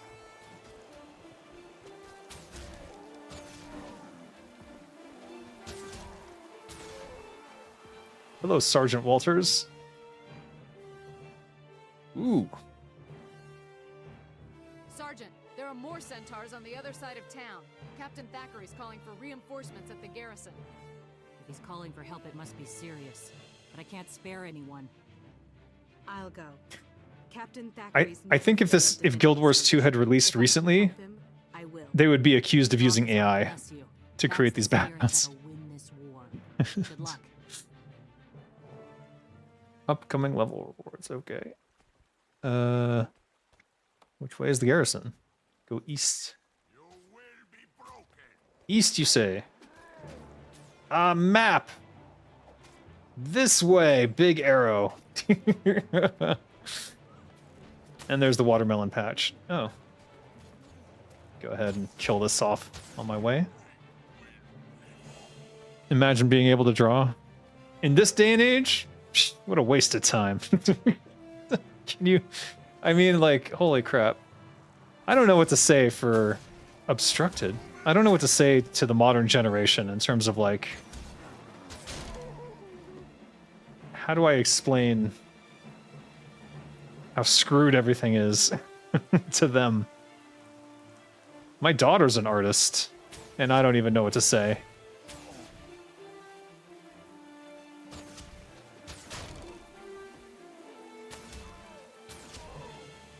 Just driving by. Is this the garrison? I think so. Yes. No! They closed the doors on me, you mother effers. Hold the gate until the doors open. Get him!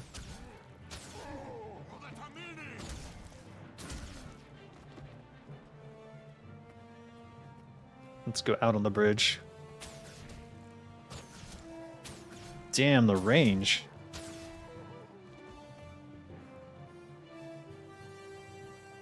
My pet starts... That range is insane. Oh, that's right, they have the dodge. It's double tap, but you need energy for it.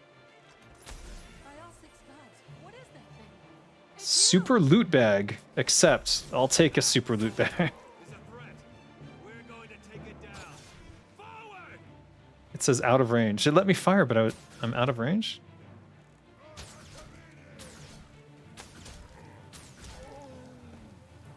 Oh, I forgot. You don't even have to aim. We heal as one. Whoops. I did not need to heal.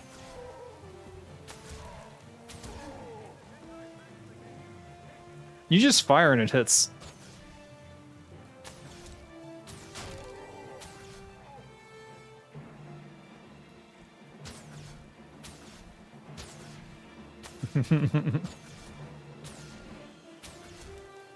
There's no loot, so I can just back off.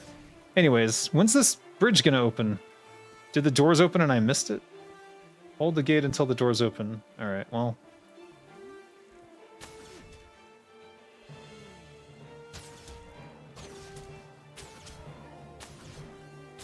So yeah, you just press your attack ability for the most part, and it just hits whatever is in front of you, and it seems to do some automatic selection. Combat music is straight from TES Oblivion. Really? Late to the party. ActiBliz did what now? They okay. Shortest version. They attempted to kill Turtle WoW, and they succeeded in pissing off 400,000 people, and now there are 2 or 3 Turtle WoW style servers using Turtle WoW stuff. So they stopped nothing, they pissed off everyone, and they could have ingratiated the community of Turtle WoW into the Blizzard, if not necessarily loving Blizzard, but at least going, okay, well, you know, you did the right thing here. And instead, now they've pissed off everyone, and there's still Turtle WoW style servers. So they accomplished nothing. They pissed off everyone. Just so many L's. So many L's.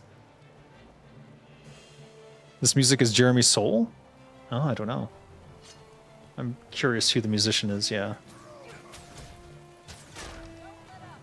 It's good stuff, though. The thing that GuildWars2 nailed is, like, an aesthetic. Like, even the text boxes over the stuff that people are saying. And they did a really good job of adding in voice acting in all over the place, in appropriate places.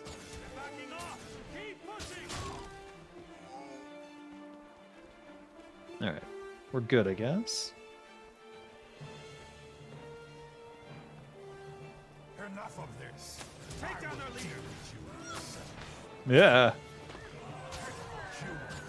You think you can defeat me? Invulnerable, invulnerable, invulnerable. Well, I guess I can't defeat you if you're invulnerable. Everyone's running out. Let's go see.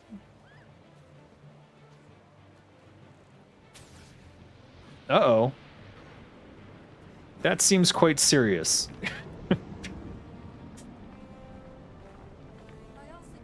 What is this situation? Is worse? Is it time to get the pickaxes? Pickaxes? Interesting. No, as I've explained, it's simply that the Blizzard made the situation worse with Turtle WoW because they lost any goodwill they could have saved. Ooh. They've lost any goodwill and they've not stopped Turtle WoW servers.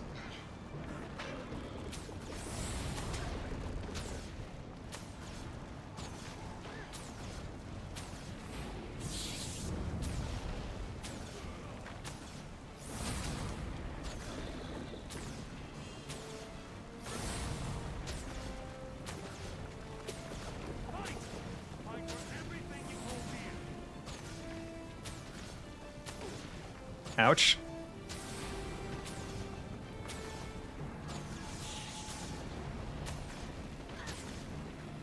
Oh, my pet can't attack it.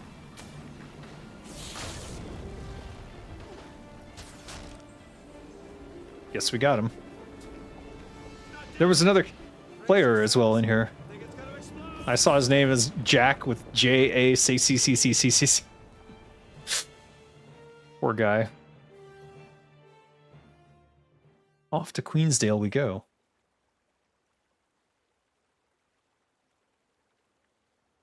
Oink. Where am I? Where am I? What happened? Oh, they voiced my character The too. elemental exploded. Captain Thackeray brought you. I'm here so for emo some you reason. can't see my face. You've been unconscious for 3 days. You had lots of visitors. Villagers you rescued, some seraph, even a noble from the city. He came by several times. That'd be Lord Farron. He's a good friend. I'll check in with him once I'm fully recovered. What should I do now? Fresh air and exercise are the best medicine. The goddess Dwayna helped you. Perhaps you could help others? Thanks, I will. And thanks for taking such good care of me. Bless you. You'll find plenty to do out in the valley. May Dwayna protect you. May Dwayna protect you. Oops. smell them. Reward! Give me that. What to do? You learned rapid fire. So fire multiple arrows at your foe. Okay, so the first one's a long range shot. And I guess the second one is once they have the same range. The skill is unique per game mode. What does that mean?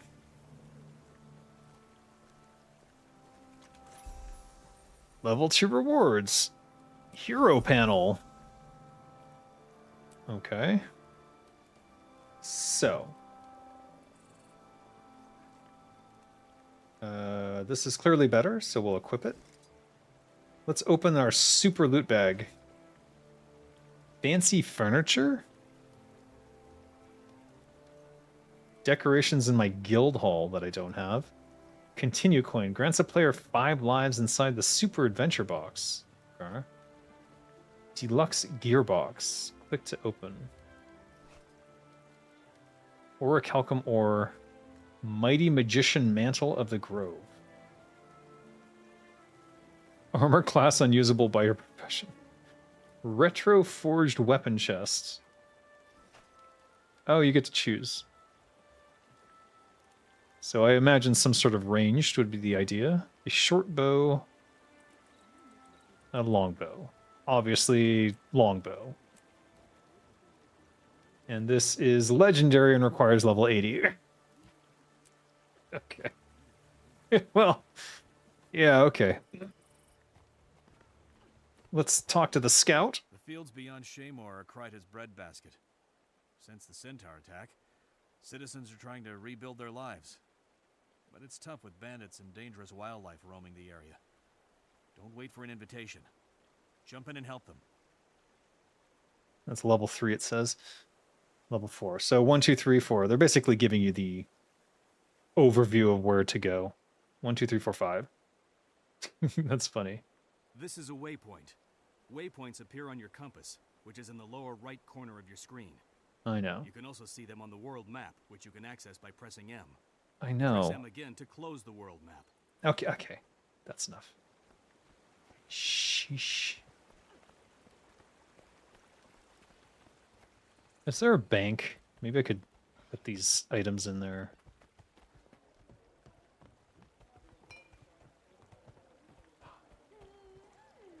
Anyways, what I like about this game is that they just nailed an aesthetic. They had a unique aesthetic, and they nailed it so hard all the way through. Everything from You got the gold. like the text boxes and the voice acting and just the in-game art and the way that they showcase, you know, characters and stuff, the character creation. They just nailed this aesthetic.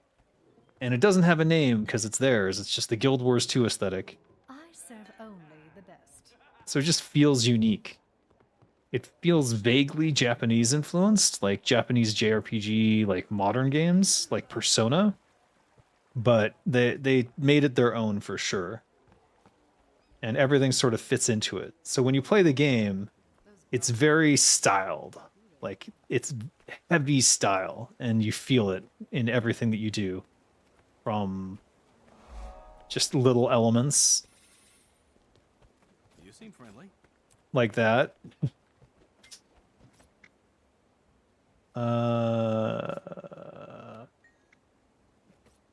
Okay. I assume that was free.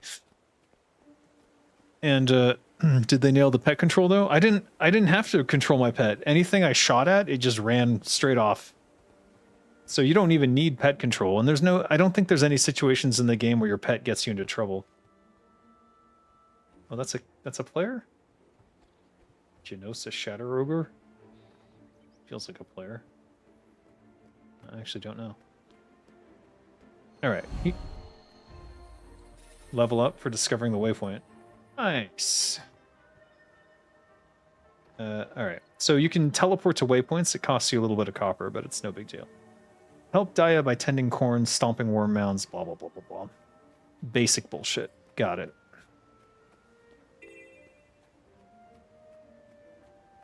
Scorched corn.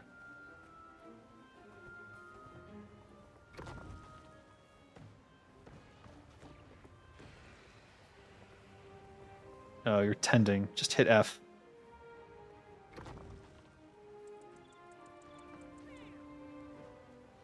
You help Dinah, you help Dinah. And then it's telling me up in the top right. It's letting me know. When you're near something that's interactive, it just gives you a... What? It just gives you a heads up. But you can press F to interact with whatever. Like, you're constantly just hitting F. I don't have to aim, I don't have to click, I don't have to target. It just knows the nearest target fires. I don't know if there are situations where that would be bad. But potentially. Potentially.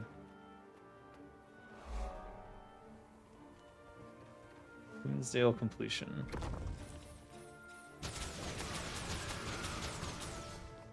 Is this because I'm level 2?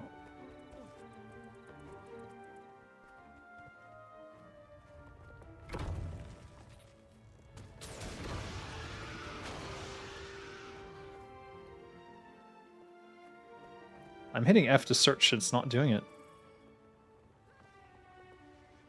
Weird. I think it's stuck. I broke the game. I think I'm disconnected. Network lag. Yeah. Game client lost its connection to the server. Alright, so you saw the sort of level 1 experience. They start you in a basic village and you do basic quests. And it's all like, I didn't talk to a quest giver, they're just in the zone. And as you explore, you find these quest areas and you do the quest tasks and you're automatically rewarded, and then the reward pops up on the right, and then you get the rewards. So it's quite easy to play. Nothing official? What? Oh, GW2 is quite blurry. Is there a setting to lower that? Sharpen it up a bit? No. This is honestly the sharpest I could get it. On my screen, it appears pretty sharp. Are you sure that's not a YouTube thing? Because YouTube tends to downgrade stuff. But let me show you my level 80. Because I have a problem with the game. And I'll show you what that problem is.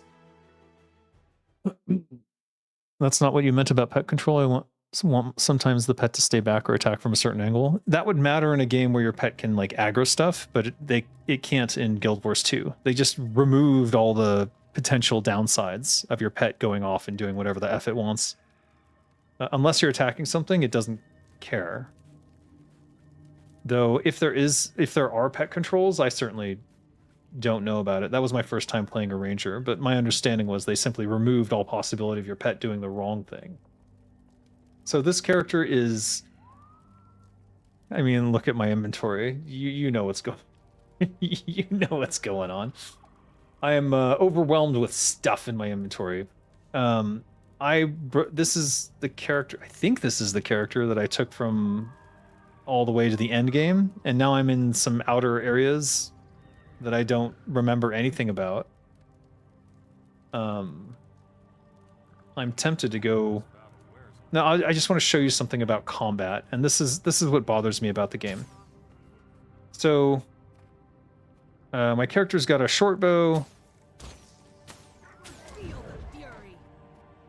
and I'm just... There's abilities. These abilities don't change. From level 1 to 80, you're doing the same abilities. You might initially get...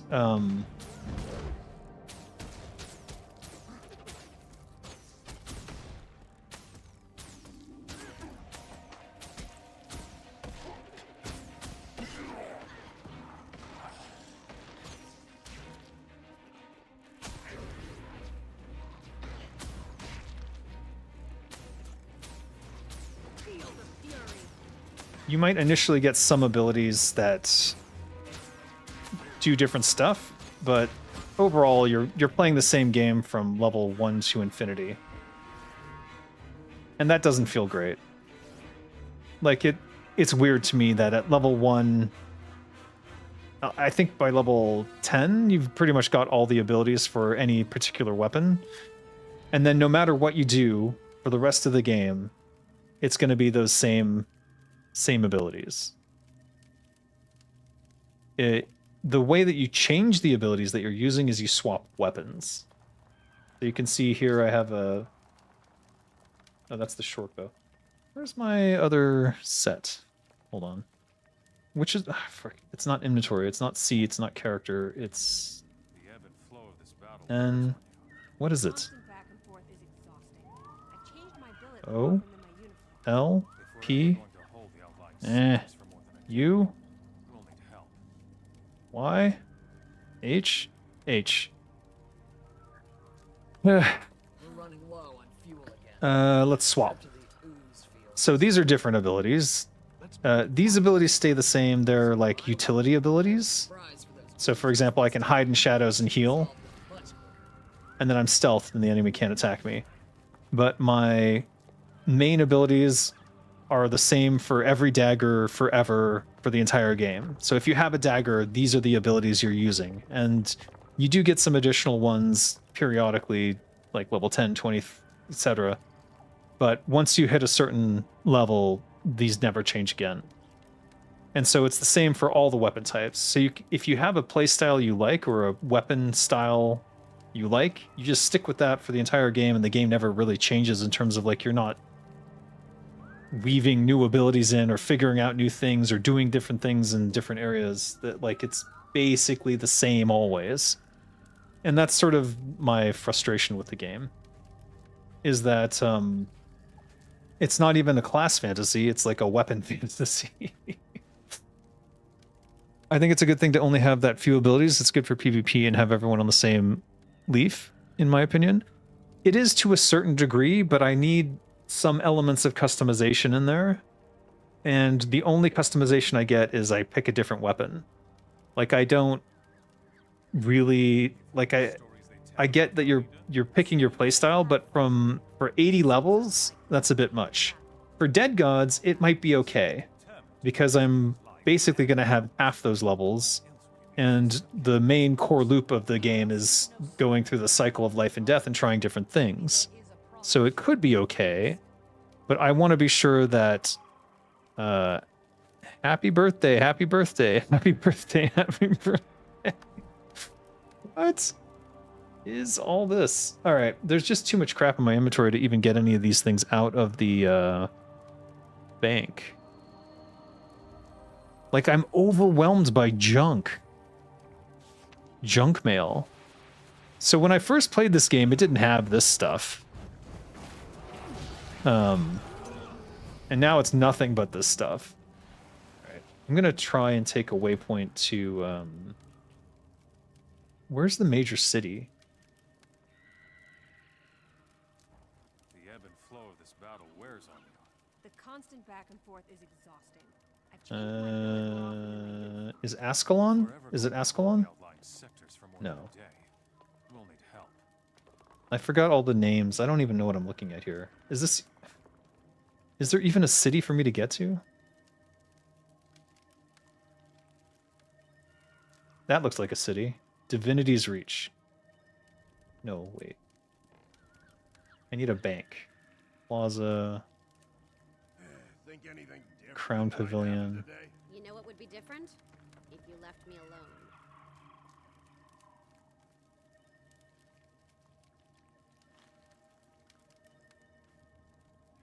Hospital.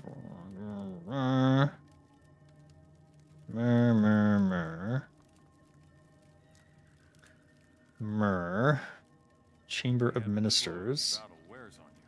The constant back and forth is Stood exhausting. flagon. That's an I've changed my inn. billet more often than my uniform.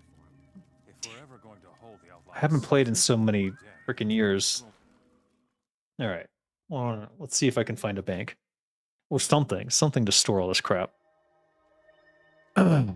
If you manually select 1440p from the YouTube settings, it's pretty sharp. Oh, yeah. You might have to do that. Jeremy Soule is the best video game soundtrack composer of all times, in my opinion, but completely disappeared after the SA harass allegation, kind of proving it right. TES6 won't have him, sadly. That's not good. But if he's SAing people, go away. Even though there are less ability skills than WoW, it is still turbo complex in a PvP environment. To some degree. All right. God, I don't remember anything at this point.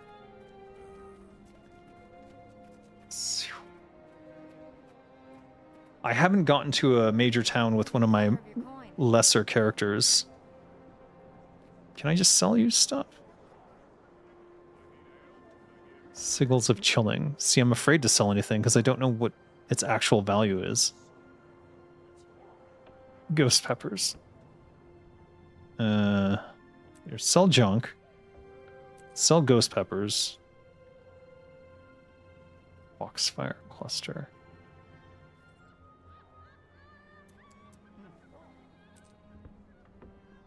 Powerful venom sac. Leather worker 400. Oh, these are important materials. Apparently I'm not a chef, so maybe it doesn't matter. Holographic super cake. Uh-huh.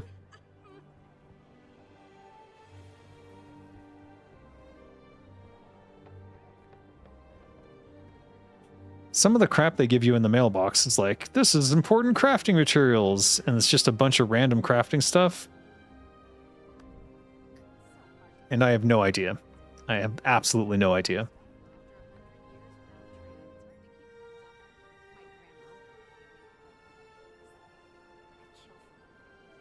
It seems important. I don't know. I really have no idea.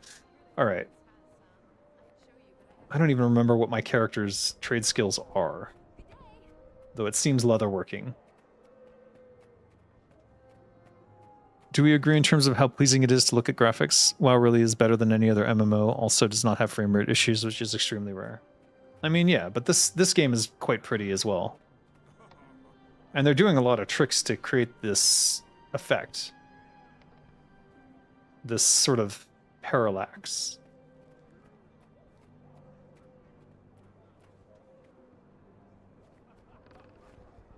Wait. Are those actual buildings? Can't be. Let's go there.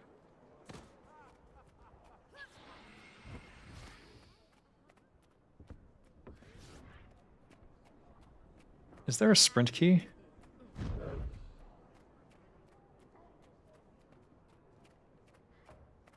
Citizen, citizen, citizen, citizen. Book cart? Excuse me? The Art of Fighting by Magni the Bison and the Collected Works of Norgu, Volume 3. What? You're mad that she's not married and pregnant? She's your queen. Watch what you're saying. She knows what she's doing.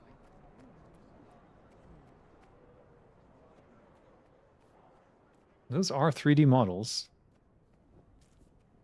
I don't think you can get to them. They're just sort of background.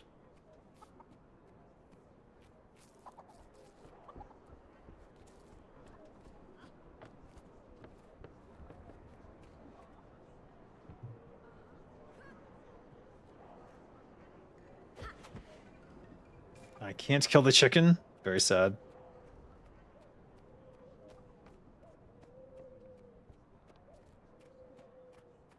Gabby the Carney. Alright, I'm never gonna find a bank, am I? Goodbye. The carnival will ease your mind.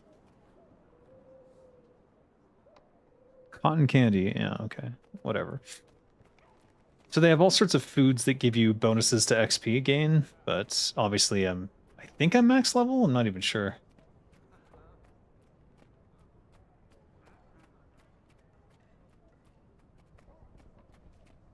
Can't you fly in this game? I have no idea. Oh. Whoa. Wait. I have a mount, don't I? Do I have a mount? Shouldn't you be killing things? What the fuck?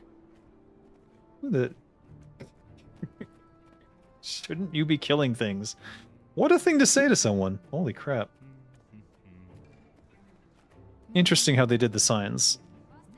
I know why they did that. Translation, maybe? I'm assuming that's why. Because if it gets translated into another language, it has to display something else. Obviously, you can't paint a sign with words on it and then have it work in Chinese, for example.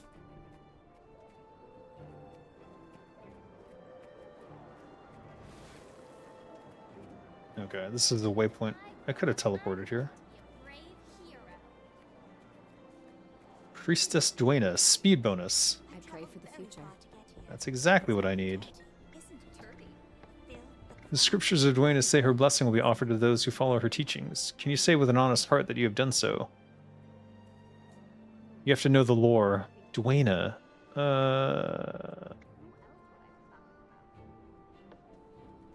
I don't remember any of the lore. Shit.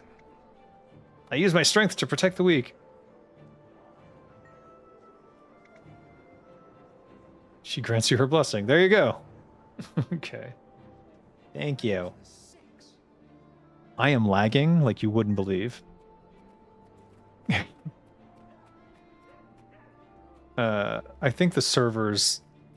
Well, I'm going to have bad ping no matter which servers I connect to, because they only have them in the EU and NA. Which is interesting. I don't know if the Asia servers are a thing. Tell me about Captain Logan. Captain of the Seraph of Divinity's Reach. His courage provides a shield between Kryta and her enemies, and his loyalty to the Queen is unwavering. Alright. Goodbye. So she gave me a speed boost, but I don't know... Welcome to the Wizard's Vault. Okay... This looks like they're trying to sell me shit. They certainly are. So the game has just become inundated with all this extra layers of monetization and stuff. You can literally just buy more gold. You've got to be kidding me.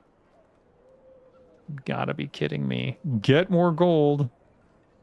How much is gold? Oh, these points can be used. Get more gems. 50 bucks.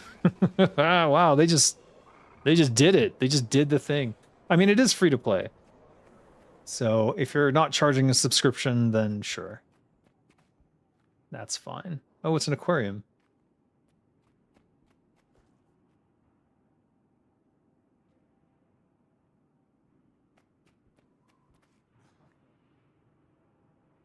How can I help? What are you looking at? These windows are mesmerizing. I heard that one of our past kings in this walkway had this walkway commissioned from the Azura. I don't understand how it works, but it's incredible. It's interesting. I don't know if there's an Asian server or if it's just I couldn't find it when I was looking. But when I installed from Steam, there was no Asian server option. Cultural armor smith.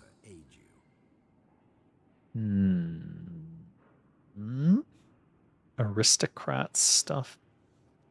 I don't know. I'm just not familiar with the interface enough to even know what I'm doing at this point.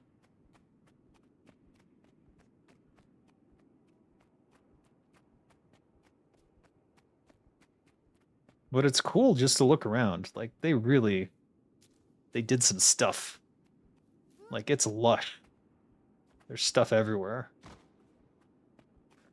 It's dogs and a child in the middle of the park. I guess that makes sense.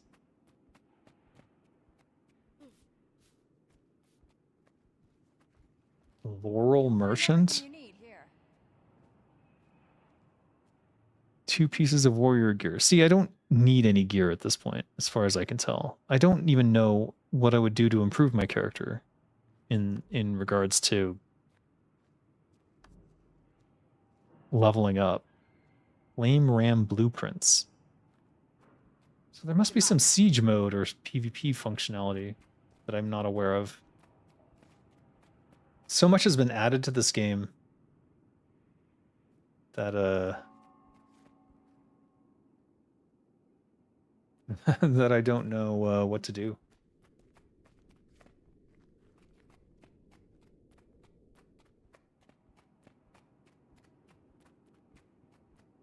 What type of subscription will your game be running? It's going to be free to play. That's the idea. Free to play and a shop for buying custom stuff, customization. Seraph headquarters. Sure, let's see what's inside. Dave coin? No. I will not be doing anything like that. I've given up on crypto for gaming. It's just not going to be a thing. It doesn't make any sense. If you want to use cryptocurrency to pay for stuff, that's one thing. But having an entire cryptocurrency for a game doesn't really make any sense. It could if you built the token into the game in such a way that you had a deflationary economy for the crypto coin. And that's what I tried to do with Engines of Fury. But at the end of the day, you know, there's always someone who's going to pull the rug somewhere along the lines, or to abuse it, or to some whale with money will purchase a bunch of it and then like hype it with their network and then dump. And it's just pointless. It's just pointless.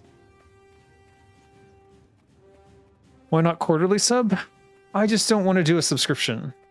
I don't want to have a barrier to entry to play. I would rather everyone be able to play, and therefore give it a try and then spread by word of mouth.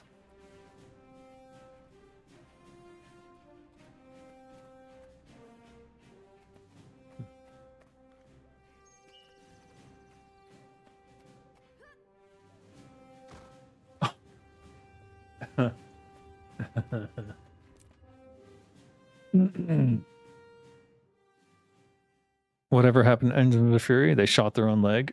Yeah. So what happened was my contract ended. And they didn't listen on... They didn't listen about the tokenomics, and they didn't listen about what they needed to focus on in terms of what systems needed to be ready in terms of monetization. They just didn't get anything online that could have made it sustainable quickly enough. The reason why they did that... Oh. The region has not downloaded. Interesting. And that's...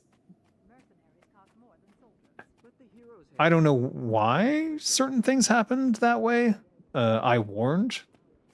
It's like this all the time. I warn people. I say this is what's going to happen if you don't listen, and then like they don't listen anyways. Like they don't believe me. I don't know. Am I just not a convincing person? Maybe I'm not convincing enough. Maybe I need to work on my social skills or something so that I can be more convincing and actually get people to listen to me when I say, don't do that or you will die. There could be some trial start for people. I'd rather just be free to play than have a subscription. I don't want to be charging people monthly. I don't like that dynamic. Jade bot. Link? You've encountered Jade technology that requires a Jade bot to make use of it. Unlock the Jade bot mastery line to obtain a Jade bot. End of Dragon story. Oh, okay, so this is some expansion. Some expansion stuff that I'm not involved in. There's just these vendors who sell some of these basic things that you need for harvesting everywhere. Aha! The bank! Hello? I have so much to do. Oh my god, my bank is full. 600 gems to unlock this. Okay. Yes? I don't have any gems, do I? No, of course I don't. Oh dear. Oh dear, oh dear. I'm just inundated with crap. I don't know what half this shit does. Copper doubloon. Double click to apply to an item with an unused upgrade slot. What? What?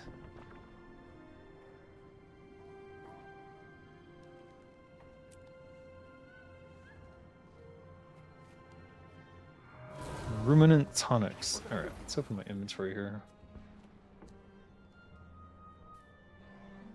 Oh, that is my inventory. I do like that. when you open the vaults, it opens up your inventory with it in its own window.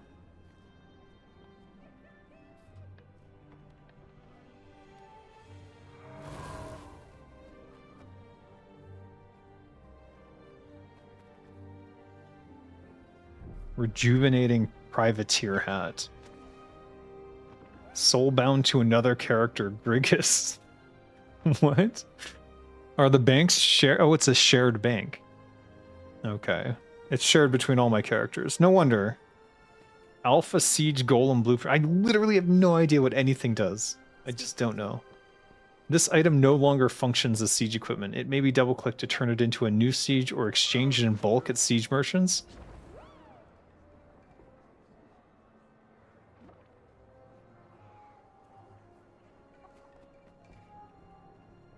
Double-click to turn into new siege equipment. It's not double-clicking. What? Sell at trading post? Sell instantly. Success. Oh, it's listed for sale. What the frick? What's with the title? Hail Hydra? Alright, I'll explain it again, why not? I've debated this conversation like 8 times now. Just by having that title and not changing it. So Blizzard tried to shut down TWOW, right? Success, right? Hello, stranger. Success if you consider pissing off 400,000 potential players. Success. Also success if you consider that now there are 2 different TWOW servers, OctoWoW and Capybara WoW. Or whatever it's called. Capybara Paradise. I don't know. And so what did they do? They had one group of devs who were willing to do stuff and who could have run a private server and given them subscription fees that had thousands of players. Globally, they had something like tens of thousands. I don't know. 400,000 total, as far as I know. And now they've pissed off those 400,000 people, and the only people who were what I would consider trustworthy enough to run a subscription private server on Blizzard's behalf has now been effectively scattered to the winds. So they've pissed off the community. They've stopped nothing. You cut off one head of the Hydra and 2 more spawn up. Hail Hydra. This is so confusing. I'm so confused. I think the problem is that I just have over 10 years of garbage from all my different characters and from all the iterations of the game in my inventory. I think it would be best to start fresh, but I don't want to, in terms of like, I don't want to play anymore. Just sell this at a trading post. Sell instantly. Is that working? Holographic super cake. Double click to consume. Plus 30% to endurance regeneration, plus 20% magic find. Speak quickly. I guess I don't want to do that. Berserker's apprentice coat. Unusable by my profession. Sell at trading post?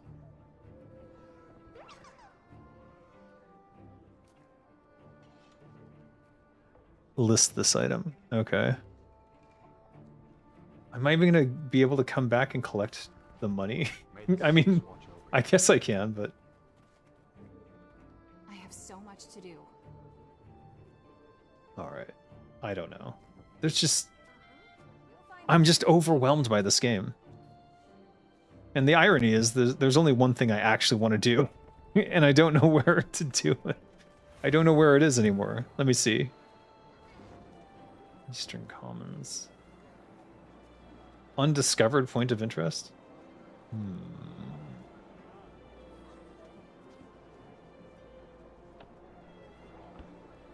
Where am I?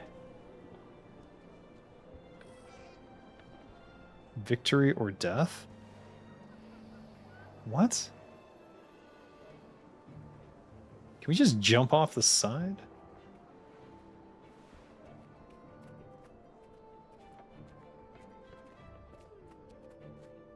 Oh, that looks dangerous, actually.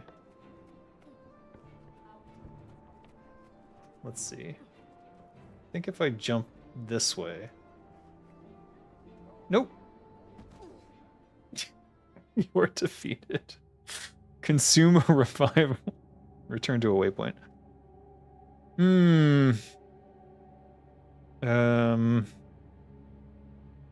Maybe here. Yes, Hail Hydra. There's also that Sandstorm or whatever server. Yeah, exactly. There's more than I even know about. That's the thing. And each time a new server pops up, others will come copy their stuff, and then there'll be another one. So it's just a pointless endeavor to try and stop them. Maybe they needed to do something to, like, prove in a court of law they protected their IP. Maybe that's what it is. I don't know. But, uh-oh.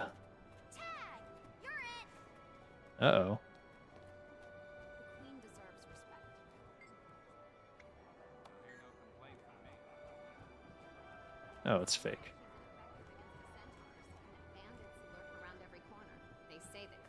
I was looking for the point of interest that I... Here we go. It's like... What did they get out of this? All donations are tax deductible. You seem friendly.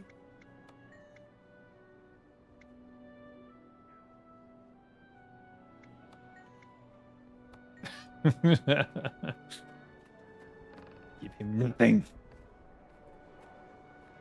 This child is stuck.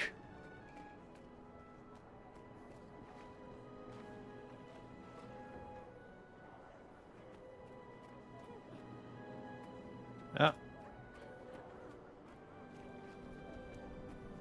You'll find everything you need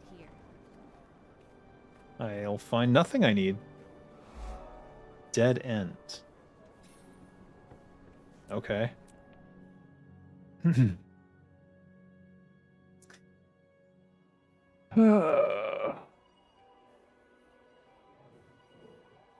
Oh, what have you guys been working on recently creatively? I've been looking at D&D and other tabletop systems and taking mechanics I like from each one, trying to make my own homebrew system. Yeah, Dead Gods will be a tabletop RPG as well. So my plan is to have both the MMORPG and a TTRPG, and then use the creative, the open gaming license to allow people to make modules for the tabletop, and then add-ons for the game, without any fear that, you know, something could happen. Did you need something? Did I? Did I need something? Why did I come in here? That's it? I guess it's for roleplay?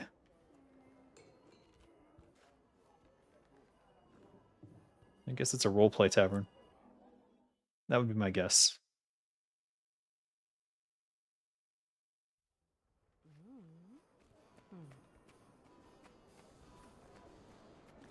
What?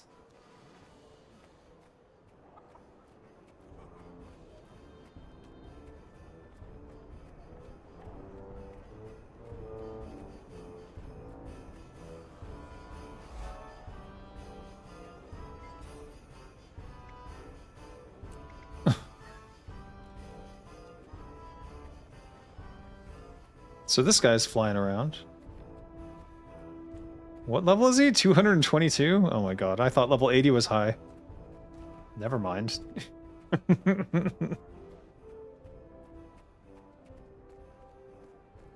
I mean, it's a beautiful game. There's no denying that. And there's so much stuff in here. It's just overwhelming at this point. Like, I guess because I haven't been here for each expansion. But I feel like, much in the same way that retail has done, they've gone in too far, and now it's an overwhelming experience for a returning player. Like, I don't even know where to begin to even get back into the game, even though it's tried to direct me places, but I'm like, I'm trying to find the familiar, and I'm unable to to find it. The only thing that's the same is the fighting stuff. Like, this is the same old fighting stuff as I recall playing from very early levels when I first played this game. And that makes it quite uninteresting to me.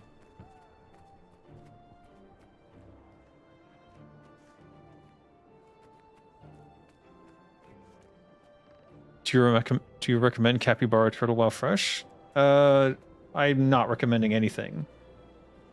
The only reason I'm playing Cappy is because I am able to play with the old client, so I didn't have to download a new client, which is a high-risk situation. Downloading anything executable onto your system is a high-risk situation. And 2, I was able to just update the realm list to get it to work. And then 3, they had my old account information from when I originally played on the C server. So the idea that they are ex-Turtle WoW devs makes a lot of sense. It makes even more sense that they might have been current Turtle WoW devs up until the very last second. And then when they heard about the closure, they took steps to do something.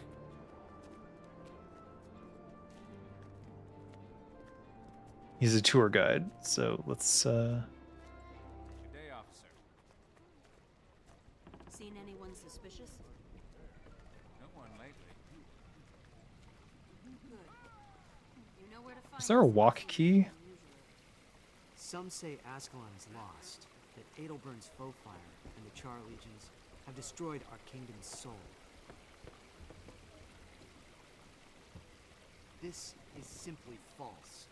So long as Ebonhawk stands, so stands Ascalon. Officer, can I talk to you for a moment? Is there a problem? I like it here. Come inside. I'll tell you all about it. Hey, hey! Huh?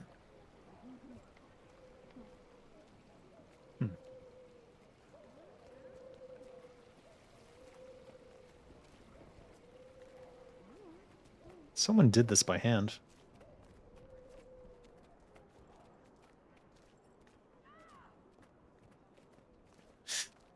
The runes give stats and set bonuses when applied to your gear. They're much like gems in WoW. The blueprints are for World v World battles and PvP. Ah.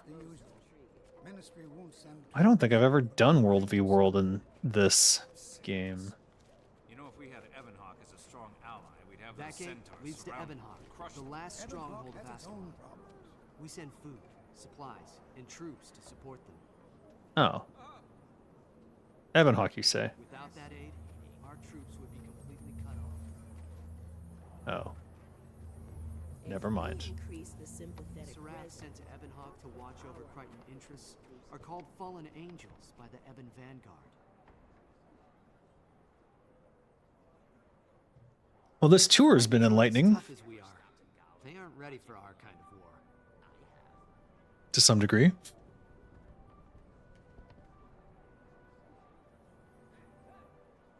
Thanks. Is he done?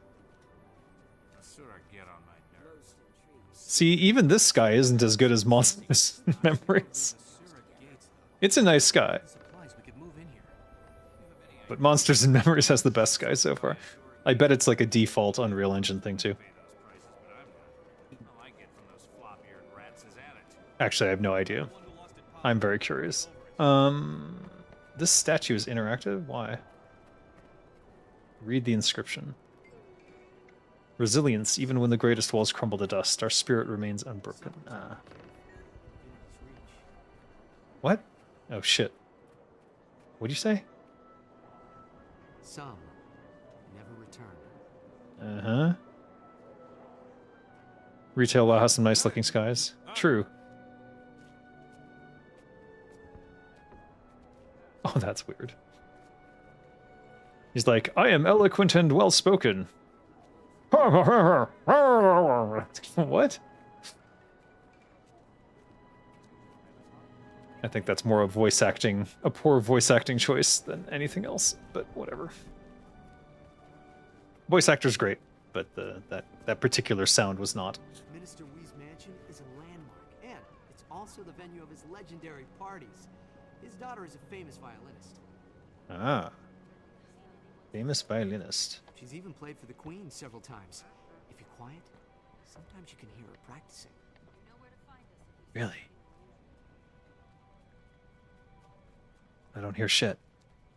Hi. That's so weird. What? Oh, come on. Jeez. I think I'm just too far away from the servers. Oh my god. All right, I gotta call it a day. I'm getting tired. I should have been standing up and like stretching and stuff. So I hope that this little sojourn through these different MMORPGs has been fun. We'll go through a bunch more.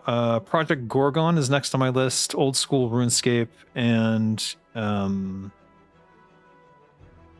last one eludes me, but I'll figure it out. So yeah, if you're here for the title and you missed it before, Blizz kill TWOW, piss off 400,000 potential customers if they had given them a private license to run a subscription service. And now there's 3 TWOWs. Hail Hydra. Hail fucking Hydra.